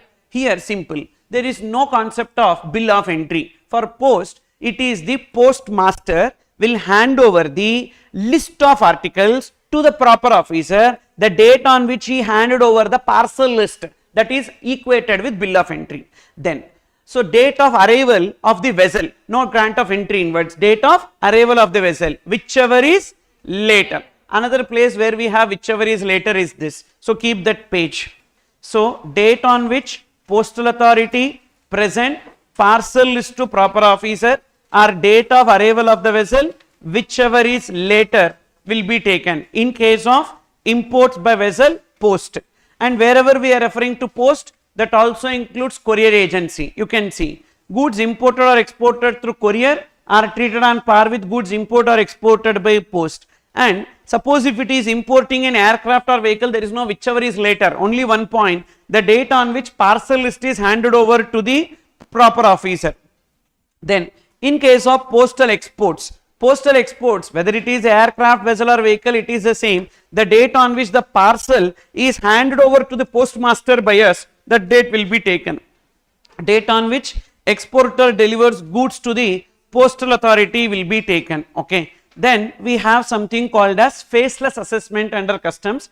Again, this can be tested as a theory question. So in faceless assessment, what will happen is that whenever we file the bill of entry, there is an importer who filed the bill of entry. This bill of entry will be given to risk management system. In this risk management system, there will be lot of customs officers who are connected, and they can assign this bill of entry to any customs officer, and that particular customs officer will do the verification of the bill of entry. And what is the advantage of this faceless assessment? It will separate the jurisdictional assessing officer with the assessing officer who will do the assessment of the bill of entry. So not necessary that our jurisdictional officer only will do the assessment, any person can do the assessment. So once they allot it to any customs officer, they will do the customs compliance verification, and suppose if there is any mistake in that, then the bill of entry will be rejected. Again, importer need to file a fresh bill of entry. If everything is approved, then the bill of entry will be returned for payment of customs duty. Got it? So you can say this. What are the points you need to remember? Bill of entry that is identified for scrutiny is assigned to an assessing officer who is physically located in a customs station which is not the port of import in the customs automated system. That is what faceless assessment is. Number 2, it separates what? Assessment process from physical location of port of import using a technology platform. From importer perspective, is there any change? No change. No change in the process of filing bill of entry. Just these points you write if you get a question on faceless assessment. Then what are the powers of customs officer? Section 37 and 38, these two sections says customs officer at any time board any conveyance carrying imported or exported goods and remain on such conveyance for such period as he considers necessary. Possible only in case of vessel, not possible in case of aircraft. Then he cannot stop midway and board into the aircraft and all. Section 38, customs officer may require person in charge of the conveyance to produce any document and answer any questions. Then, so we have electronic cash ledger, credit ledger regulations and import of goods at concessional rate of duty. This we will see after a break, okay? And we will meet at 2:30, 45 minutes. What? We'll meet. Or we will meet at 2:45 because first day, no? You have to find etc. It will take time. We'll meet at 2:45, but when you are coming early, no, I have a humble request to all of you. Happily sleep on the bench, okay? Seriously, so that afternoon, no, we will complete this baggage, all those things smoothly without having any problem. Otherwise, na, like that you will be doing, and I will also get sleep. I will not be able to take. Consider my situation also, please, for my sake. Eat less and come for next 4 days. Nothing will happen. Okay, good. That too, this is like a good season also. Okay, so all fasting only people are doing. So it's a very good season. You also do fasting better. Don't eat. Okay, fine. We'll meet after break.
Okay. So there are few queries. Let me handle those queries first.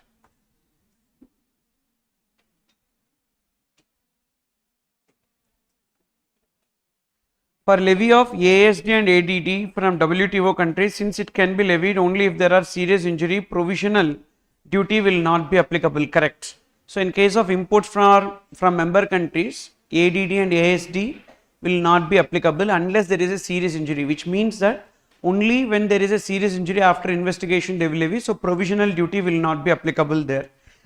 Then next we have grandchildren come under related. No, grandchildren will not come under related. Then look into this. Electronic cash ledger and electronic duty credit ledger regulations. Electronic cash ledger is for the purpose of any amount that is deposited into this ledger, just like similar to GST, will be used for the purpose of payment of DIPFO, page number 251. Page number 251. Amount deposited for duty payment is credited to this ledger and which will be used for payment of DIPFO. In case of GST, it is TIPFO. What is that? DIPFO means duty, tax, duty or tax. TIPFO is tax, DIPFO is duty. Okay, then interest on account of delay in payment of tax or duty, and P for penalty, and O for F for fees, that is late fees for delay in filing bill of entry, etc. O for others.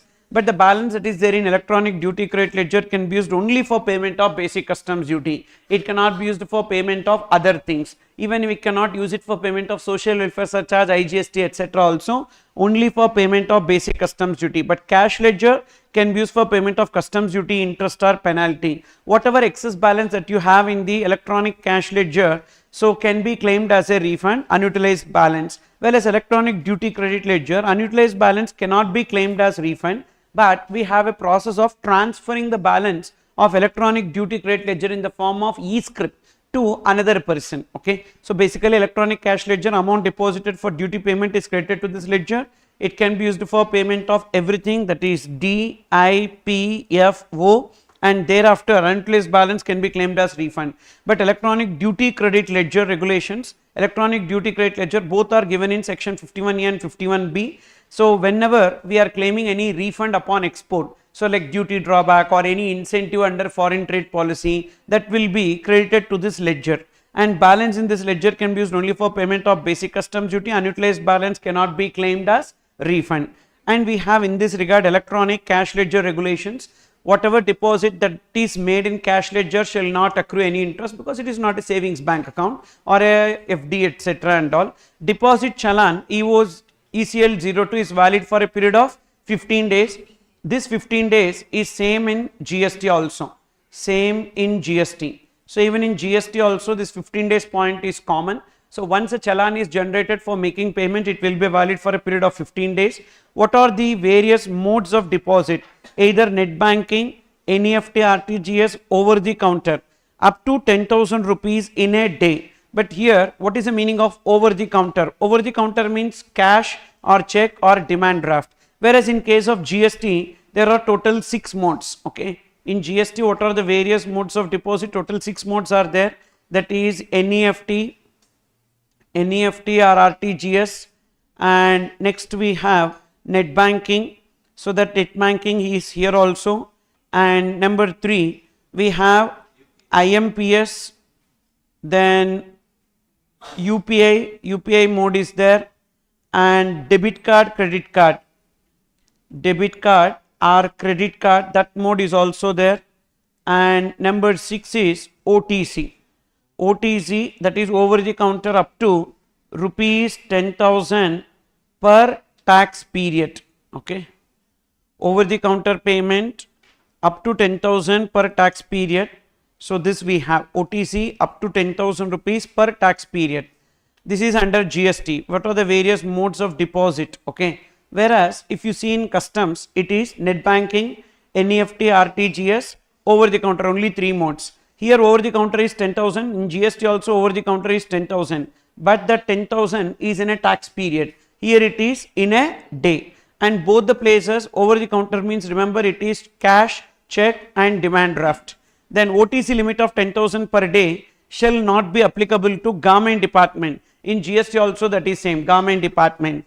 Upon authorization of customs officer, this point is not there in GST if deposit is made. In GST we have three cases, there is no restriction on OTC limit. Number one, garment department. Number two, if it is like any recovery proceedings, during recovery proceedings if GST officer collects any amount, that can be deposited, or during any search proceedings, investigation proceedings, if they collect any money, that can also be deposited. Okay. Then next we have commission or charges payable for deposit shall be borne by the person making the deposit. Of course, the one who is making deposit only should bear. Upon successful payment, a CIN will be generated. In GST also same. In GST there are two numbers, one is CPIN and CIN. CPIN is common portal identification number, CIN is challan identification number. Amount in the ledger can be used for payment of duty, interest, penalty fee or any other amount under Customs Act or Customs Tariff Act. Okay. And balance can be claimed as refund which shall be paid into bank account of importer or exporter. These are all normal points, but this can be asked as a short note question. What are the cases where the provisions of section 51, that is electronic cash ledger regulations, are not applicable? Point number one, whichever place there is no customs automated system, their electronic cash ledger is not applicable. And accompanied baggage, when the baggage is brought by the passenger, for that also there is a baggage duty. In that case also these provisions of section 51 are not applicable. And making payment of other than tax, other than duties or other than amounts under Customs Act or Customs Tariff Act. What are the amounts which are not payable under Customs Act or Customs Tariff Act but payable by the importer? That is custodian charges to the custodian and demurrage charges and warehousing charges. These are other charges. For that other charges, definitely we cannot use this electronic cash ledger. So these are the 3 points you need to remember. Mark this as for short note, important.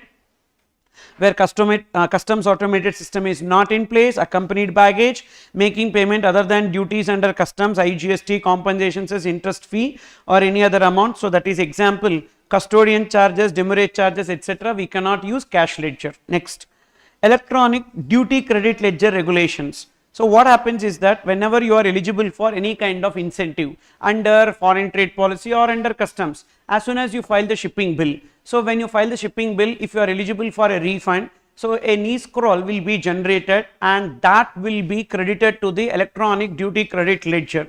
A shipping bill or bill of export presented and having a claim of duty credit under the scheme shall be processed in the customs automated system, and a claim shall be allowed by the customs as per the conditions and restrictions notified for the scheme after filing export manifest or export report, because they need to check whether really the goods are exported or not. Then they will create a e-scroll, and once a claim is allowed, a script for duty credit will be generated by the proper officer.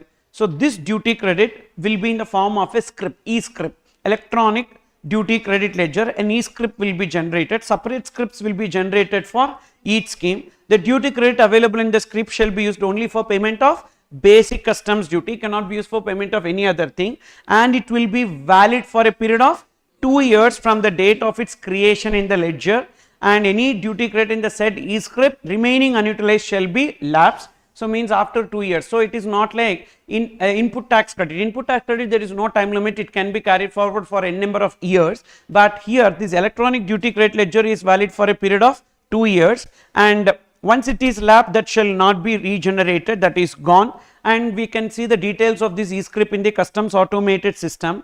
And transfer of duty credit in e-script shall be allowed within the customs automated system. Means, for example, I have imports, I can use this for payment of basic customs duty on import. What if I don't have imports? Then I can transfer this e-script to some other person, but that some other person should also be an importer having a IEC. So when I transfer that, the other person can take it and use it for payment of his basic customs duty on import. But both should be IEC holders. IEC refers to import export code.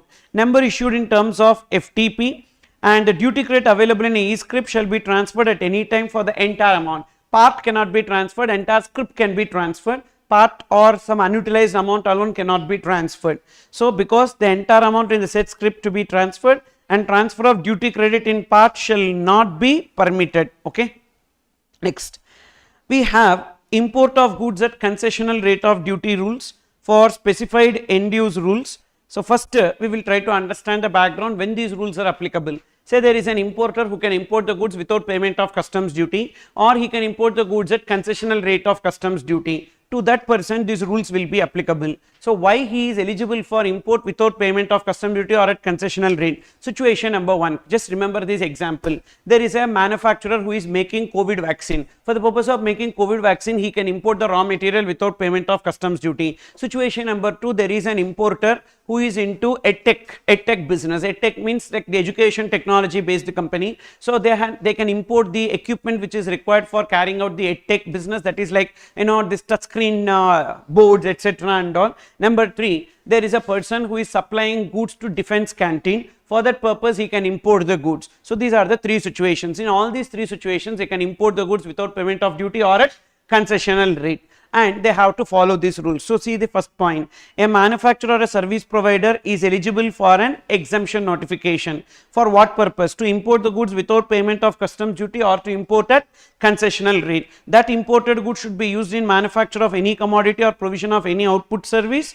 So manufacture or provision of output service, that is except after sale service, are supplied to specified end use recipient. Just these 3 examples you remember, and that person who is manufacturing can do it on his own, or he can get it done on job work basis. However, in case of certain sectors like gold, jewelry, etc., job work is not possible. This is the background of these rules. And what is the process to be followed by that importer? Say there is an importer who is intending to import. He is located in Coimbatore, Tamil Nadu, and the goods are to be imported to Chennai port. First he need to intimate the customs common portal that what goods he wanted to import, and the basic details and all should be submitted in the application. Plus he need to also give a continuity bond with surety or security to the customs common portal. Customs common portal IC gate will verify whether he is eligible for import, and then they will be giving him a number called as import of goods identification number, so for concessional rate, and this number he need to quote in the ACDC of customs in Chennai,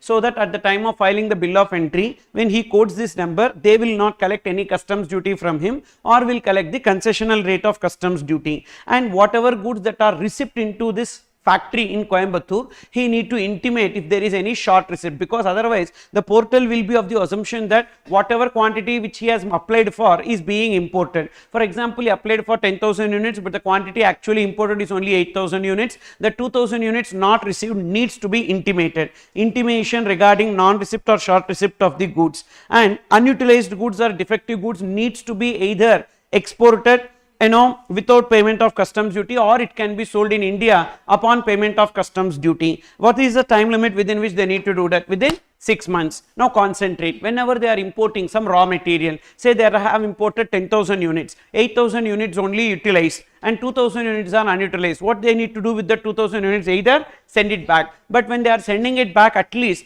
it should be having a value which is more than or equal to the import value. There should not be any negative value addition, because whenever we are importing we will pay some money. Whenever we are returning the same goods, when we are receiving lesser money, then there is a foreign currency loss to the country. Due to that reason they have put that condition. Either it should be exported at the same rate or at a higher rate, but it should not be exported at a lower rate. Means there should not be any negative value addition. That is the meaning of that point. Next, otherwise if you don't want to export it back, then you sell in India. And why you need to pay customs duty? Because initially you did not pay customs duty, so now you pay the customs duty. Should we pay the interest? Of course yes, we need to pay the interest. What is the rate of interest? 15% per annum we need to pay the interest. From which date to which date? From the date of import, because at that time we have not paid. So from the date of import till the actual date of payment of customs duty, we need to pay the interest. So sold in India on payment of duty along with interest. This is the negative value addition point. There should not be any negative value addition. Value of such goods should be greater than or equals to value of the said goods at the time of importation.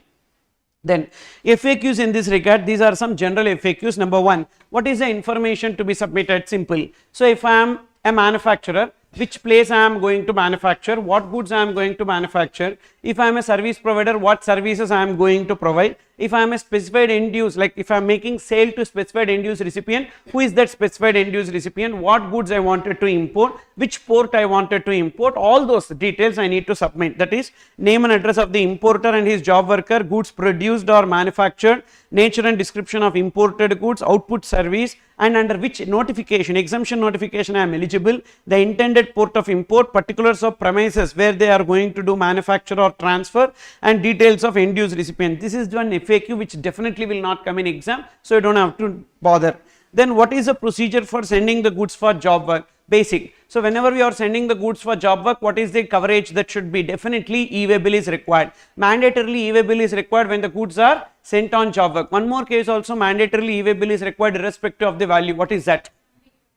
Handicrafts. Very good. In case of handicrafts and goods sent on job work, irrespective of the value, we need to require to generate e-way bill. And this goods sent on job work is supply or not a supply? Not a supply due to that reason. What is the name of the document that is required? Delivery challan. So delivery challan plus e-way bill is required. Generally, when the goods are sent on job work, what is the time limit within which it should be brought back into the factory? 1 year. In case of processed goods, it can be extended for a further period of 1 year. This is the time limit in GST. Whereas here, it is not 1 year, it is only 6 months. So within 6 months from the date of delivery challan. And the person who is sending the goods on job work should report this in a monthly statement. Even job worker shall maintain necessary records. Can the imported goods be transferred from one unit to another unit? Yes, it can be transferred, but that should be under the cover of a tax invoice plus e-way bill, because inter-unit transfer means it's a transaction between distinct persons. So all these details should be reported in the monthly statement, and even that unit also should maintain necessary records. Then what is the procedure for supplying imported goods to the specified end use recipient? Same story, tax invoice plus e-way bill, and the job worker should, that specified end use recipient should maintain necessary records. Even the importer also should maintain necessary records. Can the capital goods be imported under these rules? Yes.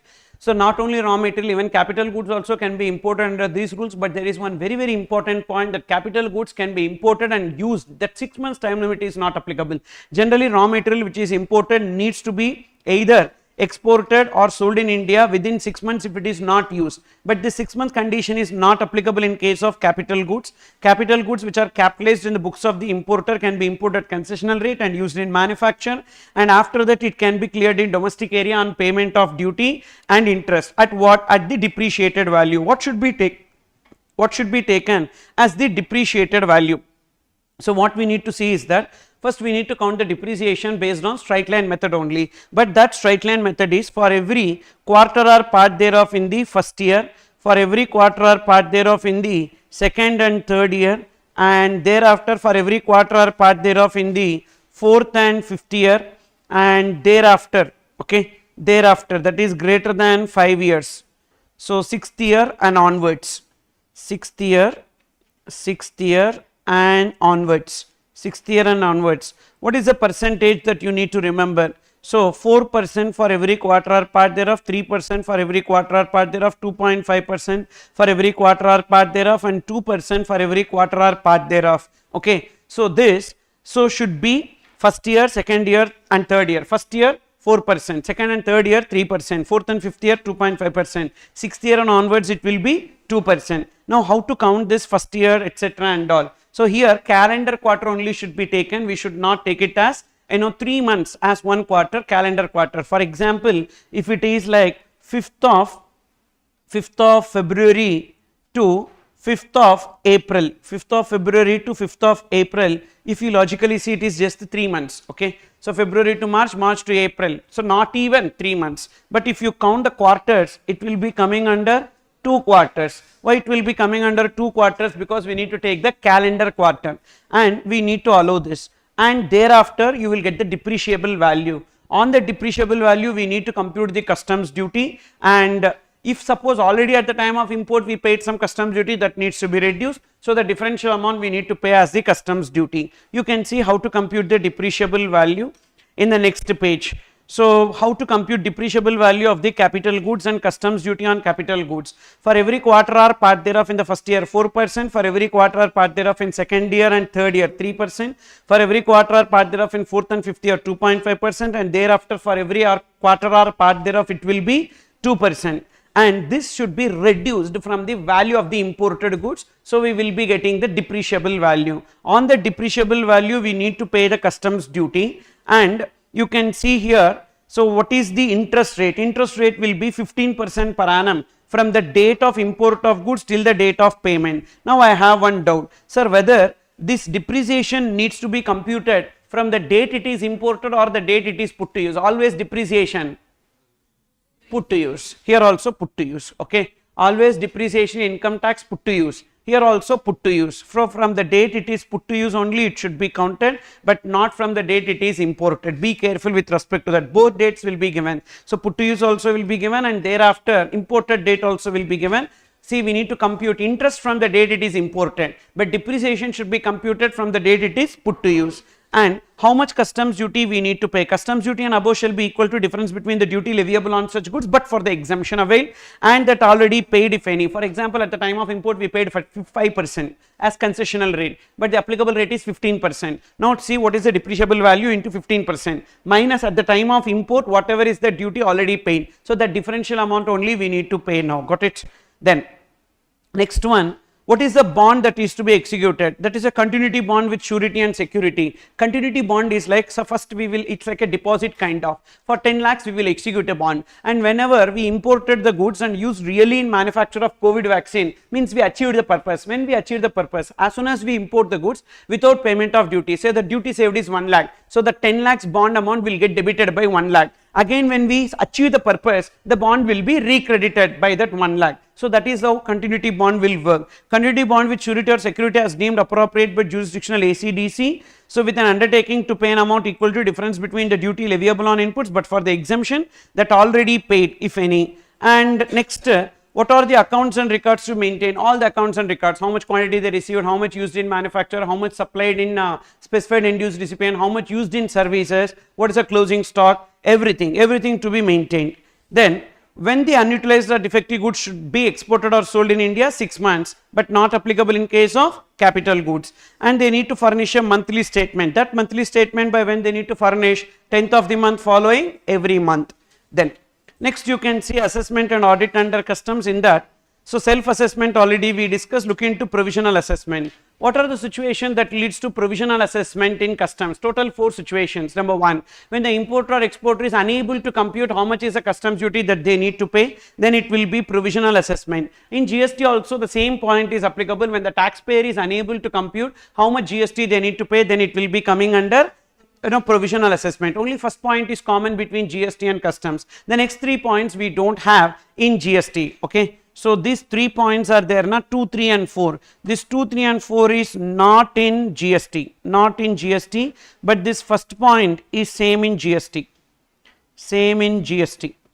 And next one, what are the other 3 cases where the imported goods they need to carry out some chemical examination or test, because the cocaine will be compressed in the form of god idle and they will be importing. So they need to do some chemical testing in order to identify whether it is cocaine or not, correct? So for that purpose, they need to do the provisional assessment, and some documents will be asked, but the person is not having the documents. So then also they will resort to provisional assessment, or some documents are required, he submitted, but those documents are not sufficient. Even then the provisional assessment will be resorted. This can be asked as a short note question. What are the situations that leads to provisional assessment? You need to write. Number 1, so when the importer or exporter is unable to determine because of the rate or value. Number 2, where the imported goods requires chemical examination or test. Number 3, where necessary documents are required to be produced but the person has not produced. Number 4, where the required documents are required to be produced but the person has produced it but it is not sufficient. Then so what happens, this is one important point. Importer executes a bond along with security in the form of bank guarantee at the time of provisional assessment, which shall be released upon payment of differential amount after final assessment. However, in case of warehousing, bond executed 2 times the differential duty. Actually in warehousing already we need to execute one bond, and that bond 2 times the differential duty after finalization of assessment and shall be released after payment of differential amount. Also for deposit of goods in the warehouse, a bond is executed, that is 3 times the duty payable and shall be released on payment and clearance from warehouse. So this is something which is confusing, so that's the reason why this may be tested in exam. What is that? Generally for warehousing there is one bond which is to be executed. How much we need to execute a bond for? 3 times the customs duty payable. And again, under provisional assessment also we need to execute a bond, that is 2 times the customs duty payable. So these 2 points you remember, because again this can be twisted in MCQ. So for provisional assessment, 2 times the customs duty payable, that is a bond, and for warehousing 3 times the customs duty payable. And what happens is that first we are importing the goods and we are going for provisional assessment. At the time when we go for provisional assessment, we need to execute a bond for 2 times the customs duty payable. And what will happen, they will determine this much amount you need to pay like that on finalization. And when we deposit the goods in the warehouse, so which means that 2 times the customs duty payable bond gets released, and again we need to execute a new bond for 3 times the customs duty payable, because when we deposit the goods in the warehouse we are not going to pay the customs duty. So that is this. So importer executes a bond, up to this you understood. However, in case of warehousing, bond executed after finalization of assessment and shall be released after payment of differential amount. Also, for deposit of goods in the warehouse, a bond is executed 3 times the duty payable, which means whether both the bonds are applicable, of course both the bonds are applicable, and shall be released on payment and clearance from warehouse.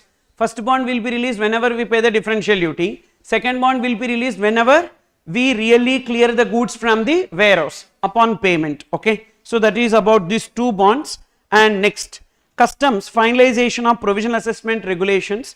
As soon as the order for provisional assessment is passed, they will be intimating the importer to furnish the documents within 15 days, and the importer has to submit the documents within 15 days. It can be extended for a further period of 30 days, 3 months by customs officer and plus 3 months by ACDC, and any unlimited time by commissioner. Within this applicable time limit, if the documents are produced, no issue. The date on which the documents are produced, from that date within 2 months plus 3 months, the final assessment will be completed. If the documents are not submitted, for submission of documents there is a time limit. Now what is the time limit? 15 days plus 3 months plus 3 months plus any unlimited time by commissioner. Then on expiry of the time limit, from there within 2 months plus 3 months, they will do the final assessment. Documents submitted within 2 months from the date of receipt of documents, the final assessment will be done. Document not submitted within 2 months from the time allowed for submission of said documents, the final assessment should be done, and this 2 months can be extended for a further period of 3 months by commissioner. And upon finalization of assessment, 3 things can happen. Final assessment amount is greater than provisional assessment amount. So then what we need to do? We need to pay the differential amount along with interest. What is the rate of interest? 15% per annum. From which date to which date? From the first date of the month in which provisional assessment is resorted. For example, if the provisional assessment is resorted on 28th March, means we have imported in the month of March, and somewhere 28th March only provisional assessment is resorted. We need to count the interest from 1st of March. So differential duty 15% per annum from the first day of the month in which the duty is provisionally assessed till the actual date of payment of difference, first day of the month in which duty is provisionally assessed. Goods cleared for home consumption or exportation, differential duty payable. Goods cleared for warehousing. So after finalization of assessment, we are depositing the goods in the warehouse. So then we need to execute a bond for 2 times. But sir, 3 times na sir? Yeah, that's what I told. Both the bonds needs to be executed. One for 2 times the differential duty. This is because you have not done the provisional assessment, final assessment, and another bond for 3 times the duty, because that is a normal bond which you need to execute for the purpose of depositing the goods in warehouse. Whether both the bonds needs to be executed? Yes. Which means 5 times the customs duty payable we need to execute? Yes, correct. And but when it will be released, this bond will be released when you pay the differential amount. That bond also will be released whenever you pay the full customs duty and clear the goods from the warehouse.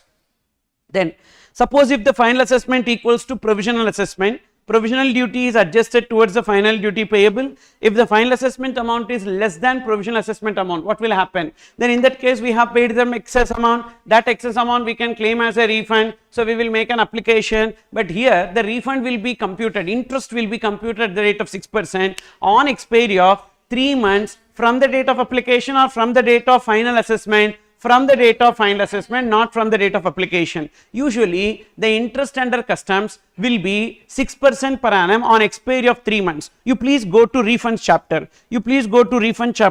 In the refund chapter you can see one section, that is section 27A. In that section 27A, time limit for granting refund 3 months from the date of application for refund. So whenever you make application for refund, this is in page number 274. Whenever you make the application for refund, within 3 months if they are not granting, then interest will be payable at the rate of 6% per annum for the period beyond 3 months. This is one point, okay. Whereas in case of provisional assessment which is getting finalized, so at that time the interest will be computed, but that interest will be computed in a different manner. So within 3 months after which date? Final assessment, finalization of assessment, not the date of application, from the date of finalization of assessment, okay. If not refunded, then interest will be at the rate of 6% per annum, okay. So remember, from the date of finalization of assessment.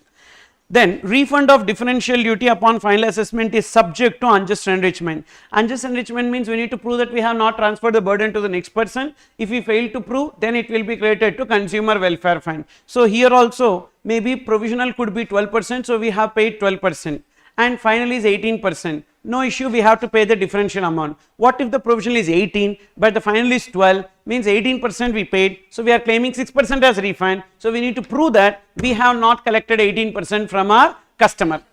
So that is this. If the burden is already transferred, then the amount to be refunded is transferred to consumer welfare fund. And provision assessment is applicable for both imports and exports, and any contravention of these provisions, what is the penalty? Up to 50,000 rupees. This is about self-assessment and provisional assessment. Then look into audit under customs. Audit under customs, we have post-clearance audit. Post-clearance audit, wherein at the time of import there won't be any audit, but at a later point of time customs department will be telling us so to submit the records, and either the audit can be carried out at their place or they can do the audit in our place. Post clearance audit, structured examination. What is that they will examine? They will examine everything. They will examine commercial systems, and they will examine sale contracts, financial and non-financial records, then physical stock and other assets. So even they will check the bank statements, everything, to measure and improve compliance. And where the audit will be carried out, either at the premise of the auditee or in the office of the officer. So anywhere they can carry out. And who is auditee? Auditee is importer, exporter, custodian, even warehouse keeper can be audited, customs broker, clearing and forwarding agent, or any person dealing with import or exported goods. Any person books can be audited. In this regard, we have customs audit regulations. What is the period for which we need to preserve the accounts and records? In GST, what is the period? 6 years. 6 years from the due date of filing annual return. You write down there. So in GST, 6 years. 6 years from due date of filing annual return. From due date of filing GSTR 9. 6 years from due date of filing GSTR 9. That is the time limit for which we need to maintain the accounts and records for a particular financial year in GST. But in customs, it is not 6 years, it is for a period of 5 years from the end of the financial year. For financial year 2024-25, we need to maintain for 5 years, that is 25, 26, 27, 28, 29, 30, up to 25, 2030, 5 years we need to. But in GST, it's not like that. Same financial year, 2024-25. First you see what is the due date of annual return, 31st December 2025. From there you need to count 6 years. And how it should be maintained? It may be either manual or electronic, and make available the records to the proper officer as and when demanded. Even GST same. And selection of auditee or documents based on risk parameter basis. Not that every time they do the audit, whichever person they wanted to do the audit on risk parameter basis they will do. And auditee can be conducted at auditee's premises. A 15 days notice to be given. So 15 days notice in GST, it is 15 working days notice, okay. In GST, it is 15 working days notice, 15 working days notice. In customs, it is 15 days, whereas in GST, 15 working days notice. Or the audit can be conducted at the proper officer's office. CA/CMA can be appointed for assisting. So this audit is not done by chartered accountant or cost accountant, but they can assist for conducting the audit on prior approval of commissioner. And again, contravention of provisions, what is the penalty? Up to 50,000. And what are the two types of audit? There are two types of audit, that is transaction based audit and premises based audit. Transaction based audit means list of bill of entries or list of shipping bills. They will be asking to submit the records. Means first we entered into contract copy, Thereafter, you would have placed the purchase order, that purchase order copy. Thereafter, how they are sending the goods, in which shipping company they are sending, and when these goods are received, and how we have transported these goods, in which factory these goods are received, like that in depth. This is like what? Sampling in audit. So, we will take a sampling and we will do audit in depth and identify if there is any contraventions, then we will do audit of everything. Got it? Like that. First, they will take transaction based audit, where selected transactions are audited, and premises based audit, where all the records and systems will be audited. Then this interest on account of delayed payment, already we saw in self assessment two options: immediate payment, deferred payment. And to whom this deferred payment will be applicable? Class of importers, I told you authorized economic operators or some importers will be eligible for this.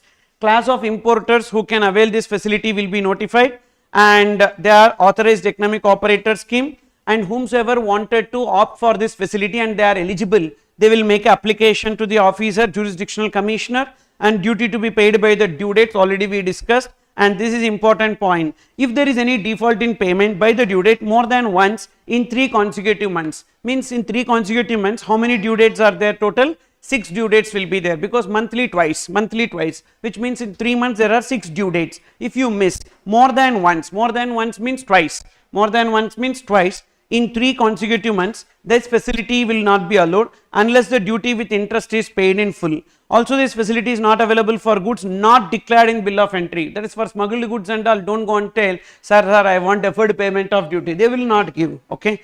Then duty payable on account of reassessment or provisional assessment. So whenever they do reassessment or they do provisional assessment, we need to pay the reassessed duty or provisional assessment duty. What is the time limit for that? 1 working day. 1 working day excluding holidays from the date on which bill of entry is returned by the customs officer. So bill of entry is acknowledged, or the reassessment bill of entry is passed, or provisional bill of entry is passed. From that date, within 1 working day we need to pay, otherwise interest will be payable at the rate of 15% per annum for every day delay. Suppose if there is any finalization of assessment, so differential duty that just now we discussed, at the rate of 15%, no time limit, every day delay lead to interest cost, 15% per annum under section 18 from the first day of the month in which duty is provisionally assessed till the date of payment. So this is about the procedures under customs. Then we have baggage provisions. So in baggage provisions we have certain allowances, and before that, what is baggage? Baggage refers to passengers luggage that you know, and in baggage, if any dutiable articles are brought, are we required to pay baggage duty? Of course we need to pay baggage duty. And what is the rate of baggage duty? So first you need to remember that in case of baggage, normal baggage, 38.5%, that is 35% baggage duty plus 10% on the 35, so that is 38.5. IGST, no, this itself is too much. On the top of that, IGST and all we don't have, just 38.5% is the baggage duty. However, there are 3 articles for which the baggage duty will be 110%. What are those 3? Number 1, firearms, and then cartridges of firearms exceeding 50, then cigarettes exceeding 100, cigars exceeding 25, and tobacco exceeding 125 grams. So for these, the rate will be 110%. In all other case, the rate will be 38.5%. You can see that in the last page, page number 264.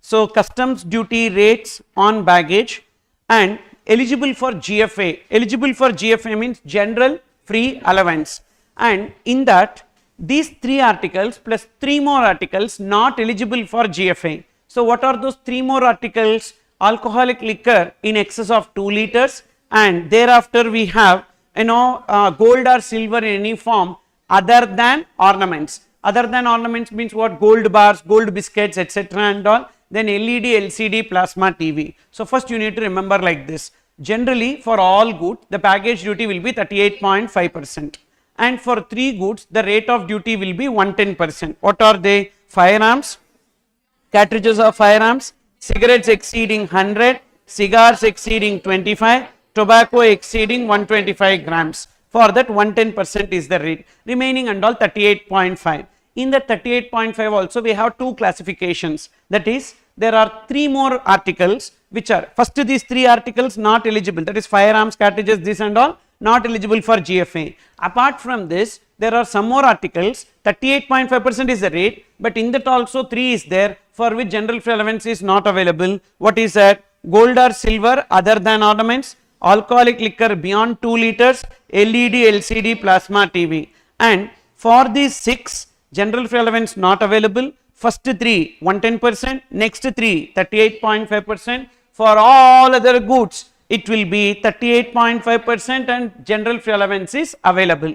Now in case of cartridges of firearms, beyond 50 only general free allowance not available and it will be 110%. What about up to 50? Up to 50 we can claim general free allowance and even 38.5% is applicable. Same is the case with cigarettes. Exceeding 100 only limit, like not general free allowance not available, but up to 100 can we claim? Yes. Cigarettes up to 100, cigars up to 25, tobacco up to 125 grams we can, even alcoholic liquor up to 2 liters we can claim the allowance, and ornaments also we can claim general free allowance. Got it? All other goods. So whenever you see the question, first you need to segregate it into a table like this, and when you segregate it like this, then it will become easy for you to do the computation. Okay. Now coming back to this discussion, first we need to understand that there are 2 exemptions from baggage duty. So far whatever we have discussed is about the rates, and again we will see the rates once again, don't worry, but we need to understand the exemptions now. What are the 2 cases where it is exempted?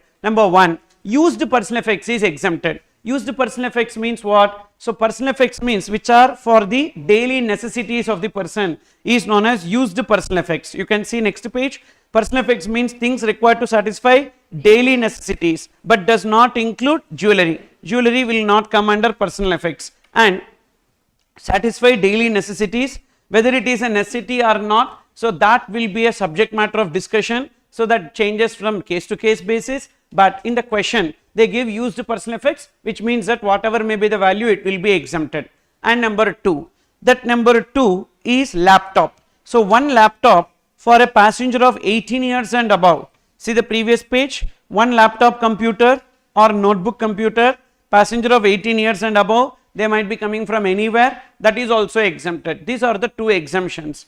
And some cases they are also giving travel souvenirs. Travel souvenirs means when you visit a particular country, as a memory of that particular country, you will be buying mostly this fridge magnet, etc. and all only we buy. Got it? So because even one friend told me, I am couriering you one travel souvenir because I have been to Vietnam, like that he said. And travel souvenir, I also expected big thing and all, and I sent my address, house address and all. That idiot has sent me one fridge magnet that it will be available here itself. Why he brought it from Vietnam, I don't know. Okay. And the travel souvenirs are also exempted. Then we have general free allowance. You can see there general free allowance.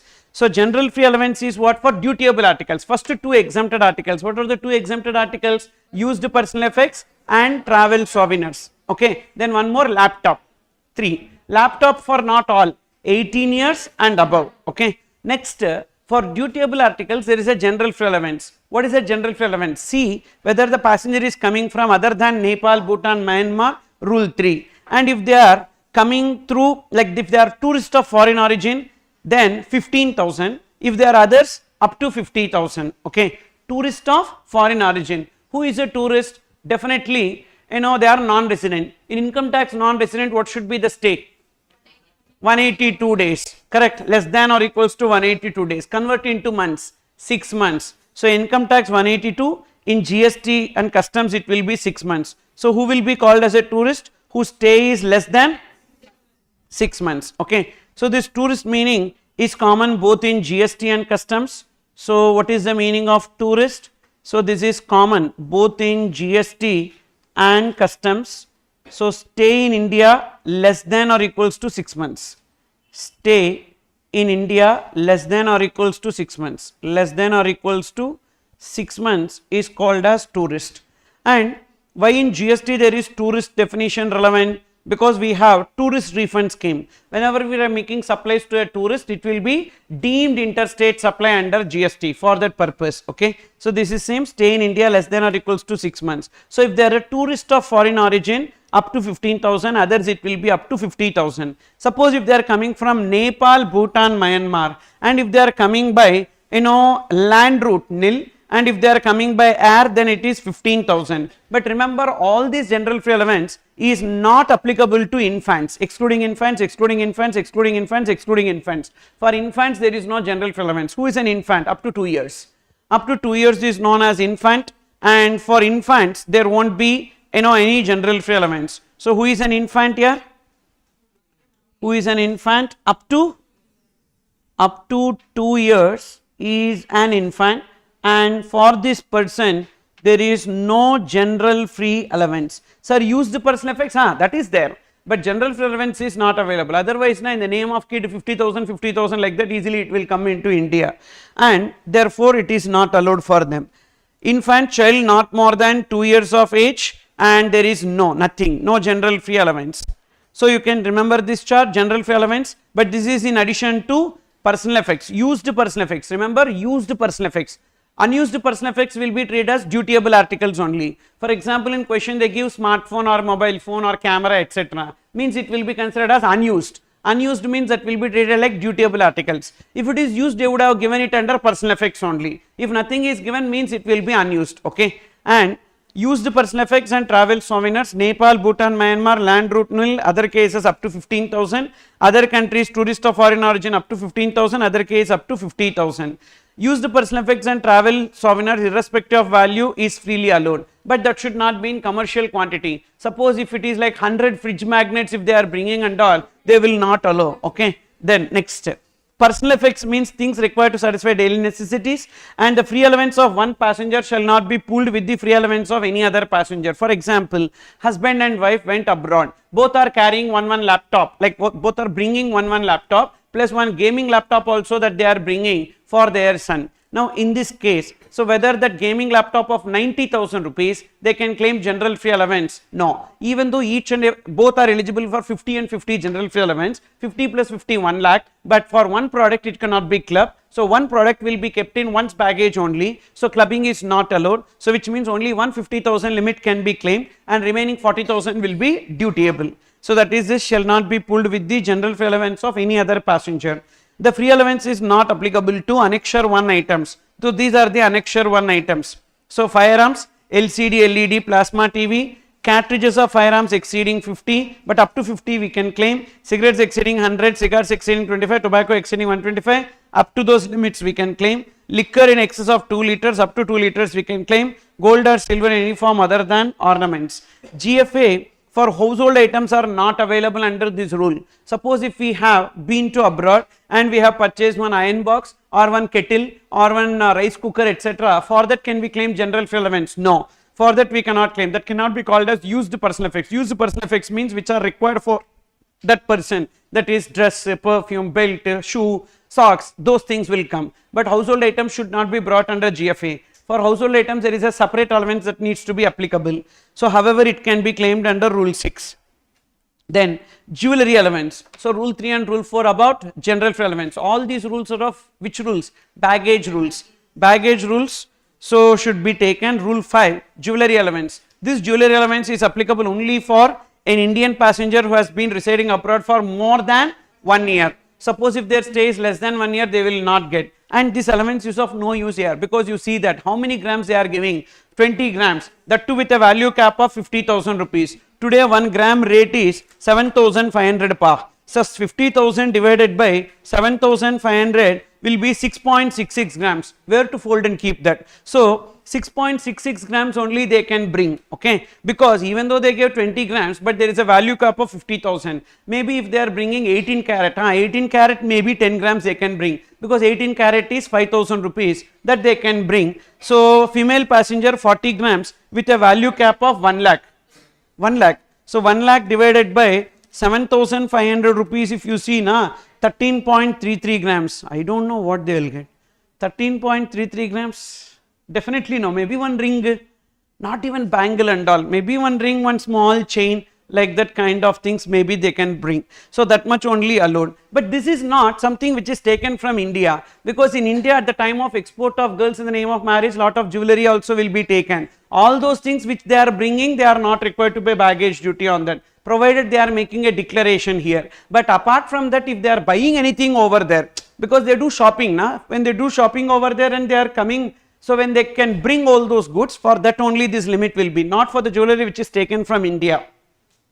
How to calculate this? First you need to see for weight how much is allowed, and thereafter for value how much is allowed, whichever is lower is only allowed. Say for example, so Mrs. A returning after stay in abroad for 2 years and bringing 55 grams with a value of 1,80,000, 55 grams with a value of 1,80,000 worth of jewelry. Now how much is the allowance? So we need to find how much is the allowance. First we need to see weight wise how much is allowed. What is the weight wise how much is allowed? 1,80,000 divided by 55 grams into 40 grams, female, so into 40 grams, how much? 1,80,000 divided by 55 into 40, weight wise 1,30,909 is allowed, or B. So B value wise how much is allowed? 1 lakh, whichever is lower, that is 1 lakh is allowed, and therefore what will be the dutiable value? So the dutiable value will be, so 1,80,000 minus 1 lakh, 1,80,000 minus 1 lakh, that will be 80,000. And whether this 1,80,000 is the market value of the gold? No, this 1,80,000 is the tariff value. What is tariff value means? Tariff value means, the value which is fixed by the government. So government from time to time, for the goods imported, they will tell this much is the value of these goods, like that it will be determined. This may not be the market value of that particular jewelry. So this is based on the tariff value. So this is how the dutiable value will be. And what is the baggage duty that is payable in this case? So baggage duty will be simple, that is 80,000 into 38.5%. So 80,000 into 38.5% comes to 30,800. That should be taken. And can they claim general free allowance? Yes, possible. So say this, if GFA not claimed, so then what would have happened? That is, she is coming from abroad and she is not claiming any other allowance. This is only what she is bringing apart from used person effects. So GFA also can be claimed. So what is a GFA? GFA of rupees 50,000 can be used for ornaments, but for ornaments we cannot use, sir. Who said? Gold or silver in any form other than ornaments we cannot use, but for ornaments we can use. Okay, therefore in that case what will happen? So baggage duty will be on what? Only 30,000, because further this 80,000, 50,000 general free allowance can be claimed on that 38.5%. okay, so that is 30,000 into 38.5%, 11,550. So this point is not tested in exam so far, so definitely they will be giving, be careful. So whenever they are giving a question on jewelry allowance, you will think only of jewelry allowance, but they can also claim general free allowance for jewelry. If they have not exhausted the general free allowance balance, they can use it for jewelry also. Keep that in mind. Okay, then next one, transfer of residence. When a person is transferring their residence from abroad to India, then in that case for household articles they can claim allowance under rule 6. And what is that articles and how much limit they can be bringing? So if their stay in abroad is 3 to 6 months, they can bring a value of articles up to 60,000. Remember, 60,000. 1 year 1 lakh, and 1 year during preceding 2 years 2 lakhs, and above that it will be 5 lakhs. 3 months to 6 months 60,000, 6 months to 1 year 1 lakh, minimum 1 year in 2 years will be 2 lakhs, and thereafter it will be 5 lakhs. This much worth of household articles they can bring. And household articles example like what we have seen, kettle or furniture and fixtures or sofas or beds, etc., whatever they want, everything I can bring. But annexure 1 articles is not allowed. Annexure 1, the same list of 6 articles is not allowed, and Annexure 2 articles also not allowed. What are those Annexure 2 articles? Color TV not allowed, but actually speaking, color TV is there in Annexure 1 also, but they have specified as LCD, LED, plasma TV. Maybe this color TV could be some other OLED or something curved digital TV, something of that sort. Today lot of things are there na. Future definitely 360 TV will come, so wherein we can wear it and we can look any angle, okay. And so that color TV also, any TV can be brought. Video home theater system, dishwasher, refrigerator of capacity above 300 liters, up to 300 liters allowed, yes, up to 300 liters is single door, I don't know who will bring from there to here. And then deep freezer, video camera, cinematograph film of 35 mm and above, gold or silver uniform other than ornaments, you remove that because it's already there in Annexure 1. It's already there in Annexure 1, so it's a repeated point that is not required. Really they have given an Annexure 2, but I said to remove it, okay. Reality it is given in Annexure 2, but it's a repetition, okay. So therefore in Annexure 1 itself it is already covered. And some more conditions you see, depending on the time period stayed abroad by Indian passenger and fulfillment of condition, various articles, household articles are allowed duty free, and here for first point, second point no issue. For the third point there is a condition, should not have availed this concession in the preceding 3 years. For example, first they are going to abroad, stayed there for 1 year and they are returning, they already got the benefit. Again they are going to another country, again they are coming in the third year, they will not get this benefit. Why they will not get this benefit? Because already in the preceding 3 years they claimed this benefit. Fourth point also same, this concession should not have been claimed by the passenger in preceding 3 years, and shortfall up to 2 months can be condoned. So the minimum stay should be for 2 years, and suppose if they stayed for 1 year and 10 months, it's okay, that will be permitted. During this 2 years also short visits should not exceed 6 months, means they will come and go, so during few days for wedding something etc., but that should not be more than 6 months in total. Suppose if it is greater than 6 months, that may also be condoned by the commissioner.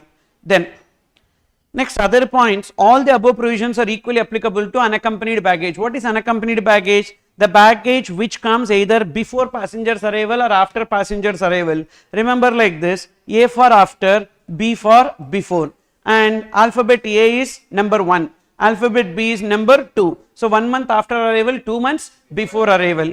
You can see all the above provisions are equally applicable to unaccompanied baggage. Baggage that arrives 1 month after passenger's arrival or 2 months before passenger's arrival. And whether these baggage provisions are applicable to member of crew? No. Member of crew during the time they are in service, so these provisions are not applicable. They can bring up to 1500 rupees worth of articles for personal or family use. But after service, after their service, means the contract got over after 2 years, now they are coming finally, at that time normal allowances, all other allowances will be applicable, up to that only 1500.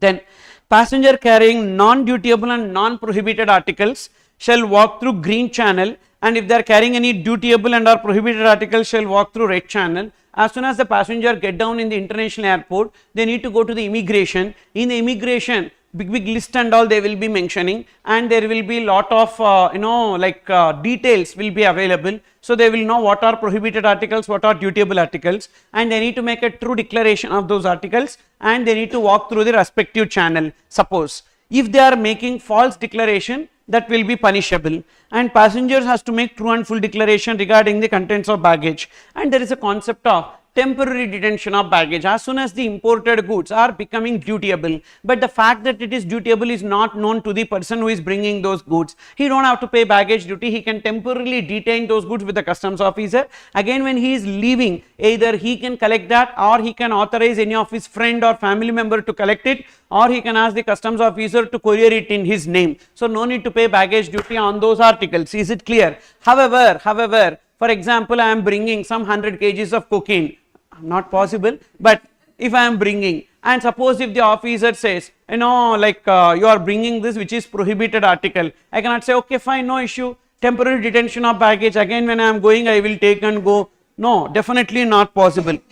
So say this, temporary detention of baggage where the baggage of a passenger contains any article which is dutiable or the import of which is prohibited, in respect of which true declaration has been made. Underline, only when true declaration has been made, this provision will be applicable. The proper officer may at the request of the passenger detain such goods for the purpose of being returned to him on his leaving India, and if for any reason the passenger is not able to collect the article at the time of his leaving India, the article may be returned to him through any other passenger authorized by him and leaving India. This is section 80, but full declaration should be made. Dutiable goods bought in India and taken abroad and on returning baggage provision shall be applicable if true and full declaration is not made while going to abroad. Okay, so bought in India and taken to abroad and on returning baggage provision shall be applicable if true and declaration is not made while going abroad. That's what I told you. That is, so a girl is getting married and she is leaving, she is taking say some 40 kgs of gold, and because usually marriage, after marriage they give na, so that much of gold and all, and that she is taking, when she is taking that gold, so whether she has given true declaration, yes, then when the 40 kgs is coming back, no need to pay any baggage duty, otherwise na entire 40 kgs they need to pay baggage duty. And 1 year stay, that is grams sir, 40 grams, 20 grams like that, okay, where we have kilos and all there, it's not 400 grams, 40 grams only, this is 20 grams only. Then next, customs duty rates on baggage, already we discussed this, this is about the baggage provisions, okay. And we need to understand now the stores and other petty aspects, but I wanted to do some questions for you to just get the confidence on whatever we have discussed so far.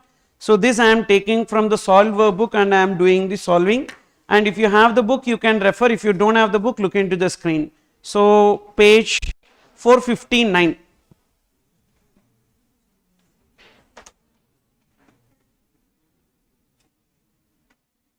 Even better if you don't have book, good only, because if you have book now you will see that and you will get to know the answer. Without book means it is good only. See this. This is question number 4 which is in page number 459, and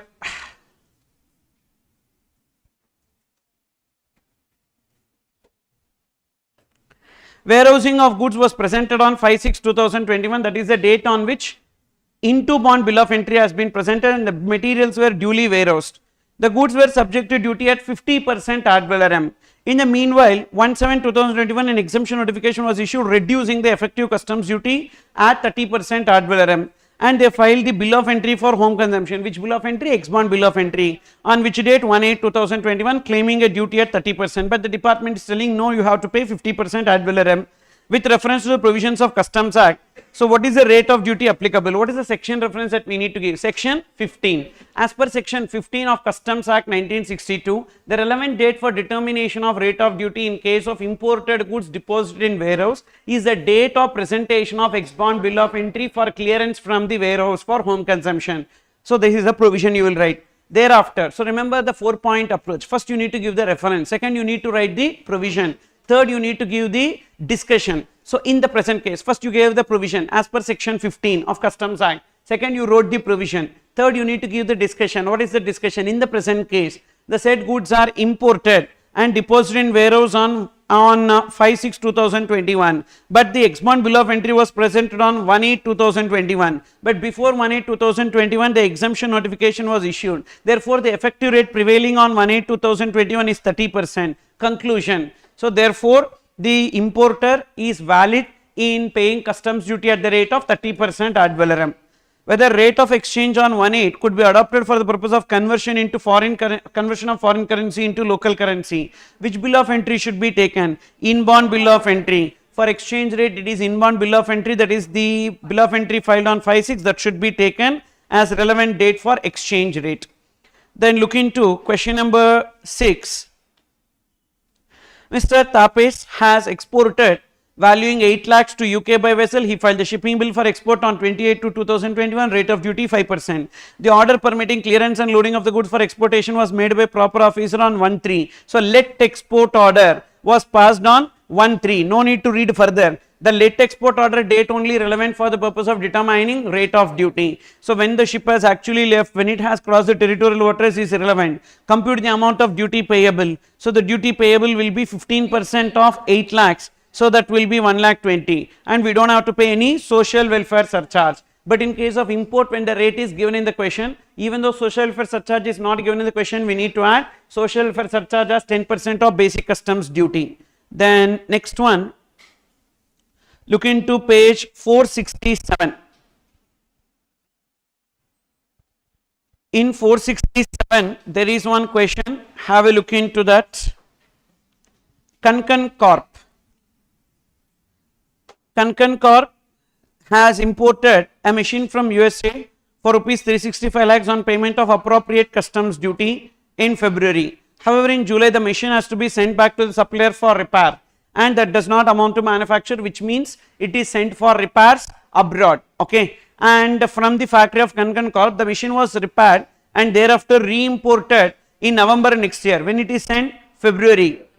So it is initially imported in February, July it has to be sent back, and November next year means, so the time limit is huge, and within the time limit the goods were brought. The supplier has agreed to provide a discount of 60% of the fair cost of repairs, resulting in Kankan Corp paying USD of $12,000.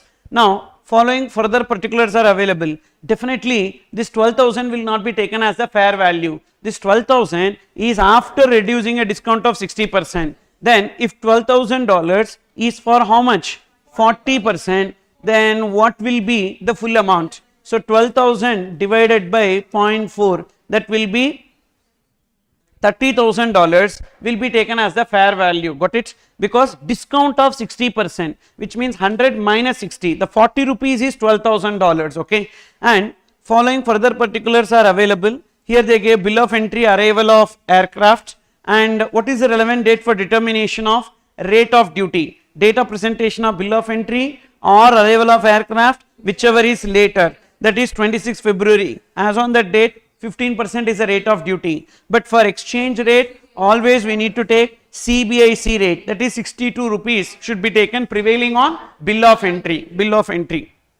Then integrated tax is leviable at 12%, and thereafter we have freight and insurance data both ways, that is onward and return. So therefore what should be taken as the value for payment of customs duty? First of all, this is which notification? Originally we have imported the machine, exported and again re-imported. So then in that case we need to see notification 45 of 2017, and first we need to write the condition. The time limit for re-importation is 3 years.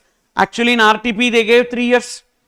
This is copy paste from RTP, okay, but in study material they gave 5 years. So which should be followed, sir? Follow 5 years itself. Then next, stipulates that in case of re-importation of goods exported for repairs, duty is payable on fair cost of repairs and freight insurance both ways, and condition, time limit should be 5 years. The exported goods and re-imported goods should be same. The ownership of goods should not have changed. And how much should be taken as value in this case? 30,000 into exchange rate 62, that is 18,60,000 plus freight insurance both ways you take 23,000 plus 93,500 plus 27,000 plus 1,06,500, that will be 21,10,000. On the 21,10,000 we need to pay basic customs duty, that is 15%, okay, and social welfare surcharge not given, even then we need to take 10%, and this will be value for IGST, that is assessable value plus basic customs duty, social welfare surcharge. On that IGST should be taken at 12%. So we get the total customs duty payable. Then next one, you look into page 472. 472, you see this. Supreme Car Decars imported car music systems and GPS devices from Germany. The importer submits the following issues for your consideration. 7 music systems were pilfered before unloading and before the proper officer has made an order for clearance for home consumption. So in this, actually CA Institute has made a mistake. They are thinking that section 13 is applicable in this case, but actually they missed out that Mangalore petrochemicals case. Because of Mangalore petrochemicals case, first of all, when the pilferage has happened before unloading, we don't have to pay the customs duty, there is no levy. So, okay, so if you have the book, you kindly correct it. So case 1, as there is no levy under section 12, customs duty not payable. Why customs duty not payable as per Mangalore refineries case by Supreme Court? Okay. And the question of pilferage shall not arise. First of all, there is no levy, so therefore the question of pilferage shall not arise in this case. Then second case, so 10 GPS devices were pilfered after unloading. Definitely after unloading pilferage has happened, so section 13 will be applicable, and before the proper officer has made the order for clearance for home consumption. And for that it is correct, in case where the imported goods are pilfered at any time before order for clearance, customs duty not payable on such pilfered goods as per section 13, but if the goods are restored to importer, customs duty payable. Then third, 30 music systems were damaged after unloading and examination for assessment by the customs authorities, but before actual home clearance. Which section? Section 22, abatement. So proportionately we need to pay the customs duty on the value of the damaged goods. Abatement is applicable even after unloading, yes, even after unloading and before actual clearance. Even for warehouse goods also abatement section will be applicable. Then next one, page 480.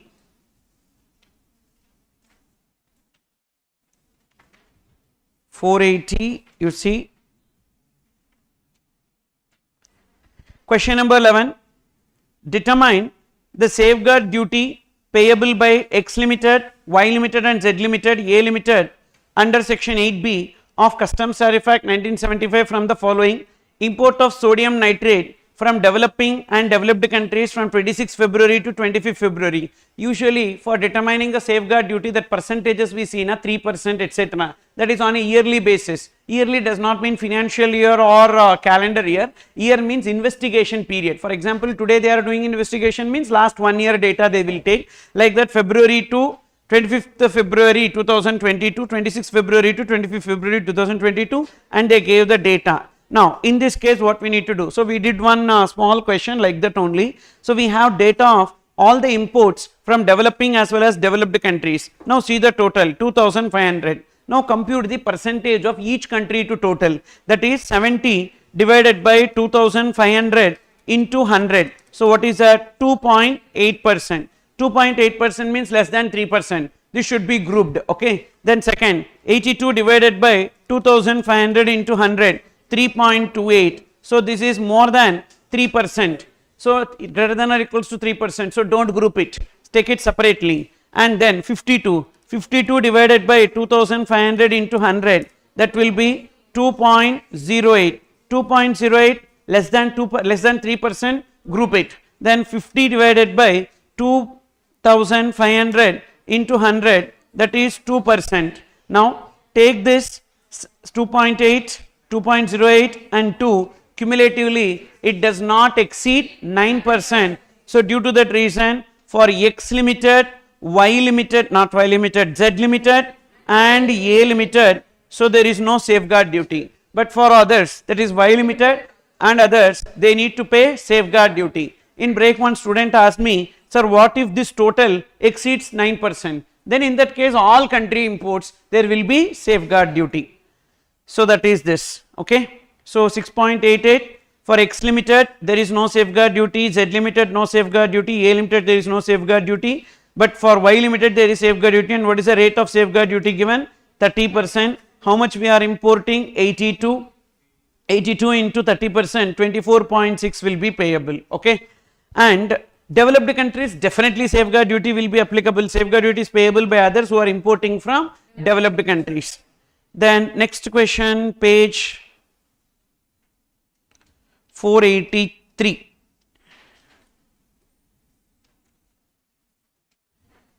Question number 18. KTU Limited has imported certain goods for sale in India from country Z, which are liable for anti-dumping duty. Country Z sell the like goods in its domestic market in the ordinary course of trade at $300 per piece. The imported goods are sold in domestic Indian industry at $275 per piece. What is the price at which they are selling in their country? In their country, so sell the goods in 300. The imported goods are sold in domestic industry. So normal selling price in India is 275.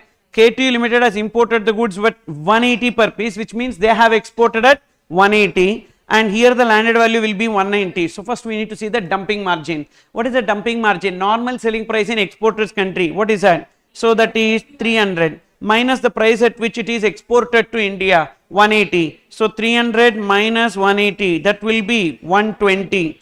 And then, so injury margin, what is the normal selling price in India? 275 minus landed value 190. So 275 minus 190, 85. 120 or 85, whichever is lower will be 85. And how many pieces were imported? So somewhere like 800 pieces were imported. So 800 and into 72 rupees. So 800 into 85 into 72. So this will be the anti-dumping duty payable. Then next one. Question 480, page 485.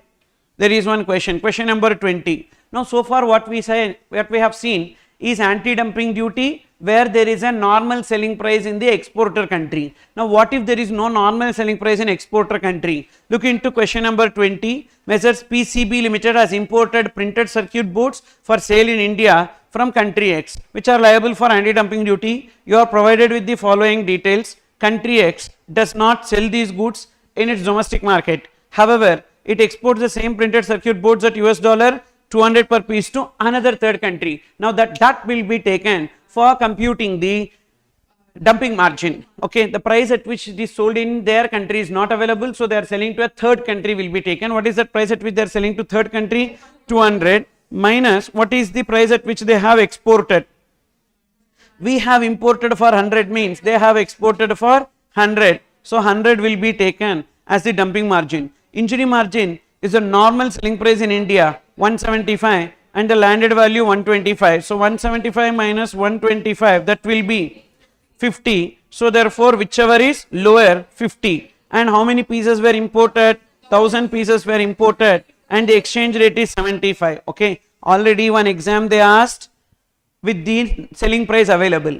Another exam they asked third country. Now they will ask that price also not there. It is not even sold, exported to third country. Now what we need to do? Take the cost of production plus usual profit margin, and that will be taken as the normal selling price in their country minus export price. That is a probable question. Okay, going by this technical analysis, so we need to get that only as the next question. Okay, and then next you can see page 494.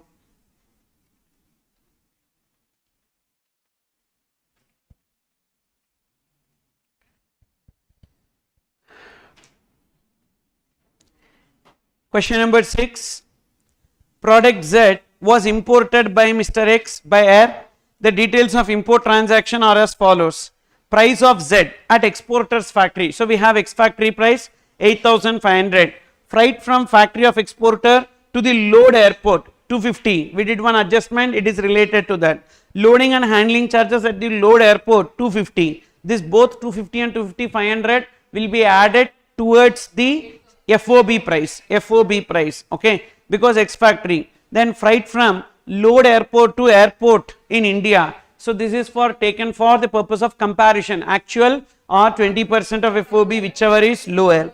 Insurance charges 2000. Actually is ascertainable, go by actuals. Though the aircraft arrived on 22/8, the bill of entry for home consumption was presented on 28. Before prior bill of entry they presented. When they presented the prior bill of entry, what is the relevant date for determination of exchange rate? The bill of entry date only should be taken, so 60 rupees per dollar. But for rate of duty, they need to take bill of entry date or arrival date, whichever is later. Which is later? 22/8. At that time, 10% is there. Now, practically how it happens? First, initially they filed a bill of entry and they would have taken 20% as a customs duty, and thereafter the effective rate is only 10%. So this is a case of amendment to the bill of entry. They need to amend the bill of entry because the 10% is only payable. So for amendment they don't have to pay any charges. They will amend the bill of entry, so which is already filed. Okay, but just because they are amending the bill of entry, exchange rate will not change. Exchange rate will be as per the original bill of entry only. Only if fresh bill of entry is filed, the exchange rate will change. Is that clear? So therefore here it will be 60 rupees per dollar only will be taken. And value of product Z for the purpose of levying customs duty and customs duty payable. So simple. First we need to see the X factory price. What is the X factory price in this case? $8,500. And for this $8,500, this 250 and 250, $500 will be added, so that we get 9,000 as the FOB, and we get 9,000 as FOB. Freight we need to take. What is that freight? A, actuals. What should be taken as actuals for freight? Actuals, don't take 4,500. 4,500 plus 250 plus 250 with 20%. When we are taking 20%, that is from the factory gate. So due to that reason, 4,500 plus 500, that will be 5,000, and B, 20% of FOB. 20% of FOB is how much? 9,000 into 20%, that is 1,800. Whichever is lower, whichever is lower will be 1,800 minus already considered in FOB. What is already considered in FOB? 500. If you deduct it, that will be 1,300. So for 9,000 we need to add only 1,300. So 9,000 and 1,300, and insurance will be 2,000. So 9,000 plus 1,300 plus 2,000, that will come to 12,300. So 12,300 will be taken as the CIF price, and that should be converted into Indian rupees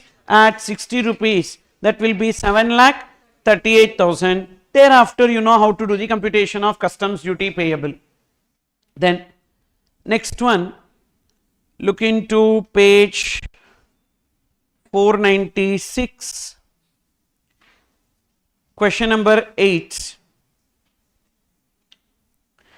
Measures XYZ company imported goods declaring a transaction value of 1,000 rupees per unit, which was rejected. Rule 4 and 5 are found inapplicable. 4 is identical, 5 is similar, and XYZ furnishes you the following data and requests you to compute the value import goods as per rule 7, that is deductive value. 7 is deductive value. That's why remember the keyword TISDCR. So this is rule 3, transaction value. Rule 4, identical goods. Rule 5, similar goods. And rule 6 says that either you need to follow rule 7 or rule 8, and rule 9 will be residual value. So deductive value will be rule 7. See, directly they have not given. Of course, even through question itself we can find out that it is deductive value because they gave sale price in India. So we need to work backwards. So therefore, sale price in India after value addition is 2,100 inclusive of GST at 5%. So therefore, I will start with 2,100. This 2,100 minus GST. GST is after importation, that too after importation when we are selling. So take out 5%. 5% means 2,100 into 5 by 105. So that will come to 100.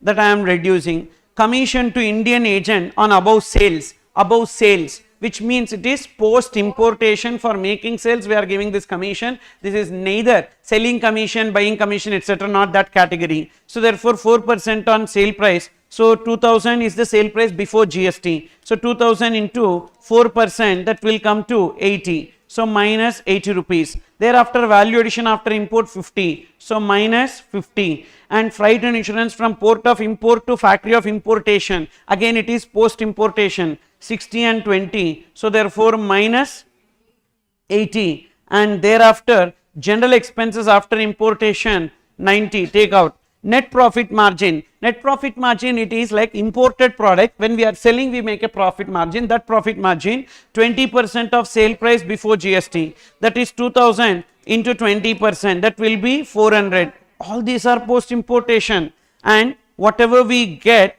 is value inclusive of customs duty, because customs duty we have not yet reduced. So it is inclusive of customs duty. So 2,100 minus 100 minus 80 minus 50 minus 80 minus 90 minus 400, 1,300. So 1,300 will be taken as a value inclusive of customs duty. What is the rate of customs duty? Basic customs duty 10%. Okay. So therefore 10 rupees will take as basic customs duty. Social welfare surcharge will be 1. And GST will be 5% on 111. Okay. So 111 into 5%. 111 into 5%. How 111 into 5%? 100 is value. So 10% will be basic custom duty, so 10, and 1 rupee will be social welfare surcharge, because 10% on 10, 1 rupee, and 111 into 5%, that will be 5.55. So total, if you see 16.55. 16.55 means how much will be the total customs duty? 1,300 into 16.55 divided by 116.55. So 1300 into 16.55 divided by 116.55, you will get 184.60. If you reduce it, you will get the value 1300 minus 184.6, so 1115.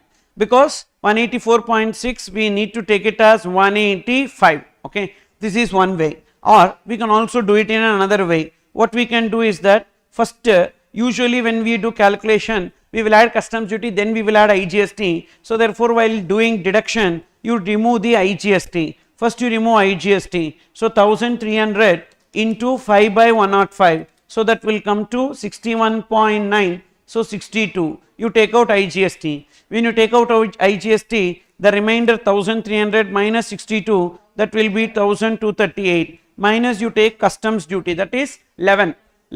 So 1238 into 11 by 111, that is 122.6. So 122.68 round off to 123. So if you remove that, so minus 1238, so 1115. So this is also correct answer. Okay, anyway we can do. So first you need to take out IGST, then you need to take out customs duty, then you will get the assessable value. This you follow, it will become easy. So you don't have to take let x be assessable value, 10% of x, algebra and all not required. That already we crossed that stage. Okay, and therefore you follow this. This is simple. Then next we have question number 9. So far what we discussed is deductive value. Now this question is computed value. So these two are tested in CA final exam in the past, long back, and they gave it in study material also. That's the reason why, updated study material. That's the reason why I told you, either on rule 4, rule 7 or on rule 8, one question will come this time. Okay, so therefore question number 9, if at all this question comes now, come back to this video and thank me. If at all it is not coming, leave it. Okay, so don't scold me. Question number 9, Mr. X imported certain goods from a related person, Mr. Paul of US, and transaction value has been rejected.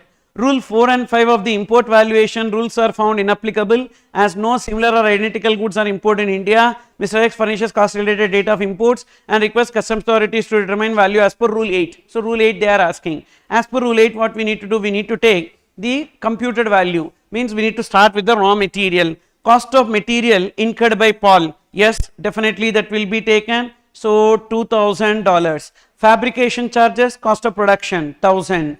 Other chargeable expenses 400, yes, take. Other direct and indirect cost incurred by Paul 250, yes. And freight from Paul's factory to US port is also part and parcel of cost. Loading charges at US port is also part and parcel of cost, because the normal net profit margin is 20% of FOB. This is cost, not FOB. This is cost. After adding profit only you will get the FOB. So 2000 plus 1000 plus 400 plus 250 plus 250 plus 100, that is 4000. Now when you take profit is 20% of FOB, means sale price. FOB is sale price. Then what is on cost? 25% on cost. That you know na. Let sale price be 100 and therefore the profit will be 20. Then what if the profit is on cost?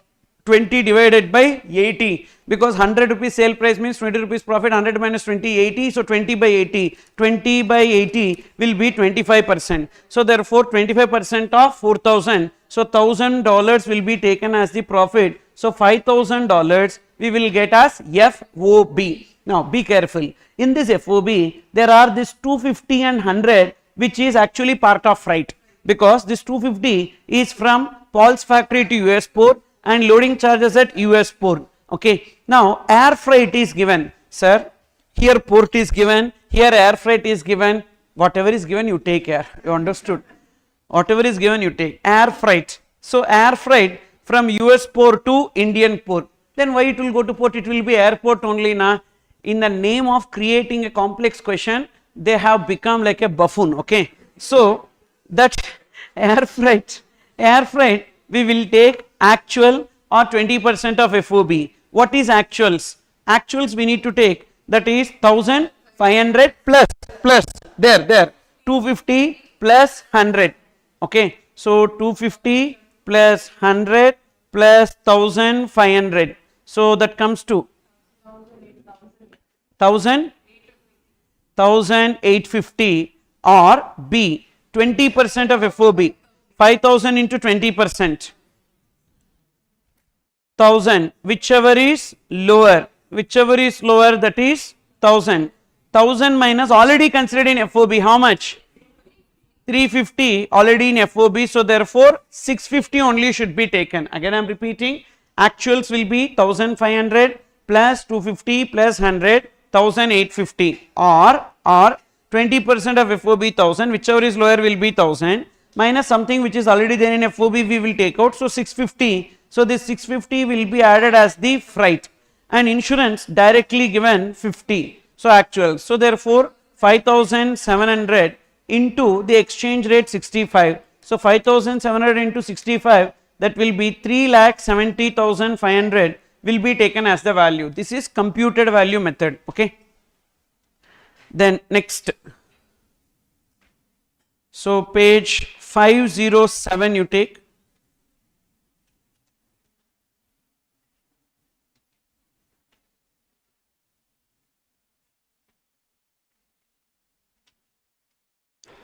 In this question number 22, product Vertigo was imported by Mr. Mrinal Sen by air from Singapore to Hyderabad. The details of import transaction are as under. Price of Vertigo at Singapore's exporter's factory, again factory 7,500 euro, freight from factory of exporter to the load airport and loading charges at the local airport 200, so therefore 8,000. Air freight from said airport, insurance and purchase commission. Purchase commission means buying commission. Buying commission will not be included in the value, only selling commission will come, so it will not come. So therefore just 8,000 we are taking, 8,000 will be taken as FOB price, and to that we need to see freight actuals. What is the actuals that you will take? 1350 plus 500, so that is 1850, or 20% of FOB 1600, whichever is lower, 1600 minus already considered in FOB, so 1100. Purchase commission will not come, insurance will be taken, so 10,500, and thereafter so we have to take conversion. What is the exchange rate? So even though bill of entry was presented on 29, aircraft diverted to another foreign airport due to technical reasons and landed in Hyderabad airport only on 21/9. So we need to take whichever is later. For rate of duty, that is 12%, but for exchange rate will be bill of entry, that is 79 only will be taken. So this is also again a repeated question based on that. Okay, then next, page 520.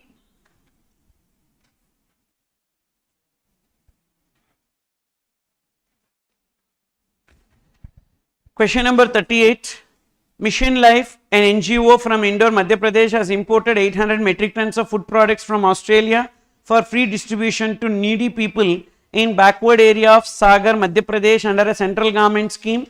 Exporter from Australia has charged $20 per metric ton to cover cost towards freight, insurance, etc., and none towards cost of food products. Customs Department found that at or about the same time of importation, following imports of said food products of Australian origin have been made. So they gave the identical goods details. So first of all we are importing, and what we paid is only $20, and due to that reason Customs Department will definitely invoke valuation rules in that. Rule 4. So of customs valuation rules, that is transaction value of identical goods. We have many identical goods, but it should be same quantity, more or less the same quantity. But if you observe 800 metric tons we are importing, so 40 and 100 can never be taken as a comparable, but we can take this 500, 900, 400, etc. and all, and in this, which is the lowest value, 160. So that's the reason why $160 will be taken as the assessable value in this case. But we need to give the proper explanation. What is identical goods? Why we will take identical goods? Why? What are the adjustments which are required for identical goods? And finally, as there is more than one identical goods, we need to take $160 as the value. And accordingly, exchange rate, if anything, we need to do. Otherwise, just $160 per unit into 800 metric tons. So 800 into 160, that will be 1,28,000 will be taken as the assessable value. Understood? So these are some questions on valuation. We'll take a break. Yes? Needed or not needed? Fine. We'll take a break. Thereafter, we have some small topics, stores and then warehousing and refund, foreign trade policy. With that, we will wind up customs today. Okay? Yes. After 15 minutes.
So there are few queries. Let me handle those queries first. Whether supply to SEZ from DTA is the purview of export under customs? No. So actually from SEZ to DTA, supply to SEZ from DTA, it is neither export as per Customs Act nor export as per SEZ Act. So there is one case, Tirupati Udyog case, AP High Court case, which says that it is not read as export. So consequently there is no customs duty. Then does there any GST on sale of duty credit scrips? Actually sale of duty credit scrips is subject to GST. It is supply under 71A, but we don't have to pay any GST because it is exempted from payment of GST. But for the purpose of ITZ, it will be treated as taxable. Okay, even though it is exempted for payment of GST, for ITZ purpose it is treated as taxable. It will not come under actionable claims. Okay, then next one. So the GFA of 50,000 is once a year time limit? No, it is like every time. For example, last week if you go and come, you can claim. Again this week you can claim. Tomorrow you can claim. Like that daily you go and come, you can claim. Okay. So 50,000 limit is not at all a problem. In a month itself, 10 times if you are traveling, you can claim that limit. Okay. So no issue. And that's where a lot of people will go to, like there are frequent travelers to Dubai and all. So what they do, Dubai, Singapore and all, what they do, they go there, mainly Dubai. I have observed that almost majority of the iPhones which is in India are from Dubai only. Okay. So because they go there, buy one iPhone and come here.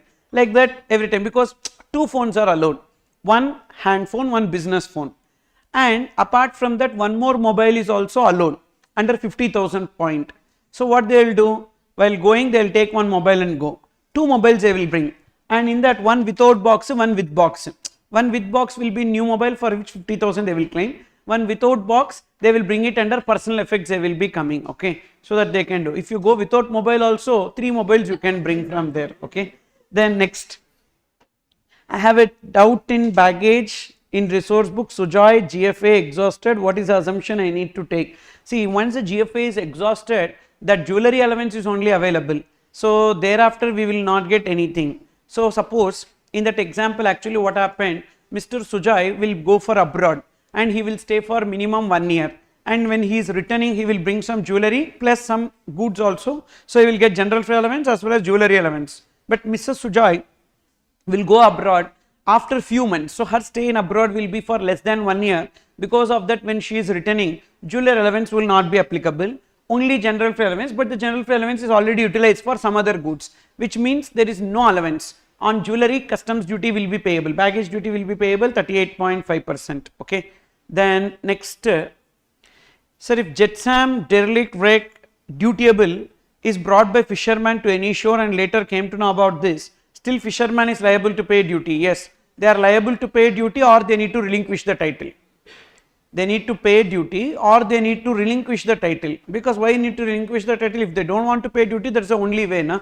They can relinquish the title, that is that. Then coming back to this discussion.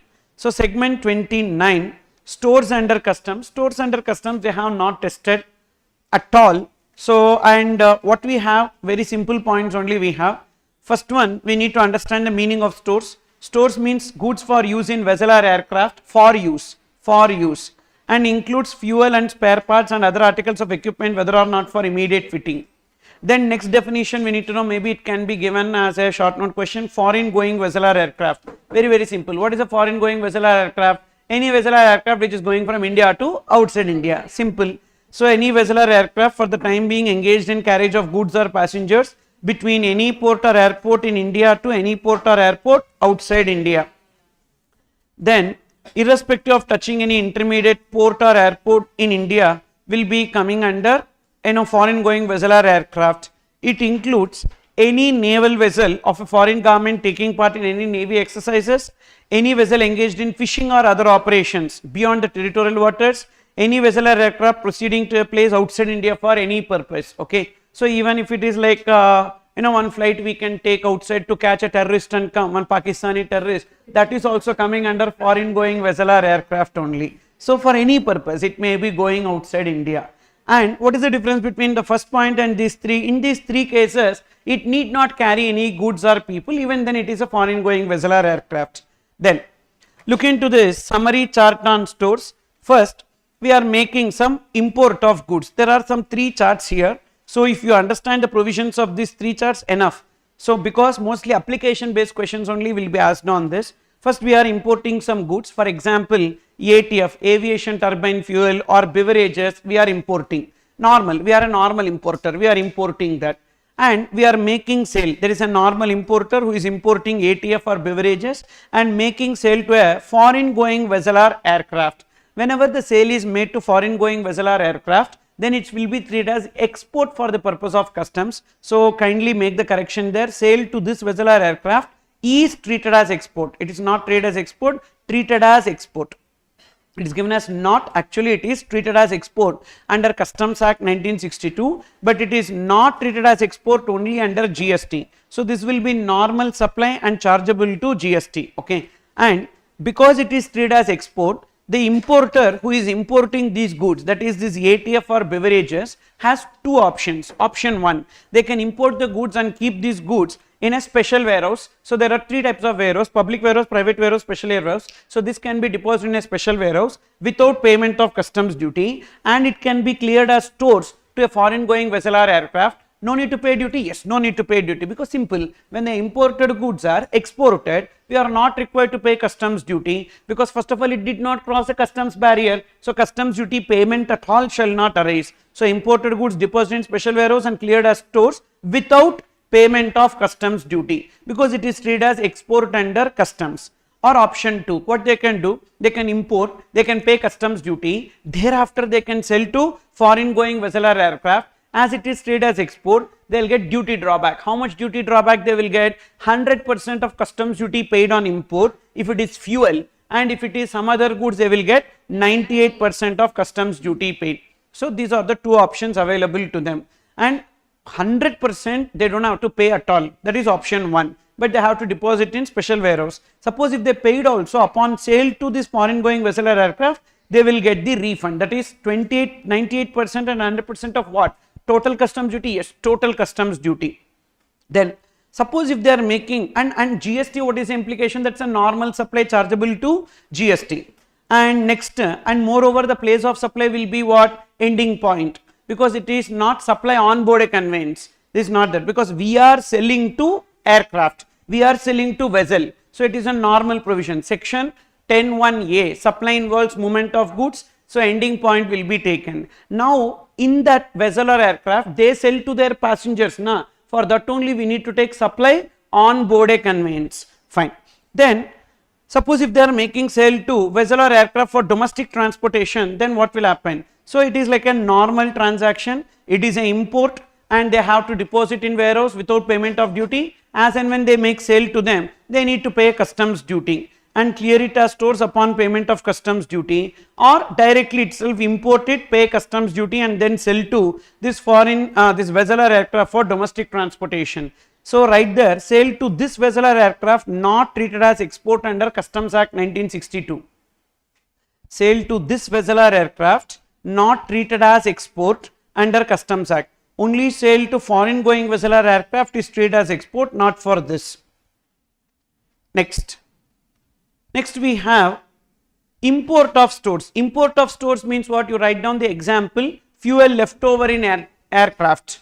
So we are importing an aircraft, we are bringing one aircraft from outside India to India, say Singapore Airlines. In that Singapore Airlines, there is some fuel leftover. Definitely fuel will be leftover, because exactly we cannot count and bring, okay. So some fuel will be leftover, and that fuel leftover will be treated as import. Are we required to pay customs duty? Yes. So shipping company or aircraft operator, they have to pay customs duty if they are using that aircraft for domestic transportation. Suppose if it is a foreign going vessel or aircraft and it is retained in it, customs duty not payable on such imported stores. Otherwise, if that is used for domestic transportation in a foreign going aircraft or vessel, it is brought, and for domestic transportation means that aircraft is used for domestic transportation, customs duty payable on such imported stores. Then next one, there is a manufacturer, and say there is a beverage manufacturer who is importing the raw material and he paid the customs duty. Now this manufacturer is making sale of goods as stores to a foreign going vessel or aircraft. So manufacturer making sale, it is like a export only for the purpose of Customs Act, treated as export under Customs Act, but for GST law it will be normal GST will be payable. And as it is treated as export, whether these goods are dutiable goods or non-dutiable goods, we need to check. Suppose if it is non-dutiable goods, the question of customs duty shall not arise, correct? So, customs duty not payable if it is non-dutiable goods. What if it is dutiable goods? If it is dutiable goods also, up to some permitted quantity customs duty not payable, for balance quantity only customs duty payable. But 90% of the goods will be non-dutiable, so customs duty not payable. Even if it is dutiable up to some permitted quantity, means for that aircraft, how much will be required for consumption? To that extent, we don't have to pay, remaining quantity customs duty payable.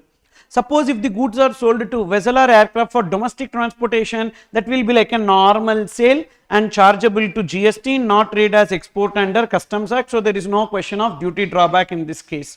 So, wherever we are discussing foreign going vessel or aircraft, that also includes Indian Navy vessel. So, these are the points.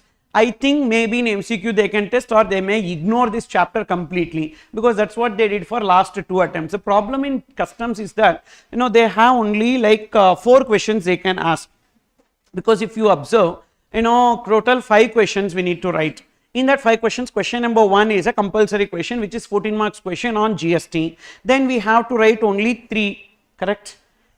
In 4, only 4 we need to write out of 5, means literally 4 questions only they can test. That 6th one will be theory, question number 6 will be theory, 4 questions we need to write. So, question number 2 to question number 5, 2, 3, 4, 5. In that 2, 3, 4, 5, part 3 is customs for 4 marks.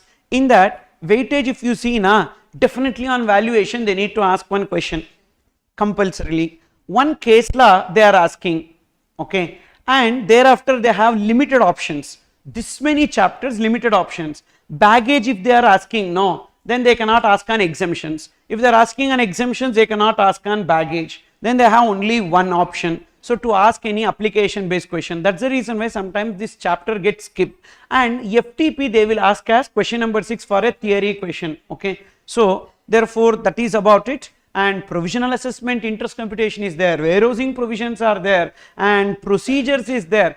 After all these things, only final priority to store. So, that is the reason why sometimes they will skip also. Then warehousing under customs, that is our next segment, segment 30. In this warehousing under customs, so we have to see some points related to that. So, first we will look into the bird's eye view into this warehousing provisions. You can see there page number 271.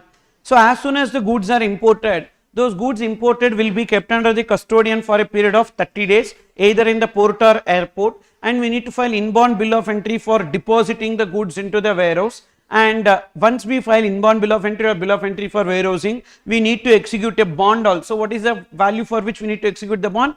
3 times the customs duty payable. So, cleared without payment of duty, bond needs to be executed. To which place we can take? Either to a public warehouse, private warehouse, or a special warehouse. And public warehouse, private warehouse, special warehouse, all 3 warehouses are licensed by principal commissioner or commissioner.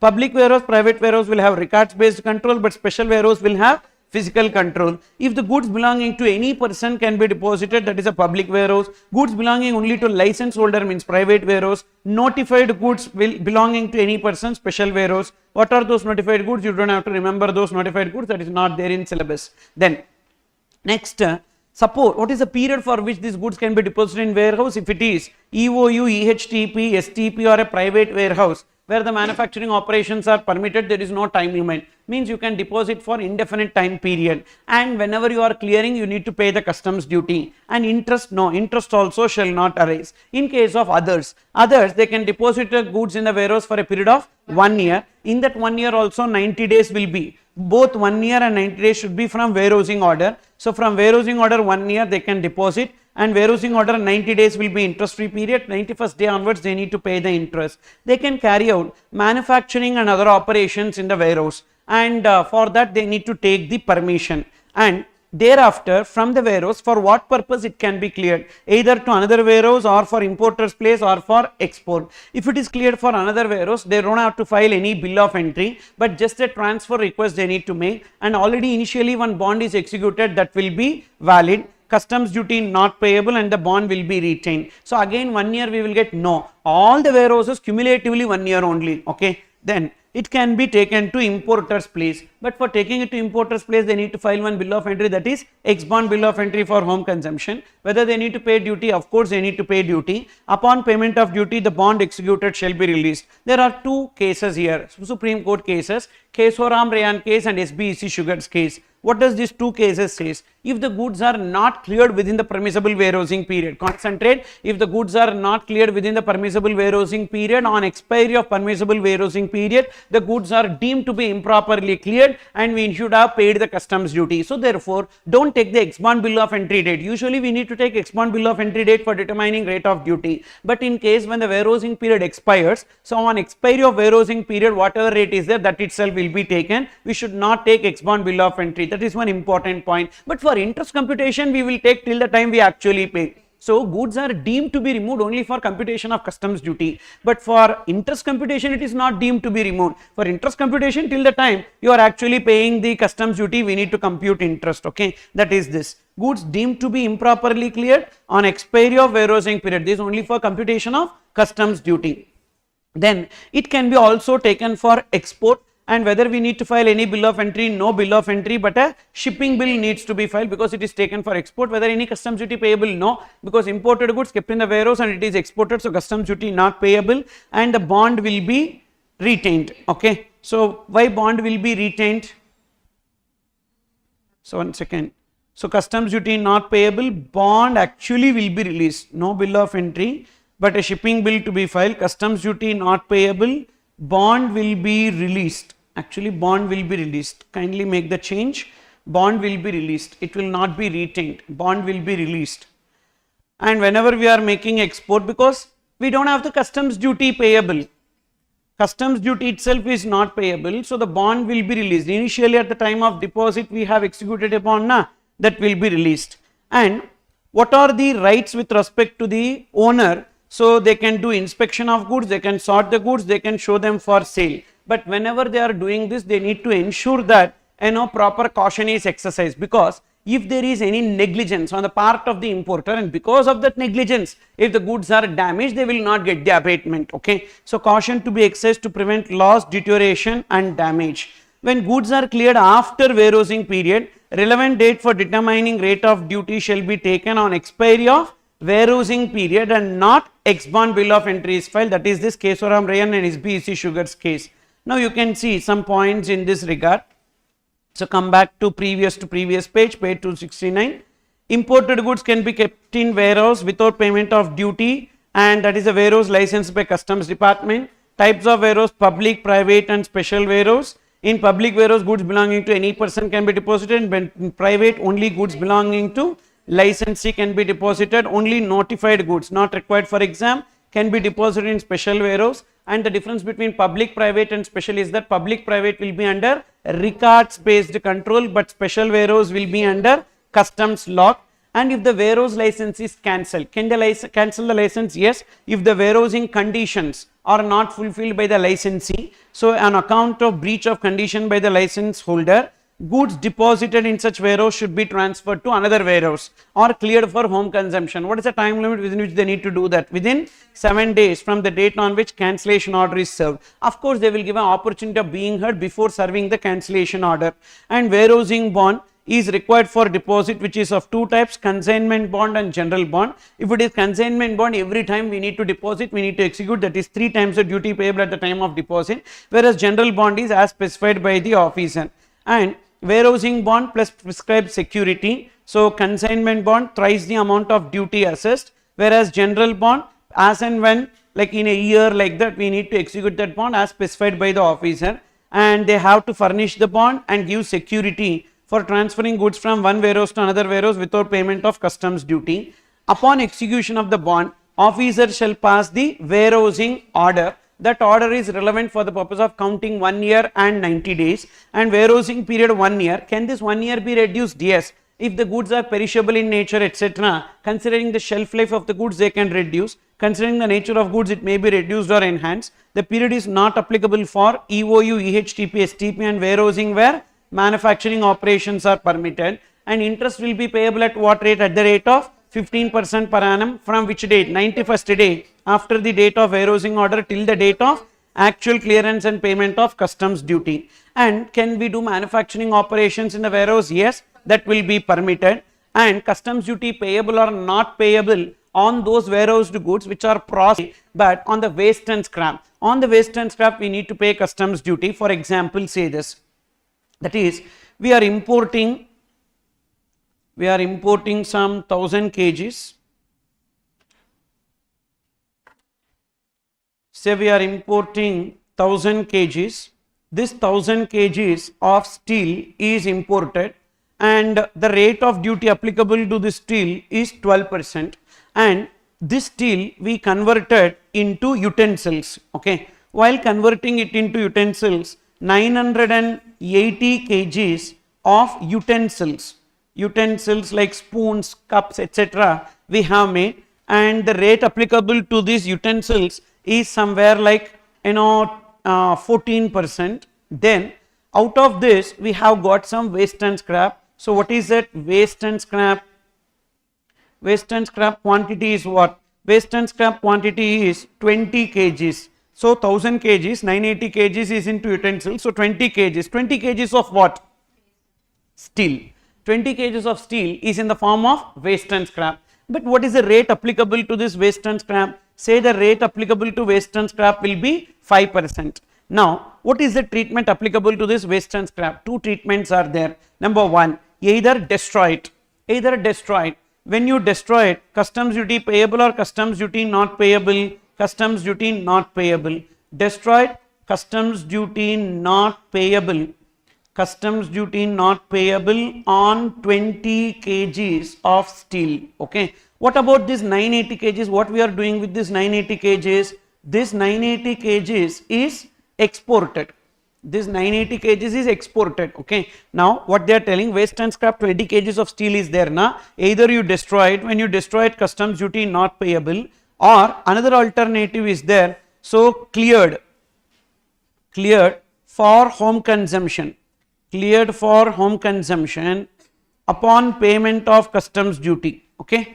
Upon payment of customs duty. At what rate? At what rate? 12% or if you 5% or 14%? 5%. At the rate of 5%. Neither 14% nor 12%, but at the rate of 5%. At the rate applicable to waste and scrap we need to. Okay. So that is with respect to this. And what happens in the same scenario if the goods are not exported but it is cleared for home consumption? When it is cleared for home consumption, okay, so you can see here, rather than exported, suppose if it is cleared for home consumption, then these options will not be available. These options will not be available if it is for home consumption. Okay, if it is for home consumption, these utensils are for home consumption, then in that case we need to pay customs duty. Pay customs duty on 1000 kgs.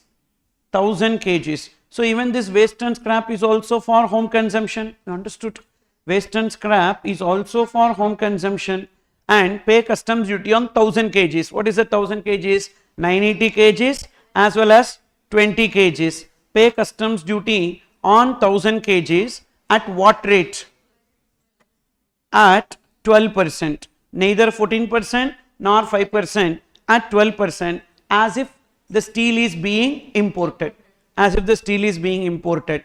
Now suppose, for example, if the steel is 14%, if the steel is 14% and these utensils is somewhere like 12%, then we need to pay customs duty at what rate?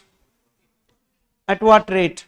14%. Now logically if you see, directly if I import utensils I will pay only 12%.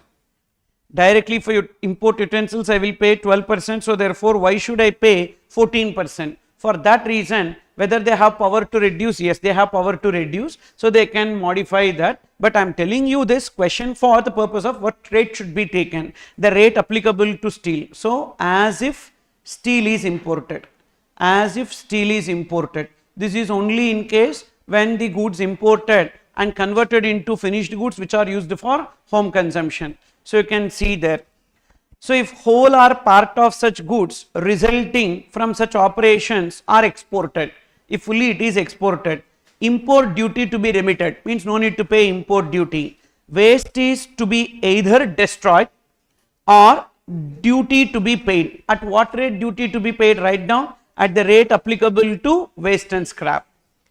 Duty to be paid at the rate applicable to waste and scrap. Duty to be paid at the rate applicable to, at the rate of waste and scrap rate of duty. Then suppose if whole goods or part goods resulting from such operations are cleared for home consumption, okay, from the warehouse. So then in that case, import duty to be charged at the applicable rate. Okay, what is that applicable rate? Applicable rate, you just remove that, the sentence is not proper. At the applicable rate to waste and scrap means you will think waste and scrap rate, no. So at the applicable rate, the to waste and scrap you remove, applicable rate of goods imported. Applicable rate of goods imported. Applicable rate of goods imported, and this is the example for that. This is the example for that. You can write below 1000 kgs of steel imported, 14%, and it is converted into 980 kgs of utensils, 12%. It is cleared for home consumption. In this we got a waste and scrap 20 kgs of steel, which is 5%, but whenever it is done as home consumption, pay customs duty on entire 1000 kgs at the rate of 14%, as if the steel is imported. Okay, so this is the example for this to understand. So with this we completed warehousing provisions. Now look into segment 31, refunds under customs. So in this already we understood 26 when will come, 27 when will come. So therefore we will list because it's together. This is just a comparative table. So first when 26 is applicable, whenever you are exporting the goods upon payment of customs duty and those exported goods are returned, either returned or rejected, then 26 will come into picture. 26A will come into picture when the imported goods after payment of customs duty is either exported, destroyed or abandoned. But very important point is that as they are not conforming to the specifications or defective, only if the imported goods are defective, section 26A will come, and 27 is normally when the customs duty is paid in excess. What is the time limit for application? In case of 26, first we are exporting the goods, pay duty, and upon re-import, so we need to make an application within 6 months from the date of import, okay, 6 months from the order for home consumption. Whereas in case of 26A also same, 6 months from the let export order, because only when you are exporting you will get the refund. So imported goods which are defectives either export or destroyed or relinquish the title. Abandon means relinquish the title. So from that date within 6 months. 6 months from let export order date or destruction date or date of abandonment. In case of section 27, the time limit is not 6 months, the time limit will be 1 year from the relevant date, that is usually date of payment of customs duty. Then amount of refund, 100% of customs duty paid on export, here paid on import or export. Other points, if you see here, the goods should be imported within 1 year. So from the date of export it should be imported within 1 year and there is no further extension, and at the time of importation customs duty not payable. Whereas here goods must be exported, destroyed, abandoned within 30 days plus 3 months, that is this time. From the actual clearance within 30 days plus extended 3 months, and it should not be used. So for used goods you will not get the benefit, and even duty drawback should not be claimed. If the duty drawback is claimed, already we got the benefit. So again we will not get 26A, and refund is subject to unjust enrichment. And then next one, section 27, customs duty is paid in excess. 1 year, all those things are fine. Refund amount should be equal to or more than 100. In GST it is 1000. Okay, in GST 1000. In GST it is 1000. Only when 1000 rupees or more is there, go for refund. Here customs 100 rupees or more. Here also refund subject to unjust enrichment, and 1 year time limit is not applicable in case of payment of duty under protest. In all these 3 cases we need to make application for refund, and once we make application for refund within 3 months, if they are not granting the refund, then interest will be payable by the government at the rate of 6% per annum for the period exceeding 3 months, and that is 27A. and there are some cases refund is not subject to unjust enrichment. Definitely this can be tested as a short note question. So if importer or exporter has not passed on the incidence of duty or interest to any other person, so we need to prove that we have not transferred the burden. If you prove that, so there is no problem. So importer or exporter has not passed on the incidence. Number 2, buyer who has borne the duty has not passed on the incidence of duty or interest to any other person. So buyer also can claim the refund. So in that case also same, they have not passed on the incidence. Or imports by individual for personal use, as they are only consuming, there is no question of transferring the burden. And export duty. So if you see in these two places, here I gave refund subject to unjust enrichment, here also refund subject to unjust enrichment. But for 26 there is no refund subject to unjust enrichment. So therefore in that case export refund 26, it will not be applicable. Then duty drawback, drawback of duty. So in case of duty drawback also we will not be getting unjust enrichment. And duty or interest borne by notified applicant. So they have given some notified applicants, if they are bearing, again no need to prove unjust enrichment. Finally, duty paid in excess by importer and it is clearly evident in the bill of entry. So there is one case, that is a person has imported 200 units, but by mistake they paid customs duty for 400 units. Now clearly it is evident in the bill of entry that they have excess paid for 200 units. There is no possibility of recovering that from the recipient. Why there is no possibility of recovering it by the importer from the next person? Because what they can sell is only 200 units. Even though they paid custom duty for 400 units, they cannot recover that from the recipient or from the buyer, because what they have imported is literally 200 units. So due to that reason, the possibility of recovery does not arise. So due to that reason, duty paid in excess by importer and it is clearly evident from the bill of entry, then also no need to prove unjust enrichment. These are the 7 cases. Somehow you need to remember that. Okay. So with this we completed customs, and we should see the case laws related to customs. I have given customs case law summary because every attempt, so they are asking one 4 marks question. Even last attempt also they asked, May 24 also they asked one case law. So therefore we should not take it for granted. So you can see the customs case law summary which is given here. So page number 300 onwards you can see. First one, Garden Silk Mills case. In Garden Silk Mills case already we know what is a taxable event in case of import. So I just gave the case name, issue and the decision. Even if you are not remembering case name, it's okay, because last attempt, so November 24 exam, they gave a question and they clearly mentioned no need to write the case name. No need to write the case name like that in question itself they are telling. So therefore going forward, they are not giving importance for the case names, they are going to give importance for the issue and the decision for that. So that's the reason why you focus more on this. Okay. So first, what is the issue here? What is a taxable event in case of import? Already we know the taxable event in case of import is the date on which it crosses the customs barrier.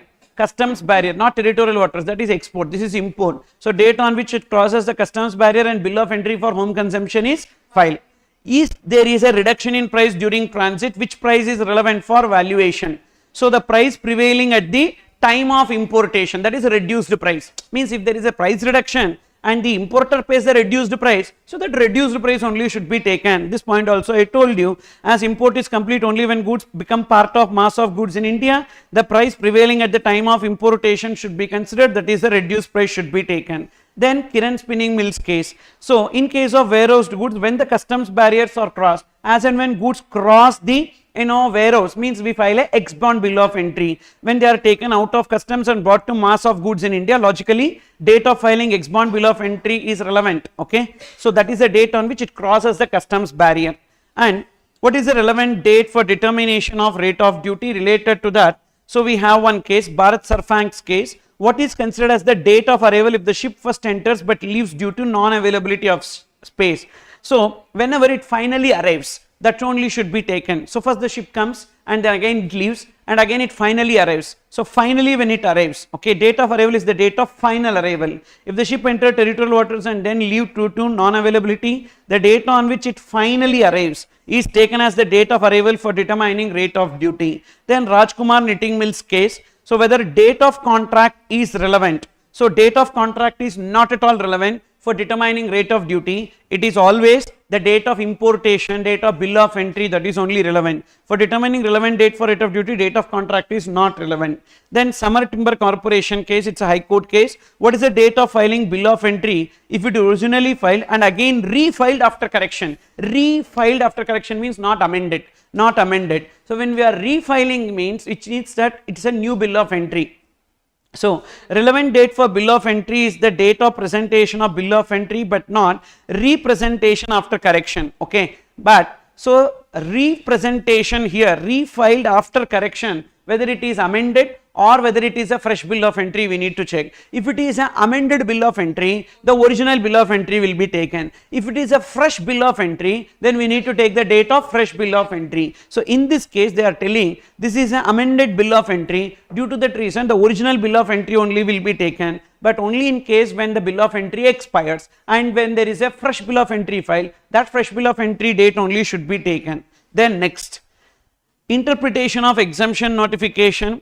So Kansika trading case, whether government has right to withdraw or modify an exemption notification. That is, there is something called as doctrine of promissory estoppel. So doctrine of promissory estoppel means that, so I promised you that I will take rocket revision batch. Suppose if I am not keeping my promise, that is breach of doctrine of promissory estoppel. You understood or not? So whenever we go back on a particular promise, so power to exempt includes power to modify or withdraw the notification. However, it can be done in public interest, but you cannot invoke doctrine of promissory estoppel in case of exemption notification. You cannot say you gave an exemption means it's a promise. Wherein law it is given that exemption notification is a promise. Many promises itself, election promise itself, they are not keeping. So therefore, exemption notification and all cannot be called as a promise. Okay. So therefore, you need to write in exam that exemption notification is not a promise, and due to that reason, doctrine of promissory estoppel is not applicable in that case. Consequently, any exemption given can be withdrawn or modified,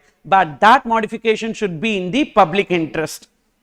Then Pankaj Jain agencies case, Supreme Court, what is the effective date of a notification? Notification is to be taken effect from the date of its publication in the official gazette. And what if gazette is not available on the date of issue of notification? So date of issue of notification will not affect its operativeness and enforceability, particularly when there are radio announcements and press releases. If not through gazette, they can release it through radio, etc. also.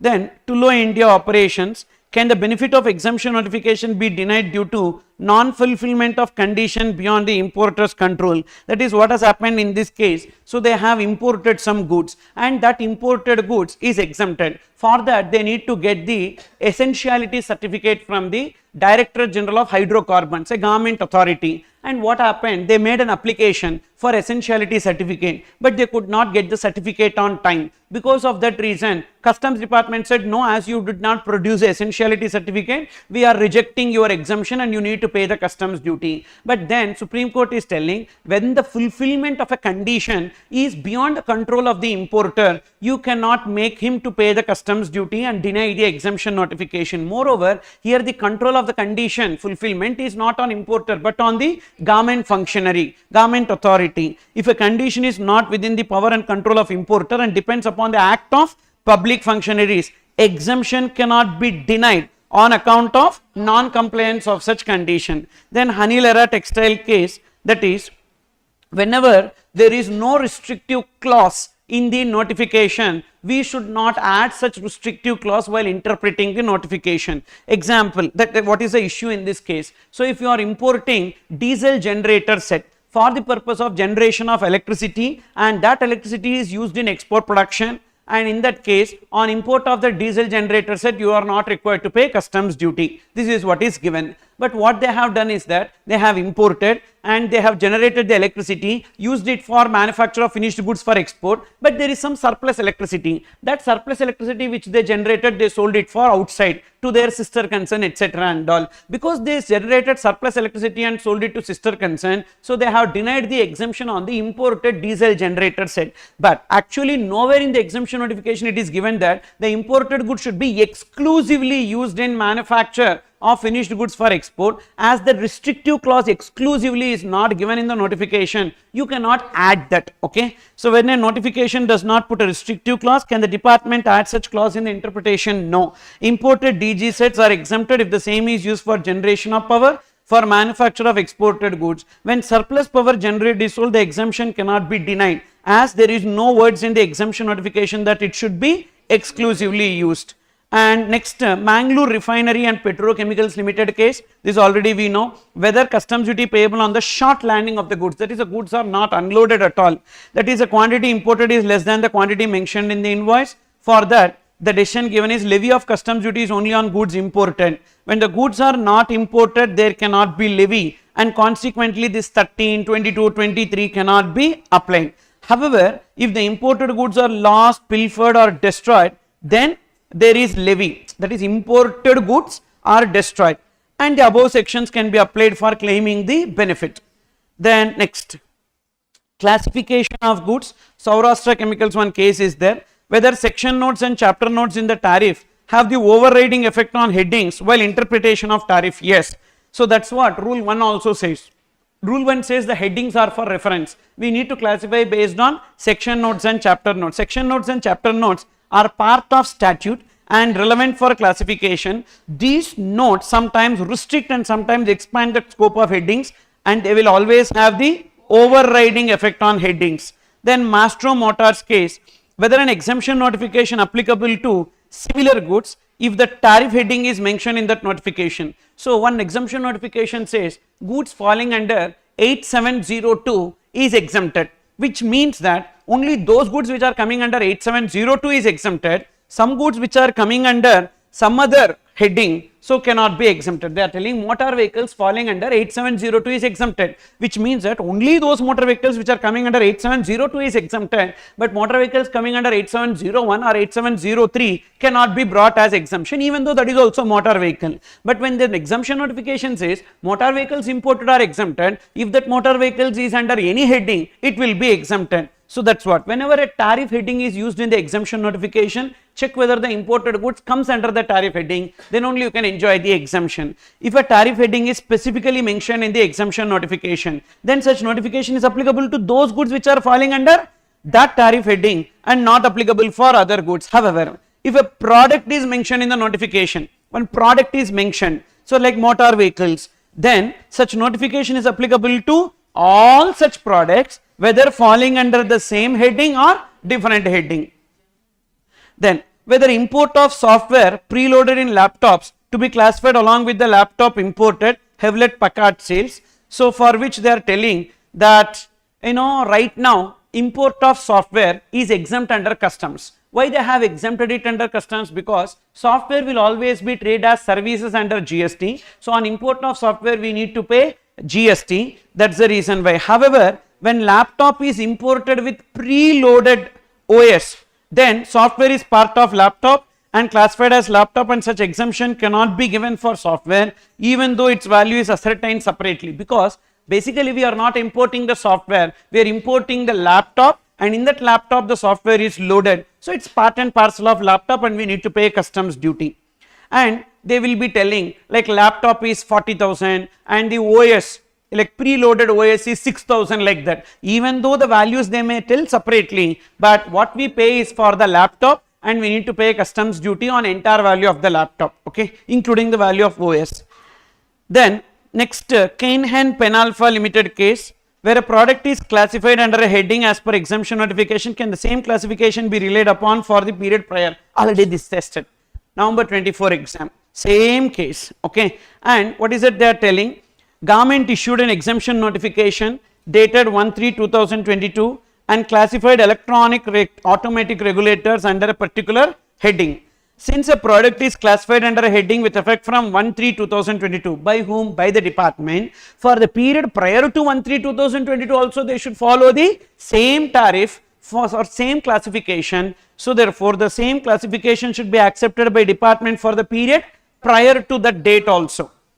Then next one, Bombay dyeing case by Supreme Court, whether a vendor inspection charges incurred by exporter on his own to be included in the value. see, any expenditure which is incurred by the exporter, only if charged to importer we need to include in the value. When he is not charging, why we need to include it in the value? Vendor inspection charges by foreign supplier on his own account are not required for making the goods ready for shipment, are not includable in the assessable value of the imported goods.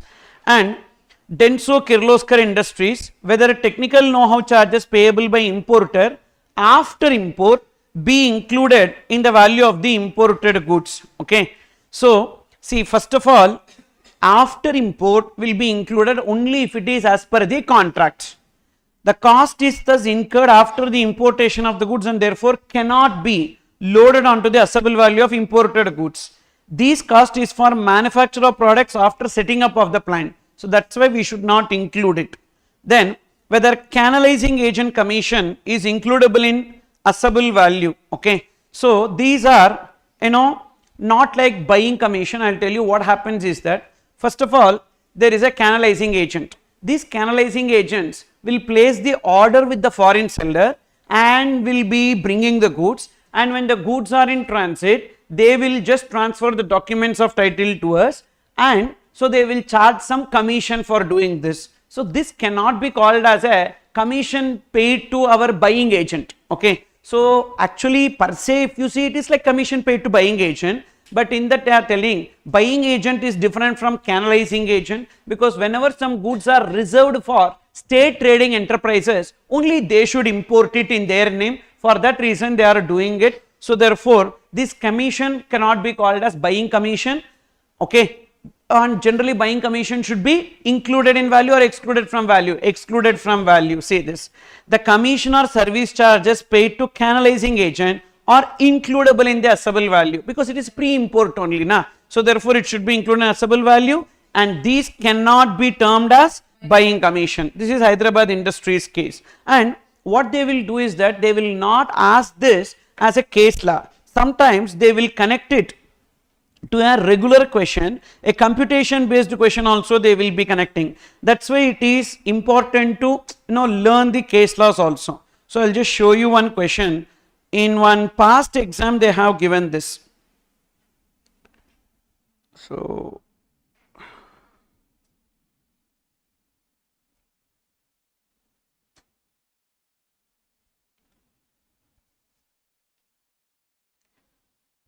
one computation based question is there. Say this: Messrs. Detox Limited wanted to import a customized machine to be used in its business. Detox Limited provides the following further details: cost of the machine, charges paid to canalizing agent in India. Okay. So, what they will do in a computation based question, the case law will be connected like this, and what is your answer, whether the 25,000 to be included or not included. So, they gave a confusion in such a way that is in Indian rupees, everything else is like foreign currency. So, we will think it is like a buying commission and it should not be included, but actually it should be included because of this case, Hyderabad Industries Limited case. Then Agarwal Industries case, what is the relevant price if there is an increase in market price? See, if there is an increase in market price, let that be, but what importer pays? The contracted price. So, if the goods are sold at a contracted price, it should be the assessable value, even though there is an increase in the price in the international market, unless there is an allegation regarding the collusion of importer and exporter, when price is not the sole consideration, and if the customs officer proves that the price is not sole consideration, then only they can reject it.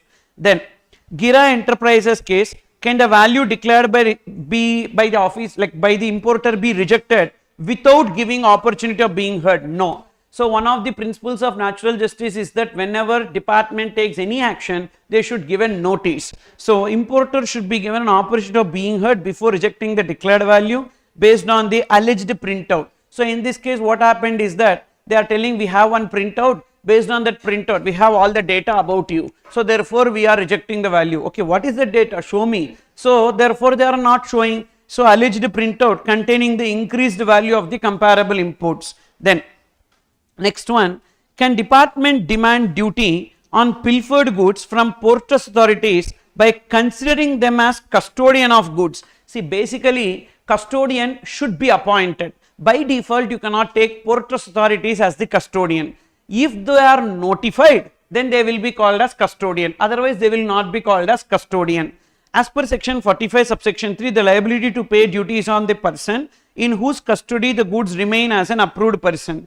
Therefore, this provision applies only to the private custodians who are required to be approved by department. Okay. Accordingly, the major ports and airports covered under Major Port Trust Act who does not require any approval are not custodians. Thus, department cannot demand duty from the port trust on the pilferage. Okay.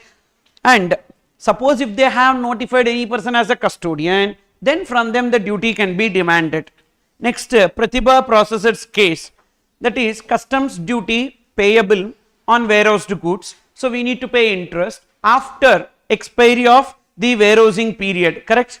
So, whether interest is payable if the warehouse goods are exported from warehouse after 60 days from the date of warehousing order. Sir, 90 days na sir, why it is given as 60 days?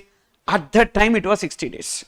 At that time it was 60 days and now they have modified it to 90 days. So, when it came at the time, when the case law happened, at the time it was 60 days, okay, you don't get worried. So, 90 days only, or after interest free period, better, after interest free period, that will be better, or you can modify this, but actually in the case law it was 60 days, at present 90 days, at present 90 days, okay. Now, so it is not about that 60 or 90, the problem is about the, goods are exported after 90 daes, okay, whether we need to pay the warehousing interest. Exported after 90 days means definitely interest will come from 91st day, but on what? 15% of what? Customs duty payable. What is the customs duty payable? 0. 0 into anything is 0. So, therefore, interest is not payable. For that, Supreme Court gave the decision. So, what is that? When goods are not chargeable to duty or exempt from duty at the time of clearance from warehouse, interest cannot be levied on a non-existing liability. Therefore, if duty is nil, interest is also nil because 0 into anything is 0. Okay. Then, Kesoram Rayan case. What is the relevant date of rate of duty if the goods are not cleared within the permissible warehousing period? If goods are not cleared within the permissible warehousing period, on expiry of warehousing period, whatever is the rate, that should only be taken, but the ex-bond bill of entry is irrelevant. Already I told you that. Biocco Larry case, Supreme Court. Out of customs charge order is passed upon filing ex-bond bill of entry, but the goods are not cleared. If there is any increase in the rate of duty, can the same be collected? See here, carefully listen. Out of customs charge order is passed or not passed? Passed means this person, I am that importer, I filed ex-bond bill of entry, out of customs charge order passed, I paid the customs duty, but I requested, sir, keep the goods in warehouse and I will clear it later. So, next month when I came for clearance, so what happened in this time, the customs duty on these goods got increased and now the customs officer is telling, no, you have to pay the increased duty. Already I paid, already I paid, out of customs charge order they passed. So, there is a limit bro for everything, and in this case, Supreme Court has held that when duty on the warehoused goods is paid and out of customs charge order for home consumption is made by the proper officer, the goods allowed to be retained for storage in the warehouse and not treated as warehoused goods. They are not treated as warehoused goods, and importer would not be required to pay anything more because already out of customs charge order passed and he filed the ex-bond bill of entry, he paid the customs duty also. Then next we have Allied Photographics case, Supreme Court, whether doctrine of unjust enrichment be applicable in case of duty paid under protest. Already I told you that generally time limit is not applicable in case of duty paid under protest.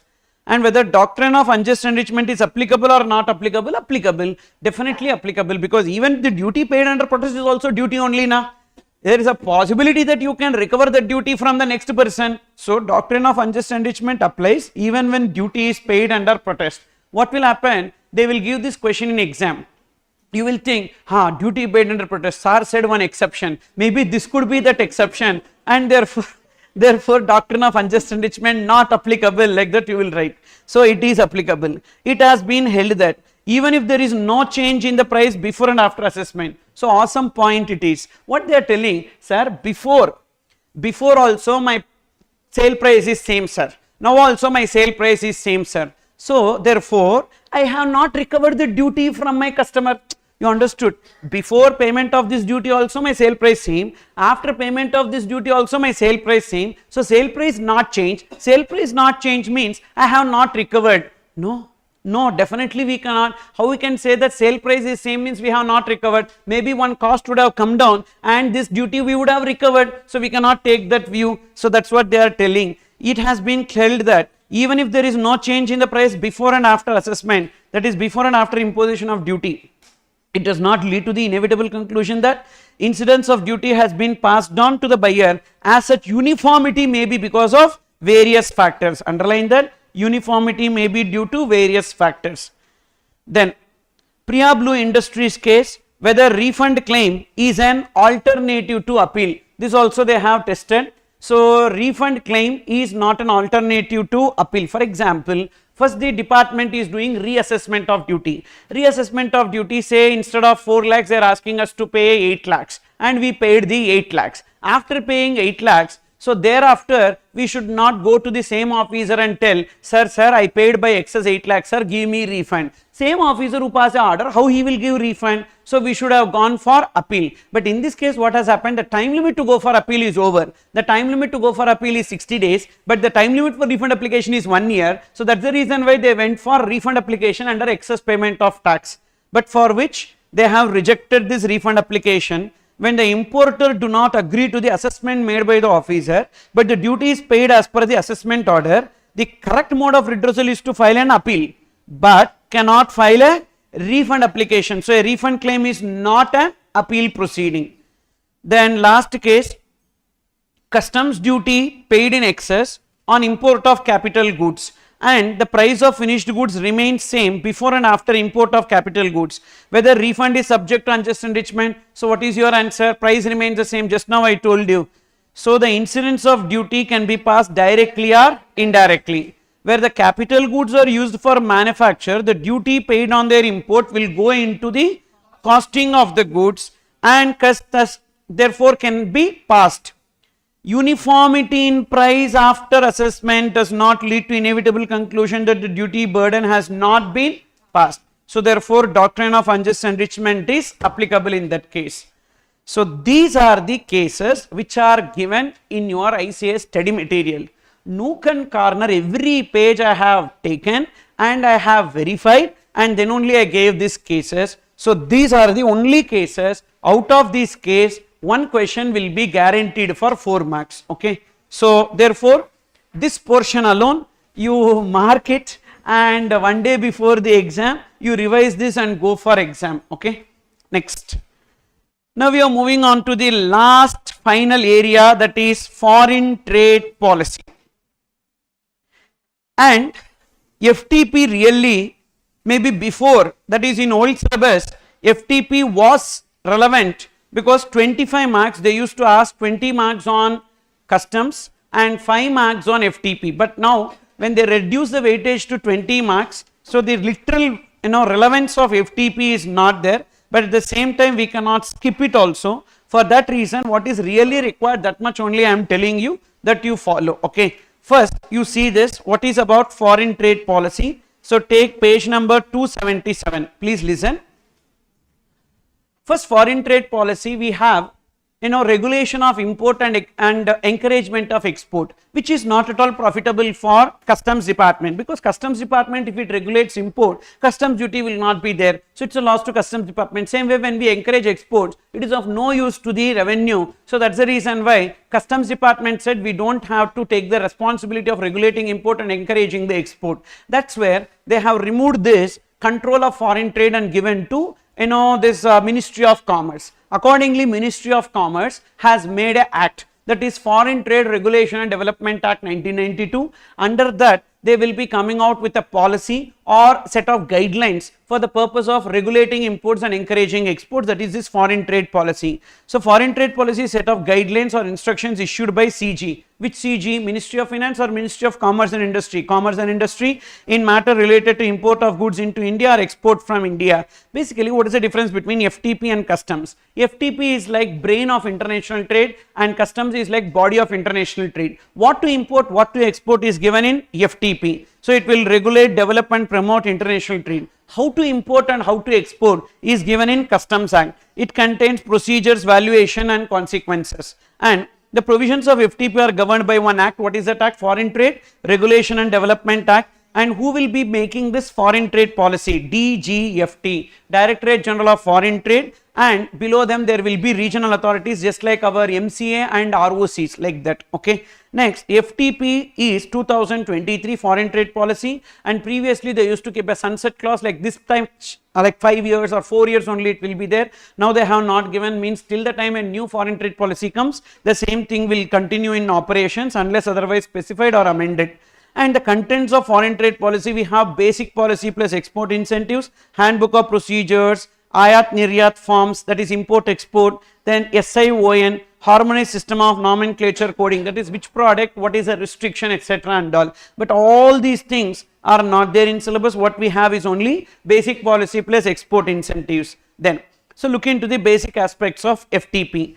Under foreign trade policy, imports are classified into 4. Prohibited. Prohibited means which cannot be imported. Restricted, can be imported, but we need a license called as authorization. And reserved for STE, State Trading Enterprises, means only they can import. Example, Food Corporation of India can only import food related goods. IOC can only import oil, petroleum products, etc. Then freely importable means anyone can import. Freely importable does not mean no need to pay customs duty. Any person can import, but no need of license. But depending upon the product, we need to pay the customs duty or it is exempted. Same way, exports are also classified into prohibited, restricted and freely exportable.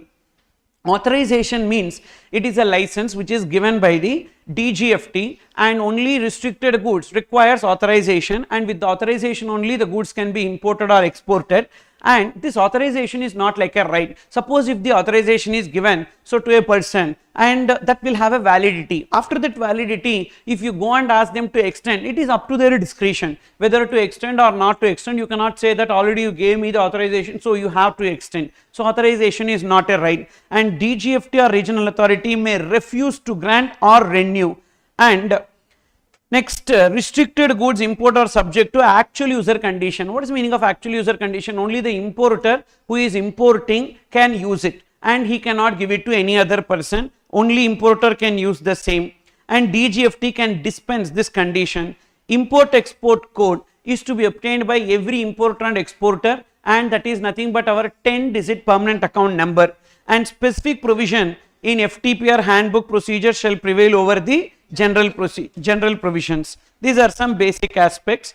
And trade facilitation. So what they will do, they will give questions like this. So comment on the following statements, or what is the validity of the following statements, like true or false statements they will give, and they will be telling that, so if there are some specific provisions in contradiction with the general provisions under foreign trade policy, then DGFT can permit the importer to choose any of these provisions. Appear to be correct, because I drafted like that, okay, appear to be correct, but it is not, because clearly specific provision shall prevail over general provisions, okay. And then they will say IEC is a 11-digit code which needs to be obtained by every importer and exporter and should be quoted in all the forms imported or exported. 10-digit number, you understood. So they will be making questions like that. Then trade facilitation under foreign trade policy.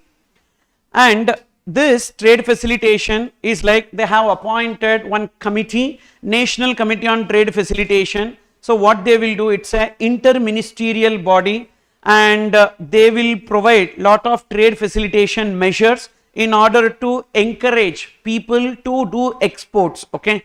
Trade facilitation has been constituted. TFA emanates from 4 pillars. So what is that? Transparency, they will be transparent.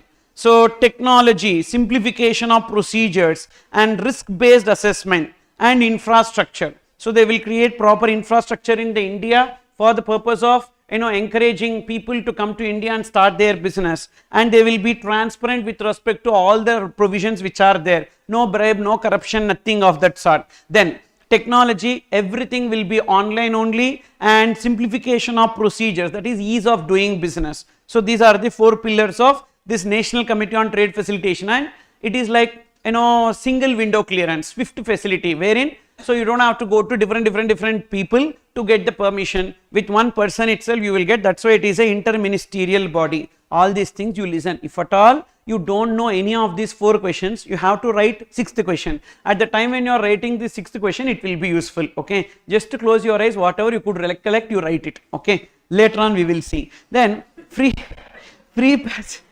passage of export consignment. What are the various trade facilitation measures? Free passage of export consignment. What does it mean? It means that consignment meant for export shall not be withheld or delayed. That is a lorry which is going, that contains the export goods. Officer will come and stop. So that person will say, sir, this is for export. Okay, pa, you go. Like that they will leave. Consignment meant for export shall not be withheld or delayed for any reason by any agency of central or state government. In case of any doubt, authorities may ask for an undertaking from the exporter and release such consignment. They will not delay the export consignment. Then no seizure of export related stock. Suppose if there is any stock on which it is unaccounted also, it's okay. E-wayable not proper, it's okay, fine. No seizure as so as to disrupt the manufacturing activity. In exceptional cases, based on prima facie irregularities, seizure can be done. That too for a maximum period of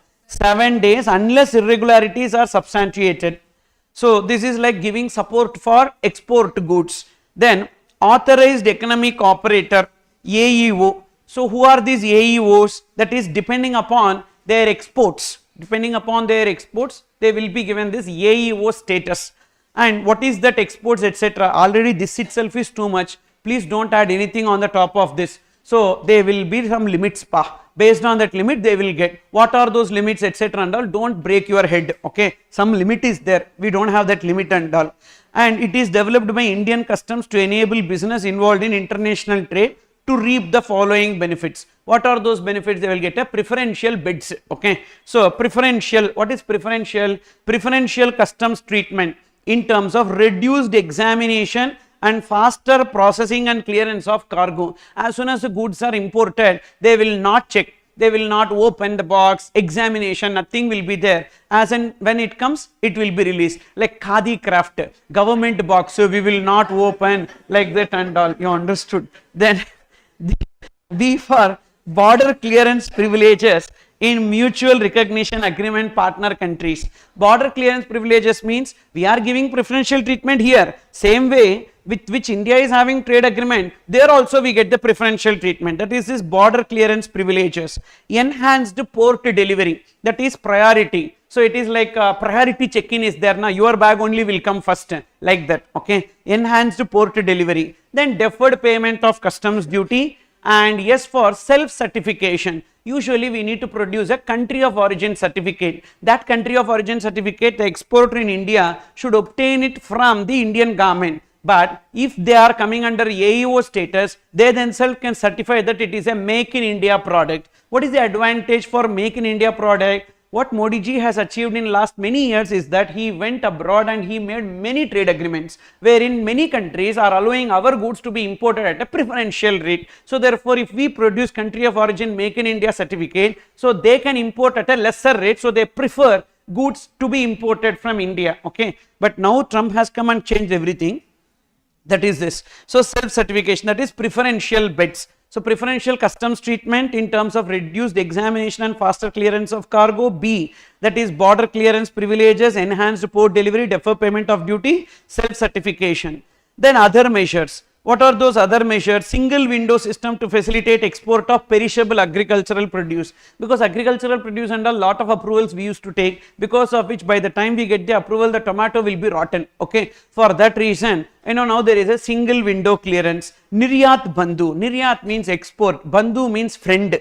So export friend, exporter friend, like that. Hand holding scheme for mentoring new entrepreneurs. Then issue of EIEC. Immediately once you apply, you will get DGFT online customer portal. So 24/7 there will be a customer portal. You can talk to them whenever you feel like depressed. So online facility for e-registration cum membership certificate, RCMC. Registration cum membership certificate, it is like, so whenever we are exporting, there will be some related export promotion councils. So with that export promotion councils, we need to take the membership, that is this ERCMC, online certificate for e-certificate of origin, everything they are giving electronic. In one line they can tell no, but they are giving all these things separately as if they have created something great. Online facility to file quality control, see 4 online, so 5 online.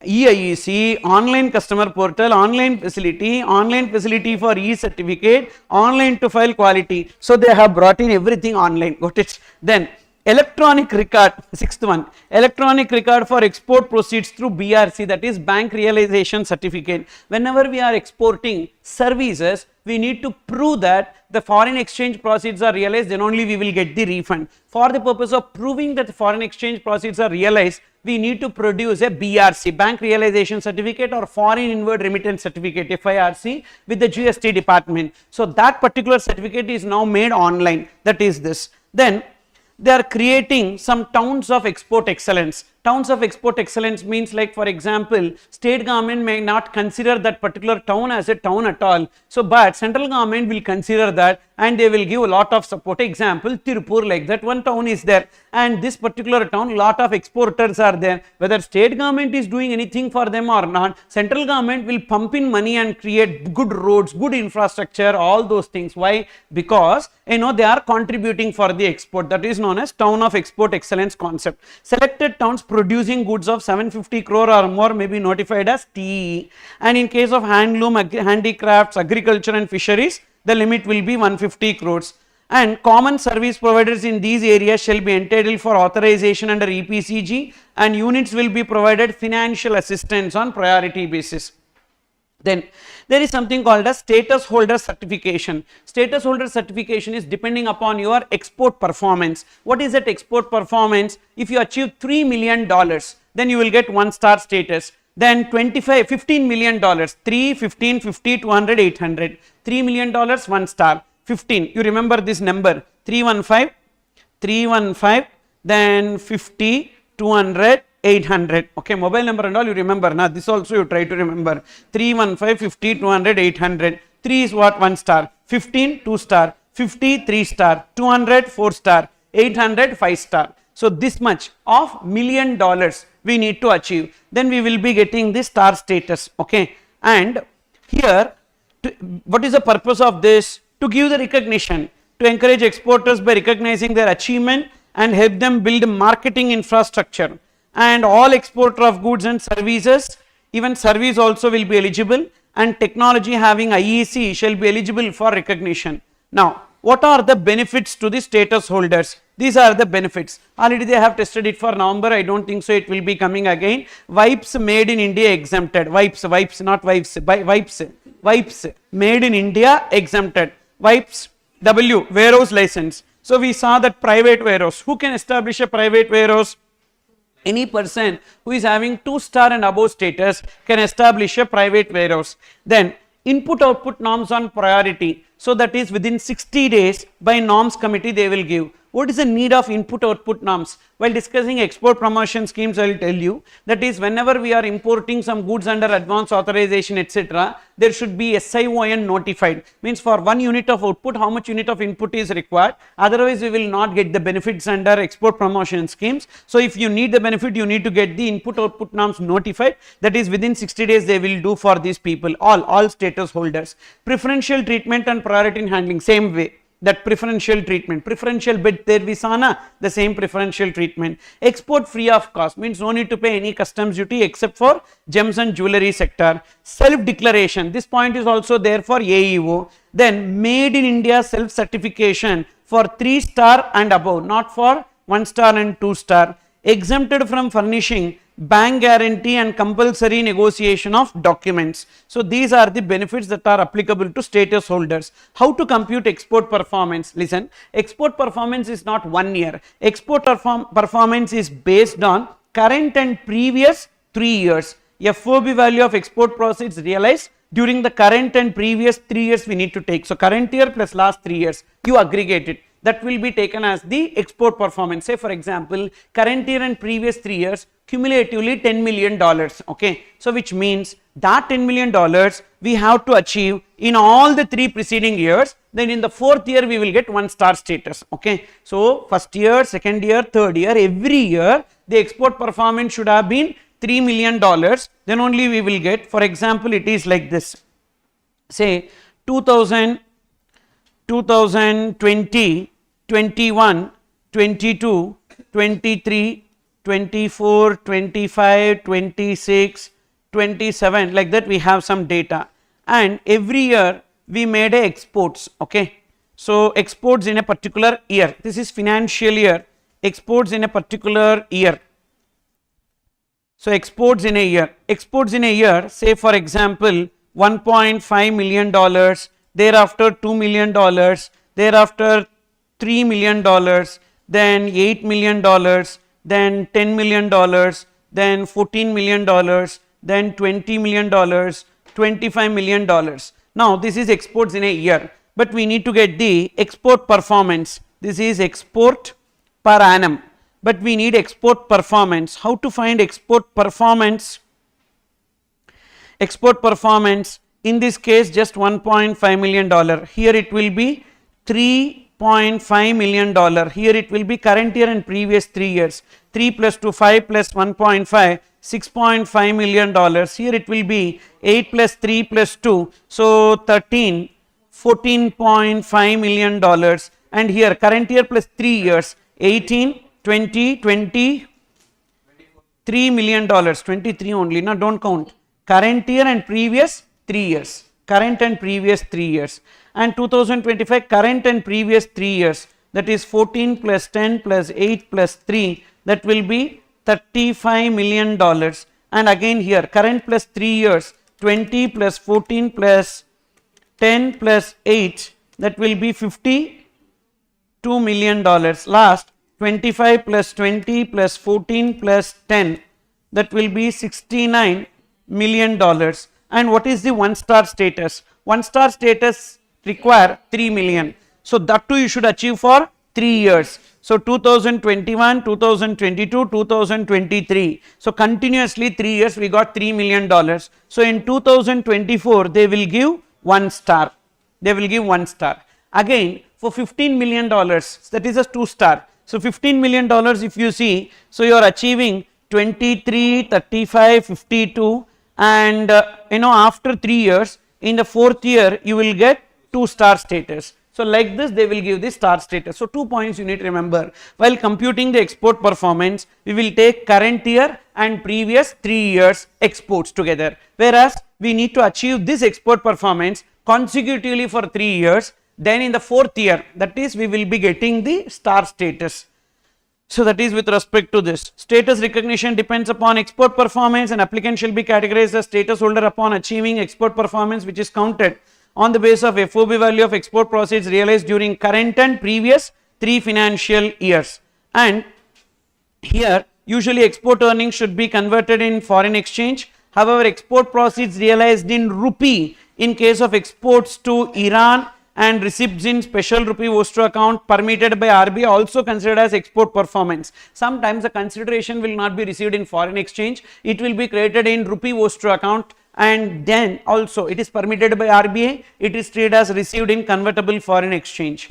And this 3 years we need to have the export performance. For gem and jewelry sector it will be only 2 years. And grant of double weightage. Grant of double weightage means if you are making $1, it will be counted as $2. For whom? MSMEs, manufacturing units having ISO BIS certification, units in northeastern states Sikkim, Jammu and Kashmir and Ladakh, then export of fruits and vegetables. 4 people. MSMEs, manufacturing units having ISO BIS, northeastern states Sikkim, Union Territory of Jammu and Kashmir, Ladakh, and export of fruits and vegetables.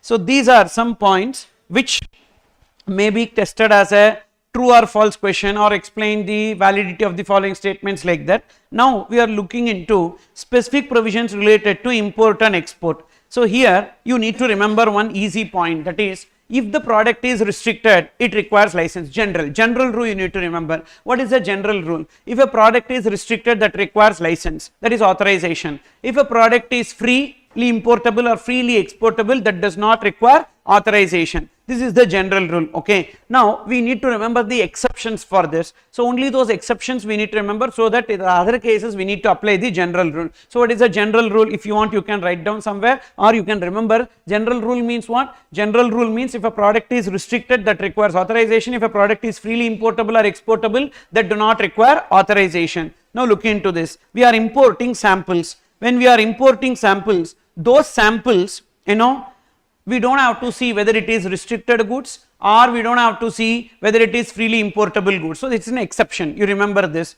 Suppose if you are importing some samples, and those samples are defense security items, or seeds, bees, or new drugs, definitely it requires authorization. Okay, all other goods freely importable, even otherwise restricted. Okay, so therefore here we will not apply the general rule, we have a specific provision. What does the specific provision says? These goods, even if sample imported, it is sufficient to create a replica of it. So defense and security items, even a small element of gunpowder is sufficient. So therefore samples etc. of defense and security items, seeds, bees, new drugs, that requires authorization. Other goods freely importable, even though they are restricted. In commercial quantity, when it is imported, it may be restricted, but when you are importing in samples, freely importable. So this you need to remember.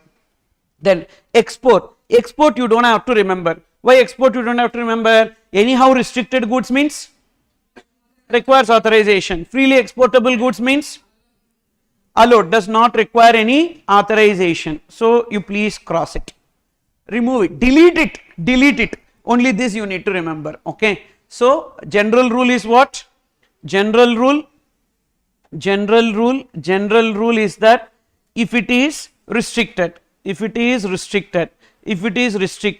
then it requires authorization. And suppose if it is freely importable or exportable, freely importable or exportable, so then what is your answer? No authorization. So does not require authorization. Got it?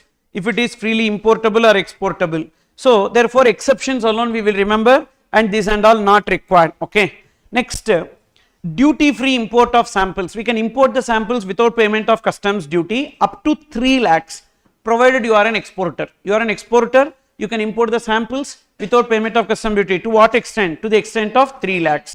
Then import and export of gifts. Here everything you need to remember. Okay, and there is no general rule, fully specific only. So you are getting the gift. When you are getting the gift, you don't know what is the product inside the gift. If you know, then it is called as gift. So therefore you are getting a gift, and they are sending you the gift, someone over there. And when they are sending you the gift, you don't know what is the product. So how will you get the license? So therefore, what if that gift contains an article which is restricted? So therefore we cannot check that. That's the reason why they created a simple provision in case of import of gifts. And if it is import through post or courier, including e-commerce, only Rakhi and life-saving medicines is allowed, and that too it does not require authorization. Other goods are prohibited, you cannot bring at all. Got it? Other goods, authorization not required. Even though when you import it normally requires authorization, in the form of gift when it is coming, authorization not required, but ensure that you are not importing it through post or courier. Okay, and this Rakhi life-saving medicines alone is allowed through post or courier and does not require authorization, and customs duty will be payable. However, if the customs duty on Rakhi is up to 100 rupees, then it is exempted. Okay, so one point unnecessarily they have given, we can leave that also. So where from customs duty on Rakhi is up to 100, from foreign country to India it is coming. Okay, and definitely, so this point is relevant, but it's okay. All other modes, authorization not required. In case of export of gifts, when you are sending, you know whether it is a restricted product or freely exportable product. If it is restricted goods, authorization required. If it is freely exportable goods, authorization not required. Correct? But here they have brought in one point, that is you are exporting value of the goods more than 5 lakhs in a financial year. What kind of a playboy you are that you are sending gift more than 5 lakhs in a financial year? We want to see you, who you are. So authorization is required. Value greater than 5 lakhs in a year. Got it? Next. Next you see passenger baggage. Passenger baggage actually, so import of baggage, export of baggage. Export of baggage you see restricted goods, freely exportable goods. Restricted goods, freely exportable goods. So no need to remember, okay. Then next, import of baggage, freely importable goods, authorization not required. So therefore we don't have to bother about this. What you need to remember is only restricted goods. That too generally restricted goods, authorization does not require, okay. But in that they have created a classification. What is that? If it is household goods, restricted goods, generally authorization required. But in that also they created an exception. Household goods and personal effects, drawings, patterns and other notified goods does not require authorization. This alone you remember, those things and all we can remove. Then import of second hand goods. Whenever you are importing second hand goods, so fully this chart you need to remember.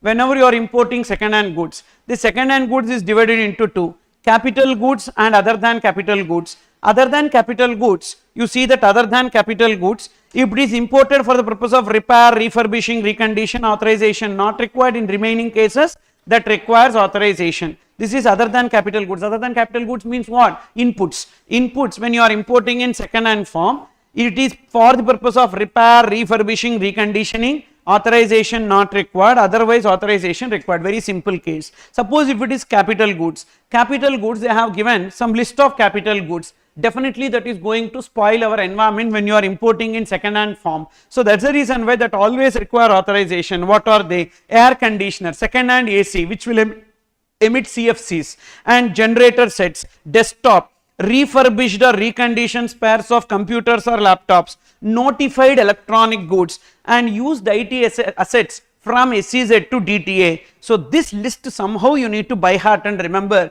because there is a high chance of asking this in exam. What are the list of goods which definitely requires authorization when you import in second hand? Air conditioners, diesel generator sets, then desktops, refurbished or reconditioned spares of computers or laptops, notified electronic goods and used IT assets from where to where? SEZ to DTA. Okay, this case always requires authorization, but other capital goods authorization not required. In that, if you are bringing some second hand spares and all, ensure that it has at least 90%, 80% of the residual life of original spares. For example, if the original spares is 10 years, the second hand spares should have at least of 8 years, because in the name of second hand spares, the waste and scrap should not enter into India. That's why they have brought in this point. Then goods including capital goods used abroad for at least 1 year can be imported without any authorization, even though they are otherwise restricted. This is for the purpose of setting up a project in India. Then prototypes. Prototypes means what? Samples. This is also like samples, but only difference is that samples will be like normal trade samples, but prototype is like a working model of a particular product, and this prototype can be imported, but it is subject to actual user condition. For example, lot of products in India are being manufactured as a prototype only. First a prototype will be imported and we will create a replica of that. For example, so this Louis Vuitton, like that one bag is there, handbag. So this Louis Vuitton bag, so if you are importing and all, customs duty payable will be huge. Then what they are doing? So first one replica they will be sending. Using the same we will be creating here, because for all the branded goods, it is only for the brand value we pay, not for the goods. That goods will be $100, $200 only, but we pay $1,000, $2,000 not for the goods but for the brand value. So due to that reason, first a prototype will be imported, we create a replica of that model. So due to that reason, on that prototype we are not required to pay customs duty or not is not given here. It is about the authorization. Okay, so new or second hand prototypes or second hand samples may be imported without an authorization. The importer is an actual user. He is engaged in production or having an industrial license, and the importer files a self declaration that he is importing prototype for making a replica of the product. Then metallic waste and scrap, always restricted. Waste and scrap is always restricted, that requires authorization. Moreover, it is prohibited also. Certain metallic waste and scrap which contains hazardous, toxic waste, radioactive, contaminated waste. Then import for export. So import for export, see this. First you are importing which is freely importable. Those product is freely importable on import. And export, it is freely exportable. What is your answer? Authorization? No need to remember that. Authorization not required if import or export in the substantially same form. Then next, import is free, export requires authorization. What is your answer? Generally on import authorization not required, but export requires authorization. Na? They are telling both cases. Authorization not required for import if exported in same or substantial same form. Then this alone you need to remember. Then restricted for import. If it is restricted for import, what is your answer? Definitely authorization required for import, and when it is restricted for export, authorization required for export. So this entire thing you omit it, okay? Just this alone you need to remember. Next, see this, import, export, re-import. First you are importing the goods. Imported goods are indigenous goods, and you are exporting for repairs, testing, quality improvement, upgradation. Again re-import. Should we again check authorization required or not? Yes. Every time you are re-importing or originally importing, you need to check. Even re-imported goods also, restricted goods means authorization required, freely importable means authorization not required. So we can remove this. You understood? And only few things you need to remember. Then sir, what about these export promotion schemes? Everything you remove, not required. Not required. All these things you delete. All these things you delete, and we will just look into this summary of various export promotion schemes. I gave a 4-page information. Just that 4-page information is sufficient, okay? And so you don't have to read beyond this. If at all a question comes, that will be for 4 marks. For 4 marks and all, this is too much worth, okay? Instead we can read something else. So see this summary of various export promotion schemes, and those who are watching YouTube etc., already it is there in our Telegram channels. You can download it from there. Already I shared it long back itself. So look into this. First we have various export promotion schemes. AA, advance authorization, then DFIA, duty free import authorization, EPCG refers to export promotion capital goods scheme, EOU, EHTP, STP, BTP, these are some notified areas. EOU refers to export orient unit, EHTP, electronic hardware technology park, STP, software technology park, BTP, biotechnology park, and then deemed exports. Deemed exports means we are selling to certain people in India, but it is considered as export for the purpose of foreign trade policy. Now what we are going to do is that we are going to learn it column wise, and thereafter when we read the next column, so that this column information also will be again cumulatively covered. First, advance authorization you take. What is the purpose of advance authorization? To import the inputs without payment of any customs duty. In turn, what you should do with that? You should be exporting the goods. Means raw material you can import without payment of customs duty. But what you need to do with that raw material? Again use it for making the finished goods for export. With to whom it is applicable? Manufacturer, exporter. I am only manufacturing, I am only exporting. Merchant exporter tied to supporting manufacturer. For example, you are merchant exporter, I am manufacturer, and we both are making a joint venture, okay?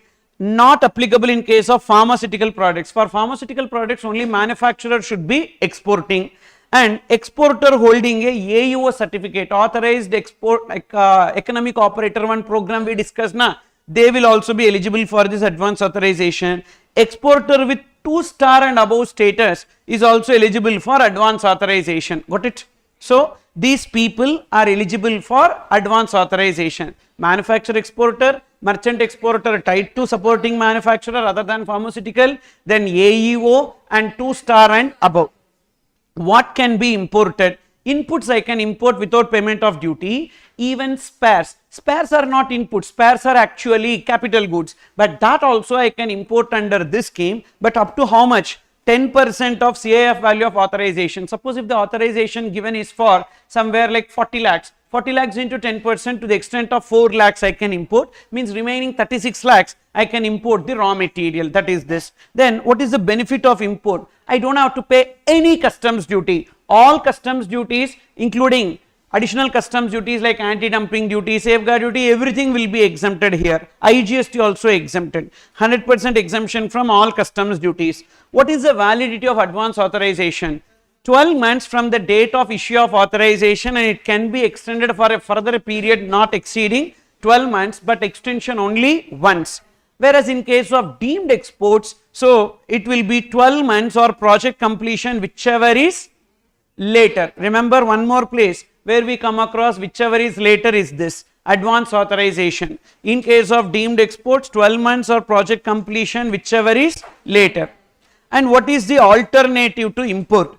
So if they don't want to import, can they make domestic procurement? Yes. In GST, that's what we call as deemed exports. So whenever you are the advance authorization holder, you can import it without payment of customs duty, or you can locally procure from me. When you locally procure from me, for me it will be treated as deemed export. Okay, deemed export under GST. So when I am making a deemed export under GST, what are the two options available to me? I may not charge GST from you. Got it? You are an importer coming under advance authorization. So you can import goods without payment of duty, or you can locally procure from me without payment of GST. So what are the options available to me? I am a supplier in India, I am making supply to you. So I have option number 1, I will not recover GST from you, so that you have purchased without payment of GST, or I will recover GST from you, you have paid GST, and that GST paid you can get as a refund. This in case of deemed exports. Okay, so that is this domestic procurement without payment of GST.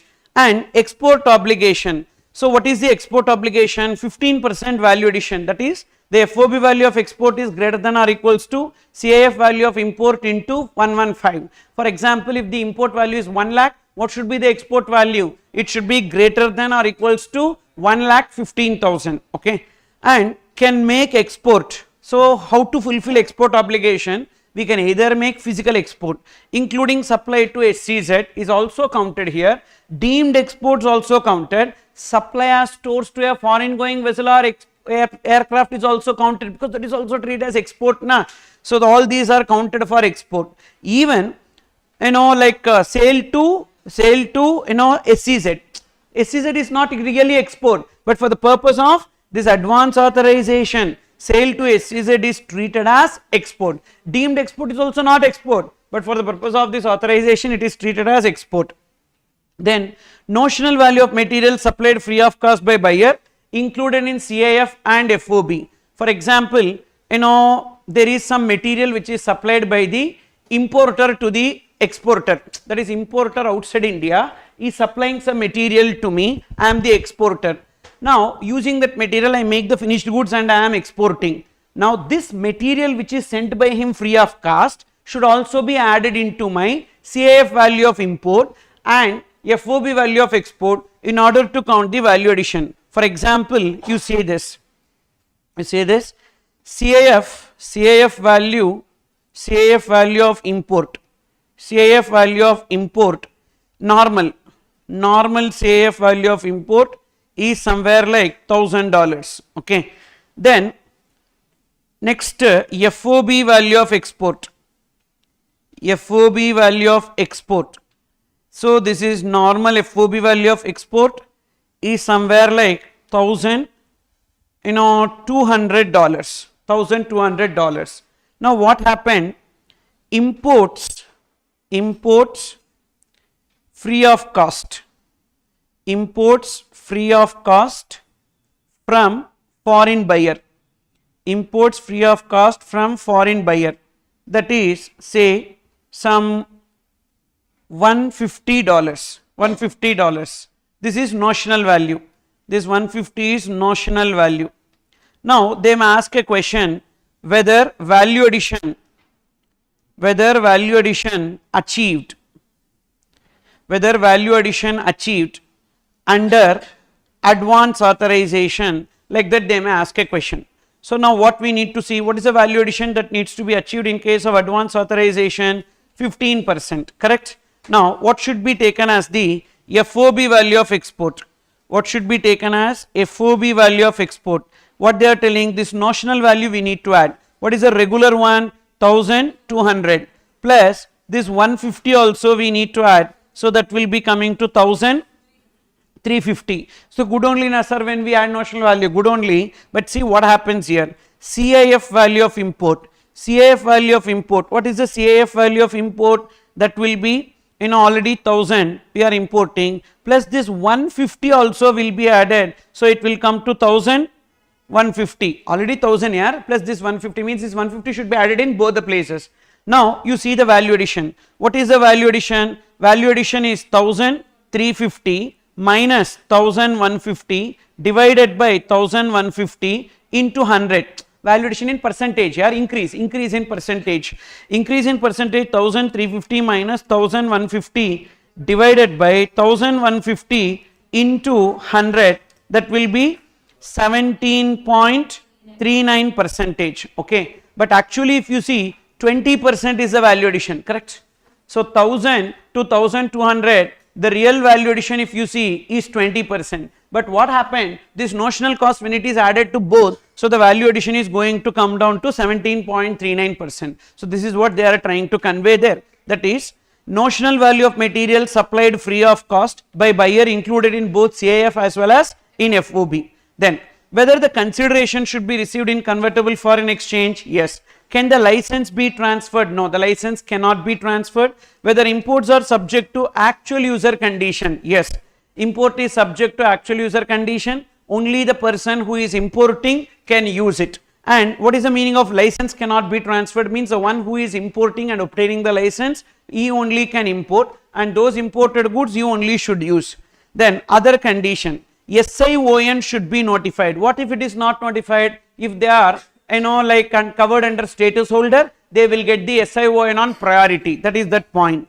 For additional inputs beyond SION, authorization on the basis of self declaration and self ratification, and they need to, that is what does it mean? Suppose SION is 3, which means for every unit of output we need 3 units of inputs, and suppose if we are importing more than that, some extra quantity is required. So then in that case, on the basis of self declaration and ratification, we can import. Certificate from a chartered engineer that these imported goods are really used in export. And pre-import condition. Pre-import condition means not that, so first we will export and then that quantity what we have used in export we will get it as import without payment of duty, not like that. First you import without payment of duty and then use it in manufacture, and then you should have made as export. That is this pre-import condition. Input shall be procured prior to manufacture of export item. And export obligation, what is the time limit within which I need to achieve export obligation? 90 days from the date of import. That is the biggest challenge in advance authorization, because I need to complete my production and I need to export within 90 days. Means it is like fast track batch only, regular batch not allowed here. Okay, so then not applicable to, so certain imports are not applicable. Specified exports, they have listed out some cases where it is not applicable. And import of specified inputs, certain inputs not allowed under this scheme, certain goods are not allowed as export, and based on risk management DGFT may reject the application when we make, and prohibited items and items reserved for STA also not applicable. So these are some ineligible cases for advance authorization: notified inputs, notified exports, based on risk management, prohibited items and items reserved for STA. So that is about this AA. Then we have DFIA. DFIA for what? Same purpose, to import without payment of customs duty. And who can import it? Either manufacturer exporter, merchant exporter, whether tied to supporting manufacturer or not. So that is the advantage. First point same. Second point, so tied to supporting manufacturer, here whether tied or not to supporting manufacturer, these 2 points are not there here. And what can be imported? Only inputs. Here spares is there, but that is not there, only inputs. Here 100% exemption from all customs duties, but here only basic customs duty. Additional duties and all we need to pay. Then, so validity AA 12 months, okay, plus 12 months, but here only 12 months. Alternative to import, yes, they can also make domestic procurement without payment of GST. Export obligation, what is the export obligation? Here 15% na, but here it will be 20%. Then next, consideration in convertible foreign exchange, yes. Can the license be transferred? Yes. Here the license cannot be transferred, but here license can be transferred. Imports are subject to actual user condition, no, means the one who is importing can sell that goods to other person also. These are the two changes that we have because these two benefits, okay, because of these two benefits what they are giving, they are telling that only basic customs duty is exempted, others are not exempted. Then other conditions, only for product for which SION is notified it is possible, issued on post-export basis. Here pre-import, here post-export. What does it mean? Pre-import means first I need to import and use it in production and then it should be exported. Whereas post-export means locally procure, first export, prove that I have exported, how much of the quantity locally procured and present in export, that much quantity I can import subsequently. So that will not be useful for this export, that will be useful for subsequent export. So application made before starting of export. Then merchant exporter should mention the name of supporting manufacturer in the documents and regional authority shall issue transferable DFIA and export obligation. Here only 90 days na, whereas here 12 months from the date of application because import don't have any connection to export. First we will make export, thereafter we will get the license, got it? So due to that reason once we make application, from the date of application within 12 months we need to complete the export obligation.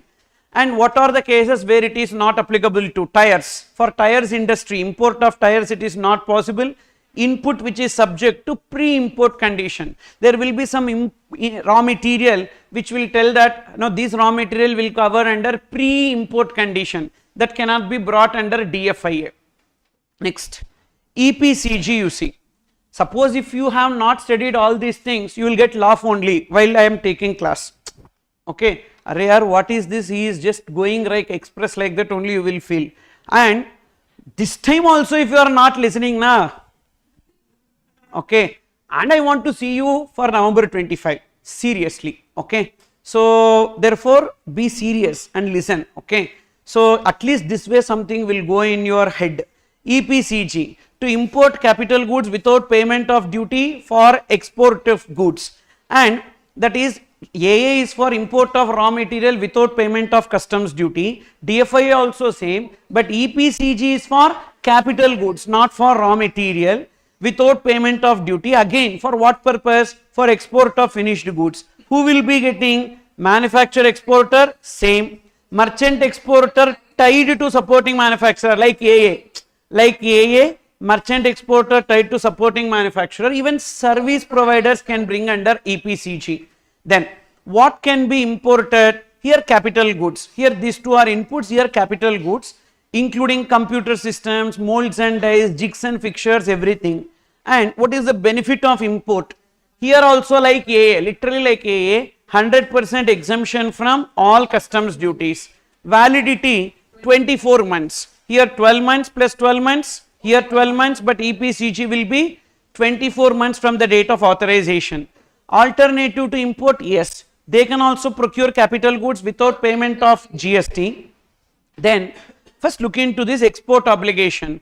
What is the export obligation? They need to achieve average export obligation, that is each year export should be average of the preceding 3 licensing years. So whatever is my export in the last 3 years, out of that I need to achieve on an average this year, plus in addition to that whatever I achieve that will be counted for specific export obligation. So specific export obligation is 6 times the duty saved. This is over and above the average export obligation. For example, so duty saved on import. So capital goods imported, capital goods imported is rupees 10 lakhs, capital goods imported rupees 10 lakhs, duty saved on capital goods, duty saved on capital goods is rupees now 3,50,000. Then what should be the specific export obligation? The specific export obligation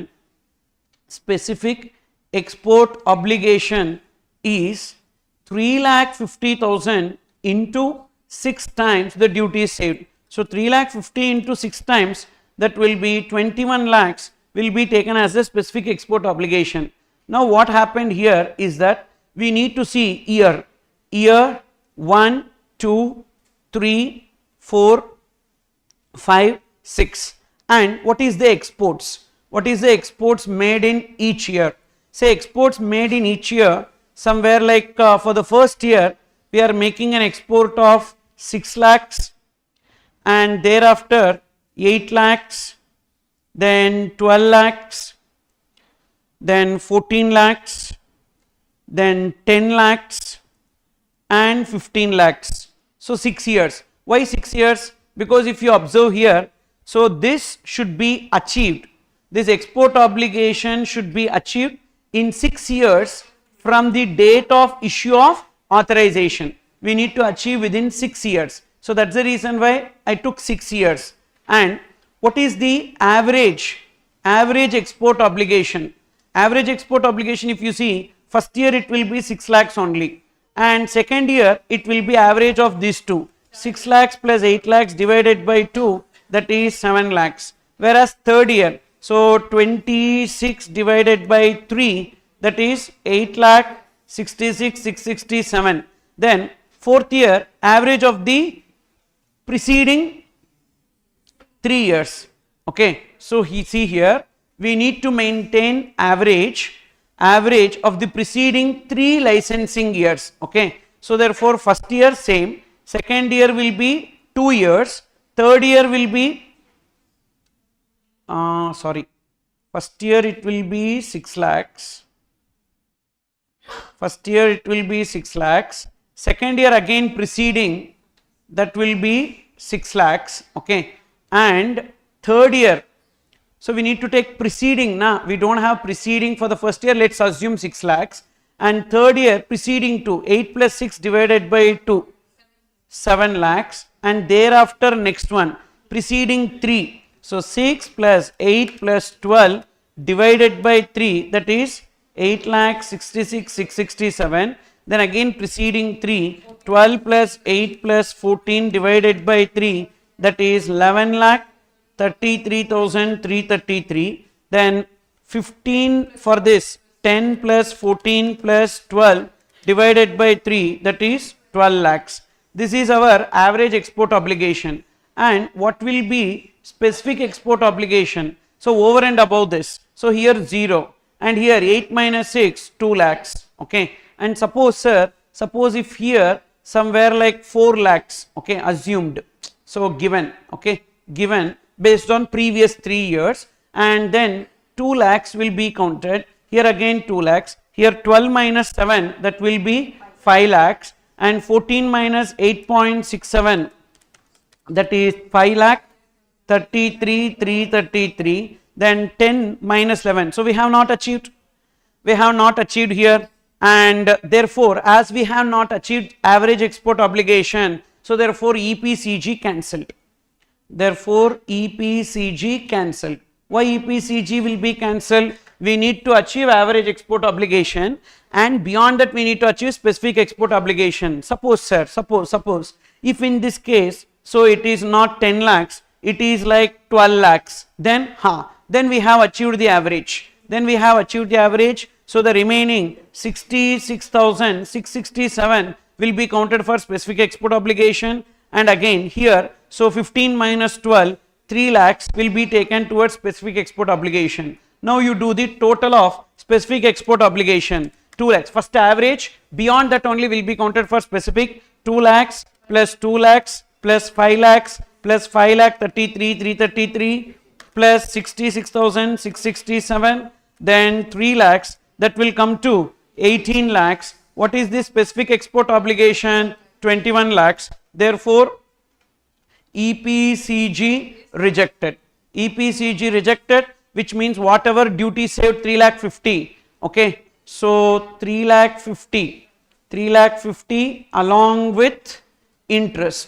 along with interest is payable. So that is the disadvantage with EPCG. Okay, so average export obligation preceding 3 years average, specific export obligation 6 times the duty saved. This is over and above the average export obligation. Can make export of goods including deemed exports or services, both are allowed, and exports under other scheme also counted for the purpose. Under AA anyhow we make export na, under DFIA we make, everything will be counted for the purpose of EPCG. And if you make local procurement, see there, if you make local procurement, they gave a relief. What is that? Specific export obligation is 4.5 times the duty saved, which means instead of achieving this 3,50,000 into 4.5, so 15,75,000. Had it been local procurement, this answer, so EPCG valid, means we have achieved the exports. Average also we have achieved, specific also we have achieved, because the weight will automatically come down to 4.5. Got it? Specific export obligation 4.5 times the duty saved.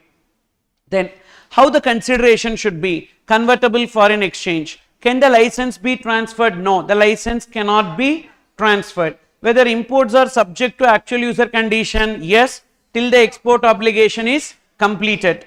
And what are the other conditions to be fulfilled? Capital goods can be used for pre-production, production or post-production, and export obligation should be achieved in 6 years. Suppose if 75% of the export obligation is fulfilled within 3 years, means what? If you are able to achieve 75%, that is 21 lakhs into 75%, 15,75,000, you are able to achieve in 3 years. Definitely here it is not there. If you are able to achieve, then remaining 3 years we don't have to fulfill any specific export obligation, that is this. If 75% of export obligation is fulfilled within 3 years, then remaining 25% will be relaxed. Not applicable to restricted capital goods without approval, so that cannot be imported. Then next one, we have EOU, EHTP, STP. So that is for what purpose? To import inputs or capital goods without payment of duty, both inputs and capital goods. But what is the difference from this to this? This is like a unit, this is like an area. For their business they can do everything. For export of goods, basically they are into exports. Either they can be EOU, export oriented unit. But for establishing an EOU, the minimum investment criteria is 1 crore in plant and machinery. However, board of approval may allow a lower investment criteria. EHTP, Electronic Hardware Technology Park, STP, Software Technology Park, BTP, Biotechnology Park, and any type of business including repairing, software, agriculture can be done here. And what can be imported? Inputs are capital goods, benefit full 100% of exemption from all customs duties. And what is the validity? 5 years, means every 5 years they need to apply for EOU status. And can they make domestic procurement? Yes, without payment of GST. So thereafter two options for refund, either supplier can get refund or recipient can claim refund, that is in GST. Export obligation, entire export production, they should not be making sales in DTA except for a permissible sales like 5%, like that it will be allowed to be made in DTA, but 100% they should be making export only. And next, consideration in convertible foreign exchange, yes. If you see, for everyone it is yes, except for deemed exports. And can the license be transferred? That is not applicable because it is not like a license model. And whether they are subject to actual user condition? Yes. And in this 5 years, they need to achieve net foreign exchange earnings. Means what? Their income in foreign exchange minus expenditure in foreign exchange should be positive. And in a block of 5 years from commencement of production, export proceeds should be realized within 9 months. That is the time limit under FEMA for realization of forex proceeds. And inter-unit transfer upon payment of GST, because they enjoyed lot of benefits. So if they are making sale from one unit to another unit, they need to pay GST. And if they want to exit in this 5-year period, if they want to exit, whatever benefits that they have claimed on import, that much amount they need to pay. And even existing units also can apply for conversion. And would not applicable, they can do any business except trading. So they can do manufacture, they can do service sector, but trading is not allowed. And prohibited goods should not be manufactured and exported, that is there. Then that is in the name of tea or coffee, so ganja cannot be exported, that is what they are trying to say. Then deemed exports. Deemed exports means we are not making export, but we are making sale to some notified people, that is considered as deemed exports. sale of manufactured goods in India to specified project or specified consumers. What are those? Remember first three, that is sale to AA, sale to EPCG, sale to EOU. Okay, sale to AA, sale to EPCG, sale to EOU. This one, sale to AA DFIA, sale to EPCG, sale to EOU. That's same. Thereafter, supply to some projects. What are those projects? Nuclear power projects, mega power projects, projects financed by UN or international organization, then international competitive bidding projects. Maybe this can be asked as a theory question. What are the various deemed exports? Like that, these points can be asked. Total 7.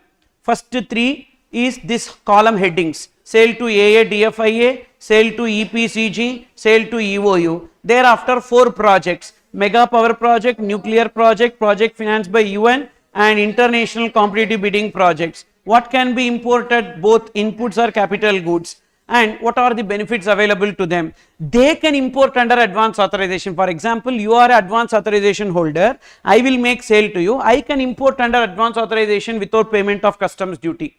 So rather than you importing without payment of customs duty, I will import without payment of customs duty, import under AA DFIA, or I will pay customs duty, and whenever I am making sale to you, I will get the refund of that, like deemed export duty drawback.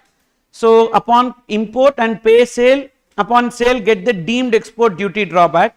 Refund of terminal excise duty. Suppose locally if I am procuring anything, on that some excise duty will be there, like fuel, etc. That excise duty also I will get as a refund.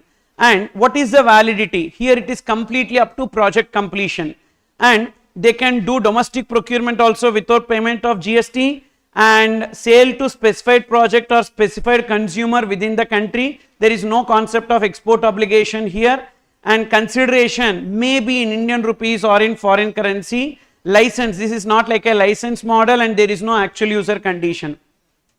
Supply shall be made directly to the entities. Supply can be made at the project or site. So directly to those projects only to be given, either to their office or to the site where they are doing the work.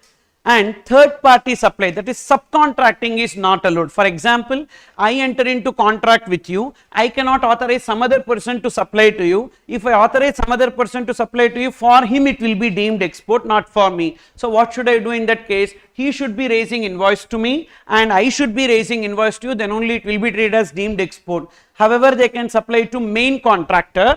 In turn, the main contractor will be supplying to the projects. That's it, pa. So this is there as various export promotion schemes. Apart from this, what you need to read is that, so take page 286 and 285, completely you remove that, you delete it. Then advance authorization for annual requirement you need to read. So far whatever we discussed as advance authorization is specific, like consignment based.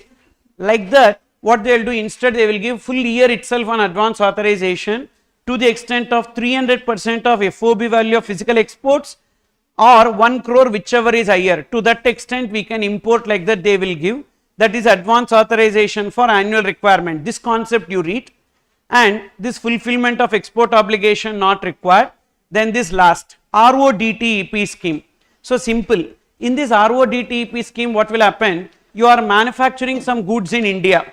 And when you are manufacturing some goods in India, you are paying some local taxes. When you are exporting those goods, whatever local taxes that you have paid, you will not get any relief. So that's why a percentage of FOB value of your export they will be giving to you as an incentive. Refund to exporters, so certain local taxes like corporation tax, municipal tax, etc. And this refund will be given to us in electronic credit ledger, duty credit ledger. What we can do with that? We can use it only for payment of basic customs duty, or we can transfer it to others. All these are connected to electronic duty credit ledger. Then, so the rebate under this scheme shall not be available in respect of duties already exempted, and under this scheme rebate would be granted based on percentage of FOB. However, some cases, some like absolute amount they will give 20 rupees per unit or 100 rupees per unit, like that. And we have to ensure that we are realizing the proceeds within the time limit under FEMA. What is the time limit under FEMA? 9 months from the date of export. Otherwise, whatever rebate we got under this will be recoverable. It's not like only when we realize proceeds we will get the rebate. First they will give the rebate, but thereafter we need to realize the proceeds within the time limit under FEMA. If the sale proceeds are not realized within the time allowed under FEMA, then the rebate granted shall be recovered from the person to whom rebate is granted, even if I transfer the duty credit script to some other person. And there are some ineligible supplies. Logically, you remember, only for manufactured goods in India they will give. Suppose if I am exporting the imported goods, those are not locally manufactured, so will not get the benefit. Then export through transshipment, import from one country and sending to another country, then also will not get. Export subject to minimum export price or export duty, already they are giving a benefit there. Then restricted goods, prohibited goods, not possible. Deemed exports, still the goods are in India. That's why this RODTP will not come. And supply of products manufactured by DTA to SEZ. Again, goods are still in India, so it is not export. Products manufactured wholly in customs bonded warehouse. Customs bonded warehouse, why there will be local taxes? There won't be any local taxes. So in these 8 cases, RODTP scheme is not available.